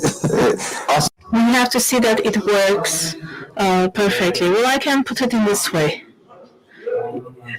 You produce a part, I can produce a part. While these parts are being produced, the data comes to us, and we would like to see when the finished car will look like. Rather than going back and taking action, rather than taking a reactive action, we would like to work in a proactive manner. So this is our plan for the midterm. Thank you very much for clarifying the picture. Now, Tunç, you are a technology supplier. And you work with the suppliers. Do you see any risks with respect to this connection, this horizontal integration? From the perspective of suppliers, do you think that it poses a risk for suppliers? Before I answer that question, I would like to say that I really like the idea that Renault had introduced. Turkey Renault is a pioneer, and the world follows you. So this is great. So I now take over the floor and give the answer to a question. As Ivan mentioned, this is a very sensitive matter, but put it this way. In the relations between people, what do we expect? We have just one expectation, which is respect. Respecting the effort, the money earned, so to go up the ladder together with the other party. So if the parent industry kills the supplier, then it will have a bad impact on them. The relations should be based on a win-win principle. I know that this is not easy. I know that this is sometimes only a wish. I know that you make your calculations based on cents. As a supplier, the supplier should look into how the efficiency could be increased by decreasing costs. Well, in the automotive industry, we know that the prices are increasing in the supplier's supply chain. So asking the supplier to further reduce the prices is expecting too much. And this is a supplier telling us that. Well, we are a supplier, not only for technology, but also for products. But mainly, we are a technology supplier. Well, if we were HSBC, people would always remember our names, but the name of our association is HKTM, which is Movement Control Technology market. We are not only talking about durable goods. We are present in 16 different sectors, including heavy industry and also plant automation and robotics solutions. Well, we're actually talking about the plant automation and robotics. Well, it also involves the heavy industry when I give you the examples. You cannot start the operation before the assembly starts. So we are acting as a whole. That's why we would like to offer all of the services under the same umbrella and give support through trainings to be able to meet all of the expectations of the customers. Because we're not doing the things just because we wanted to do it that way. We try to wear the shoes, put ourselves in the shoes of the customer and try to understand what they think. We do the same. Try to understand what they think. So this is the very essence of respecting the other party. Well, even if you represent a large company and expect the others to listen to what you say, you won't make any progress. You have to respect one another. There is a cartoon, as you know. Well, if somebody asks for a swing, it goes to design, something else comes up, production comes up with another thing, and the end customer at the end of the day finds something totally different from what was requested. So, we can discuss the issues so comfortably here today thanks to the phone calls of the moderator. Everything is based on our preparation. That's why we have to learn to listen to one another. I had to pay a huge sum to learn it. Wow. I once trusted a supplier. I had great confidence in them. Well, I was invited to a dinner, and we were speaking German amongst ourselves. He said, "How much time do you need for preparation?" And we said to ourselves, "I will finish it in 3 weeks." And he said, "You didn't ask me," and he asked the question again. And then we looked at each other. We said 3 weeks. Well, you know, it took us 3 or 4 months, not 3 or 4 weeks, because we had some assembly problems. We had to remove things, install things again. I understood back then that it's very important to make preparation. That's why it's very important to listen. That's why we have to listen to you as your suppliers. And our request from you is there are engineering companies in Turkey. We're doing our best to achieve something.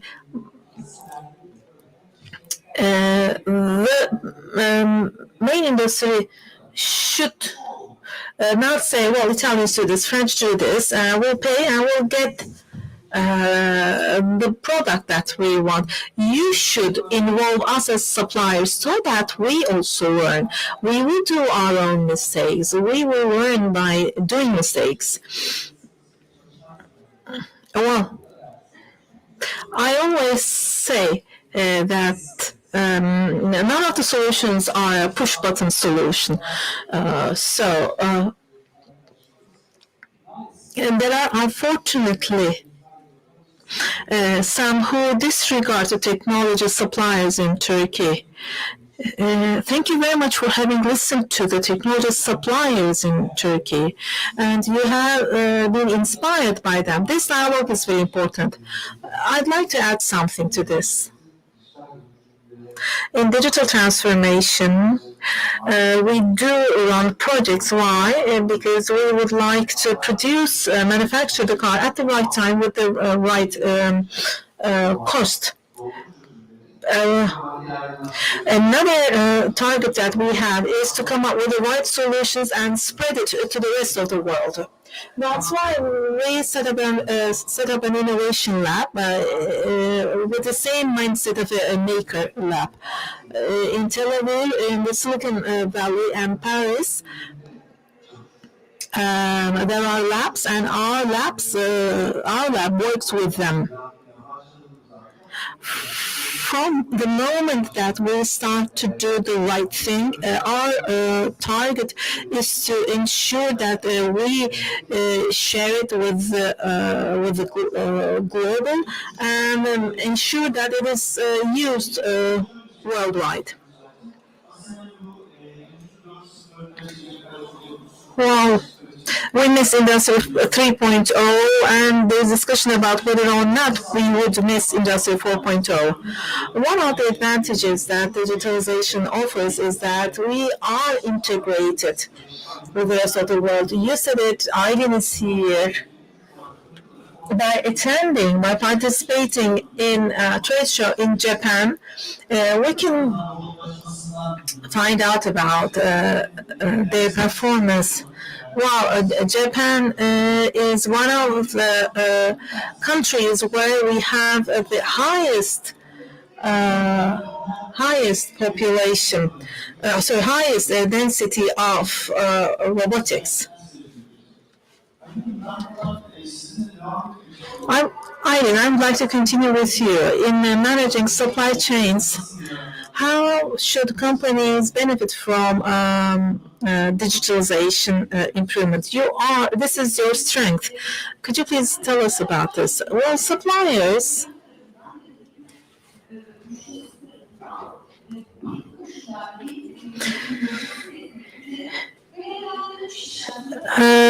are expected to offer a certain quality of product. That's why they should be inspected. As Mahmoud said, the cost of the line stopping for 1 minute will cost a 2 or even 3-digit dollars. So we should make sure that the right part is produced at the right time and in the right manner. Therefore, in order for the OEM to meet the expectations, they have to go through very serious inspections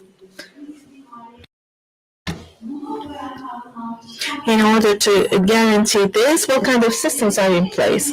So one of the best ways of offering this is to work with a company that has set up the required digitalization process that can say, this is how I run my quality systems. And the IoT also collects the parameters, the process parameters from the machines. So when the OEM sets up such systems, then life is much easier for the supplier, and the supplier's customer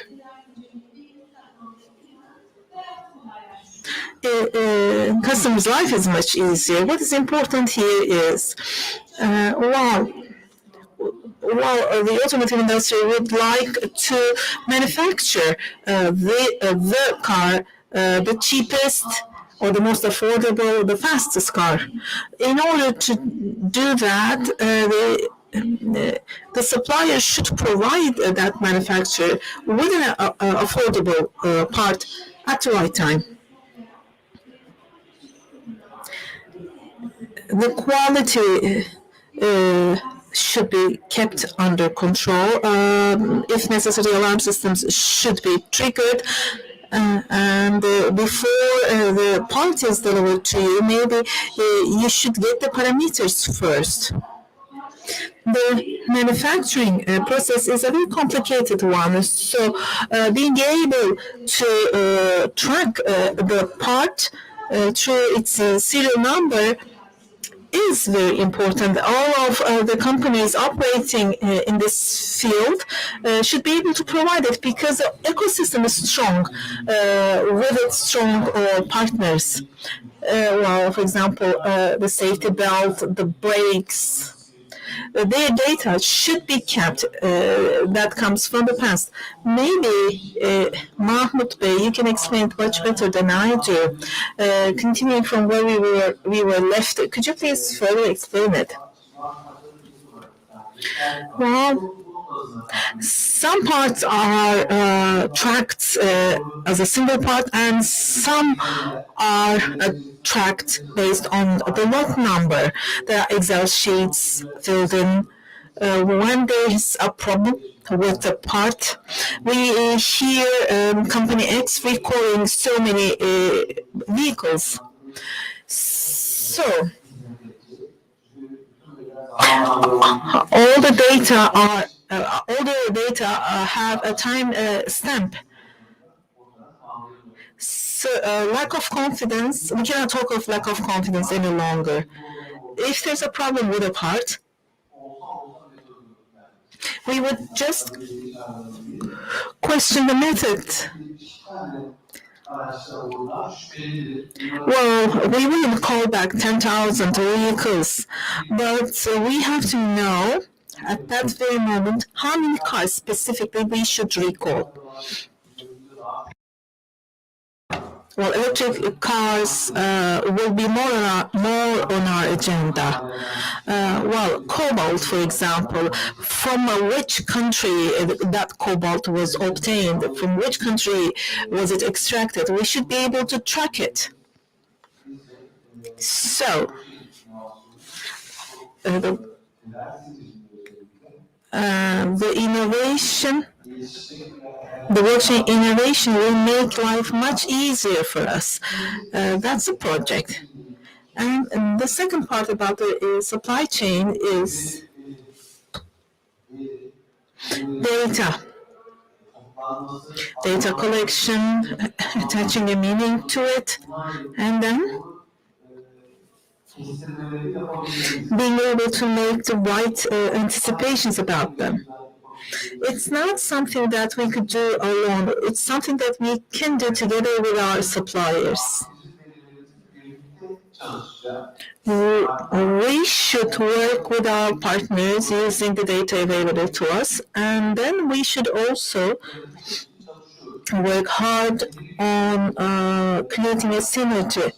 So, talking about the data, let me say one more thing. We say that human resources are, human resources is very important. We now have a very sufficient human resource, the labor force. We used to say we don't have sufficient, but we now have sufficient human resource. We wanted to invest in data.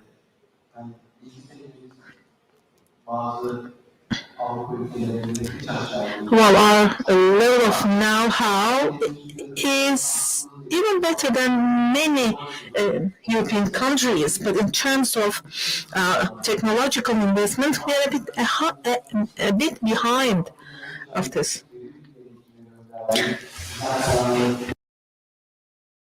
We made an agreement with the University of Boğaziçi. 15 staff are receiving a training on data management. They came to us, we're working with Boğaziçi University, and then we make this project global. We are doing our best to make best use of what is available to us. That is one more project that I'd like to share with you, which we really enjoyed doing it. Digital transformation is actually becoming aware of things. Without becoming aware of things, it's impossible for us to manage it. That's why we're trying to disseminate the idea inside the plant. We organized workshops, trainings, and technology companies came to visit us. We said, let's start this digital transformation, not from the plant, but from the house. We held it twice before COVID. We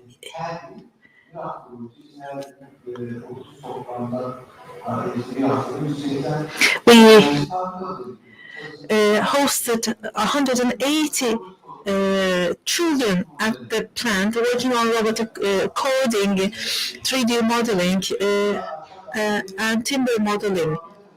So, in the evening, we organized a family trip. The climate in the factory was unbelievable throughout that week. The staff's approach to digital transformation changed. Well, our purpose was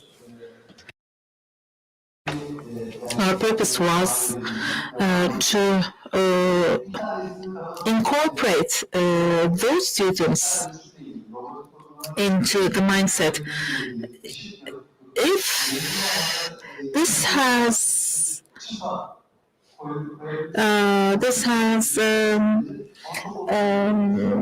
actually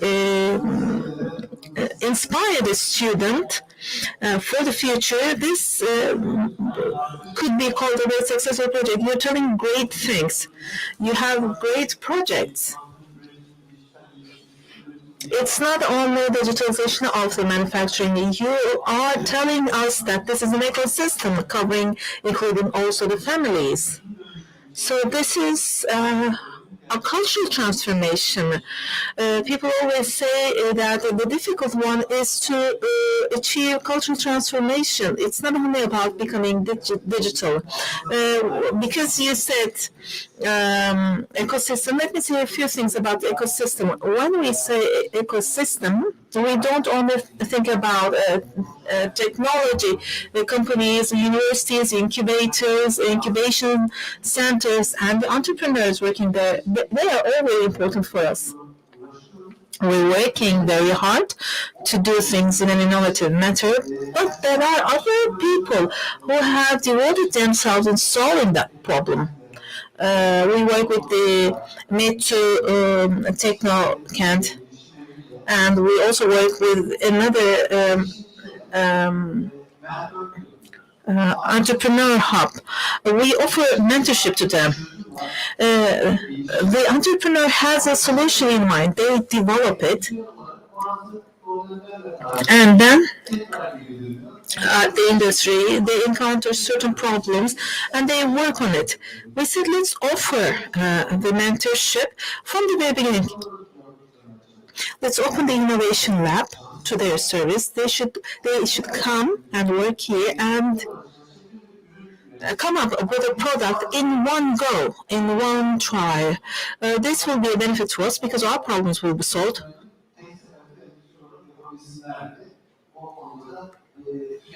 So, we have been in communication and in interaction with the ecosystem trying to develop the system here. This is a great project.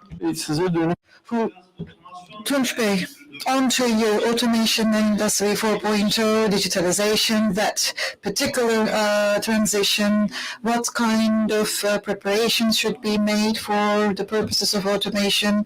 I feel that I am answering all these questions like a politician. And for the third question, I will follow the same method actually, because the things that are being said right now, I would like to have a little bit of addition here. Well, actually, it's quite important to own up to something, and you're actually doing it at the level of children at the moment. One thing I experienced, the best system, I did it and do and apply it. When you do it, it doesn't really work. It has to come from the very bottom of it. So a person coming up to you and saying, I did it, and then you say, congratulations, good for you, and then it goes over you, it goes beyond you. So it turns into an embraced system. This is something that I wanted to underscore. That's why it's quite important to invest in human. We are a member of ENOSAT. Why are we? Because industry and automation are the areas where we're working, and the investments that we're making, and where do we really stand vis-a-vis automation, and where do we stand vis-a-vis digitalization. We also measure ourselves. And we were talking about at our booth today, an Arçelik team came to visit us, Haldun, Ömer, Faruk, they were all with us. And I actually asked for a moment, I'm going to give examples from you. I asked for their approval and they approved. And they're quite transparent and they're quite open. You should just be open and you should just support the other. And this is how you can basically go beyond. So you cannot really hide what you're keep doing, and you can't really hide your own business. So now that I have the approval and consent, I'm actually sharing about it. Actually, our history with Arçelik starts 17 years ago. The first time we talked about the project, we had a very small workshop. Thank God they trusted us. It was a 1 million TL project, a bid from Italy, and 300 units of that were basically transferred to us. So 550 the units, this was the amount of reduction that they achieved. So engineering companies and engineering firms, and the fact that they developed actually brings in many benefits just like that, even if you don't acquire or procure anything. So this is why we need to experience these kinds of things. So we just didn't want to lose anything a little bit, but we still had a little bit of loss, but it was basically the cost of our learning. And next time we basically cut our costs. So these were basically the projects that we carried out. And the project that I want to give an example from was white goods from Arçelik. So let me diversify it a little bit. So it was actually a furnace project, and 4 meter to 15 meter was the size dimension of the line, and some of it was basically allocated to the dies. So in a way, assembly line was what we were supposed to create. And what we did was the MFTC, and it was a middle frequency and resilience welding technology. We wanted to connect them all, and then we were supposed to transfer it to the next line. So in total, 17 units made up the entire project. One was an interim transfer, the other was assembly, testing, and welding lines. And in those lines, we needed to maximize the quality, and we wanted to eliminate all problems. So we carried out interim measurements. In terms of operations, we handled the entire process, like 20 centimeter diameter discs, and they were moving on a plate, a sheet, and they were basically making sure that the surfaces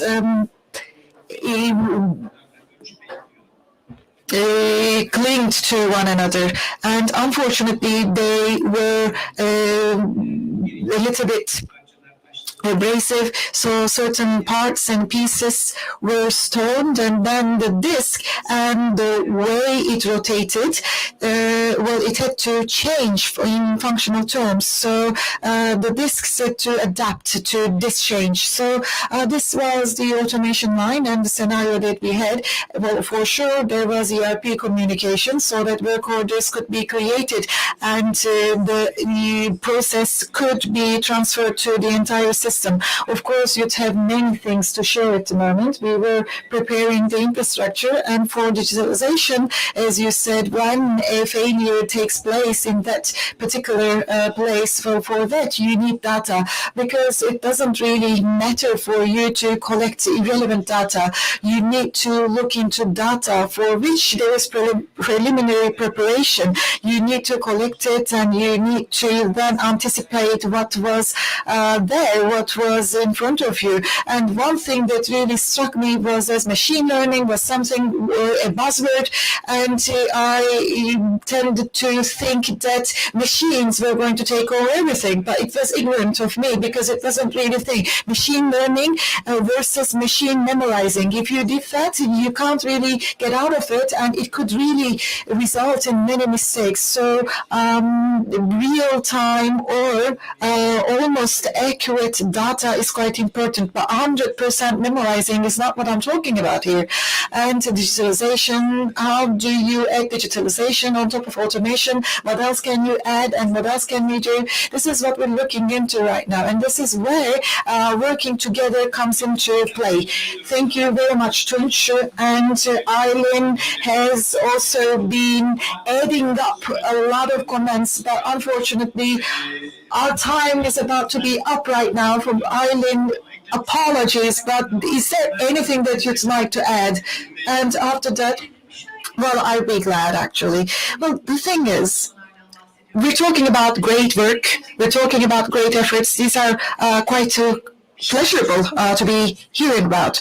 But one thing that I'd like to point your attention to, yes, operators, important employees, especially blue collar, that part is quite important in digital transformation. What's more important than that is as follows. Digitalization, what we call as digitalization, how should it start and how should it continue? First of all, enterprises should become proactive. This is what we need to work towards. One thing that I'd like to underscore, production operations and its flows. When we digitize them, one thing we see is as follows. The loss of time in operations, 80% of that is related with planning. So machine failures aren't really associated with that, but everybody is focused on maintenance, predictive maintenance. When you have predictive maintenance, the thing that you're going to earn is only going to equal 20% of your losses. 80% is related with your inaccurate planning in operations. So manufacturing execution system or manufacturing operations management system, once you deploy it and once you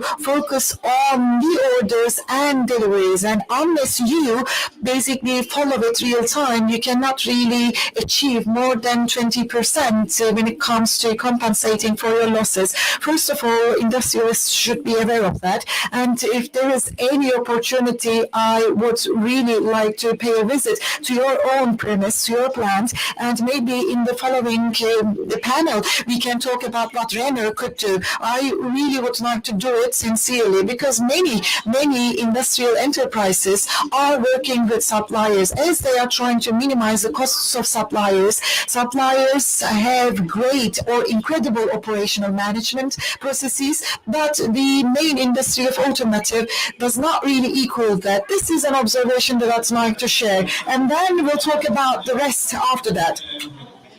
Sure. Well, this is something that we can talk about afterwards. And blue collar that I'm talking about and digital transformation, how can we really execute that? How can we really implement that? Blue collar, for sure, we can start from home. We can start the digitization at home. But digitization is not, well, if you can offer digitization as a benefit, it's great. Because the data that is collected, first of all, operators see that this is what you do. This is what you do in your tasks. And when they have this data, they then have all these ideas that I can do this, I can do that. So digitization, well, you do it centrally and you do it in a manner to offer it only to the white collar. It's not that. We basically deploy and disseminate that data to everybody. So in a way, there's a democratization of data. This is a project that we carry out actually. Well, we have limited time period at the moment, but Mahmut Bey, this has given a chance for Mahmut to have a say. Well, because the predictive maintenance has been something that they touched upon a lot. Well, for the last round, there are certain catchphrases, like Industry 4.0 is one of them, and predictive maintenance is also a catchphrase in a way. And yes, we need to be headed towards that. And some enterprises may be involved in that.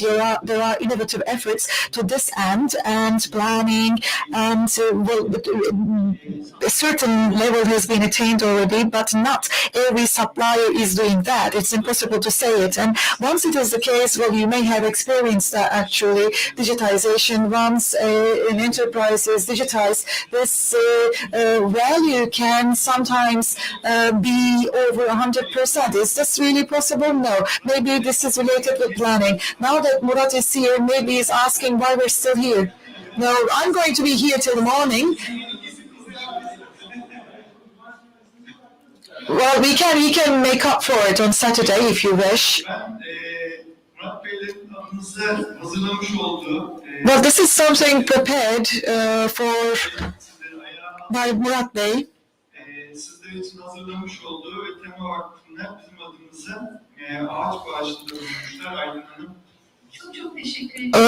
Aylin Hanım, this is a donation of saplings.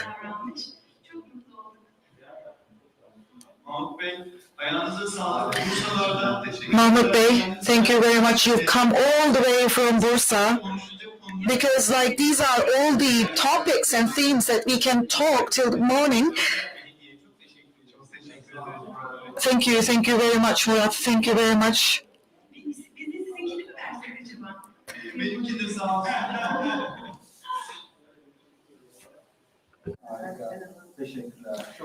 Teşekkür ederiz. Teşekkürler. Çok teşekkür ederiz. Efendim çok keyifliydi. Evet.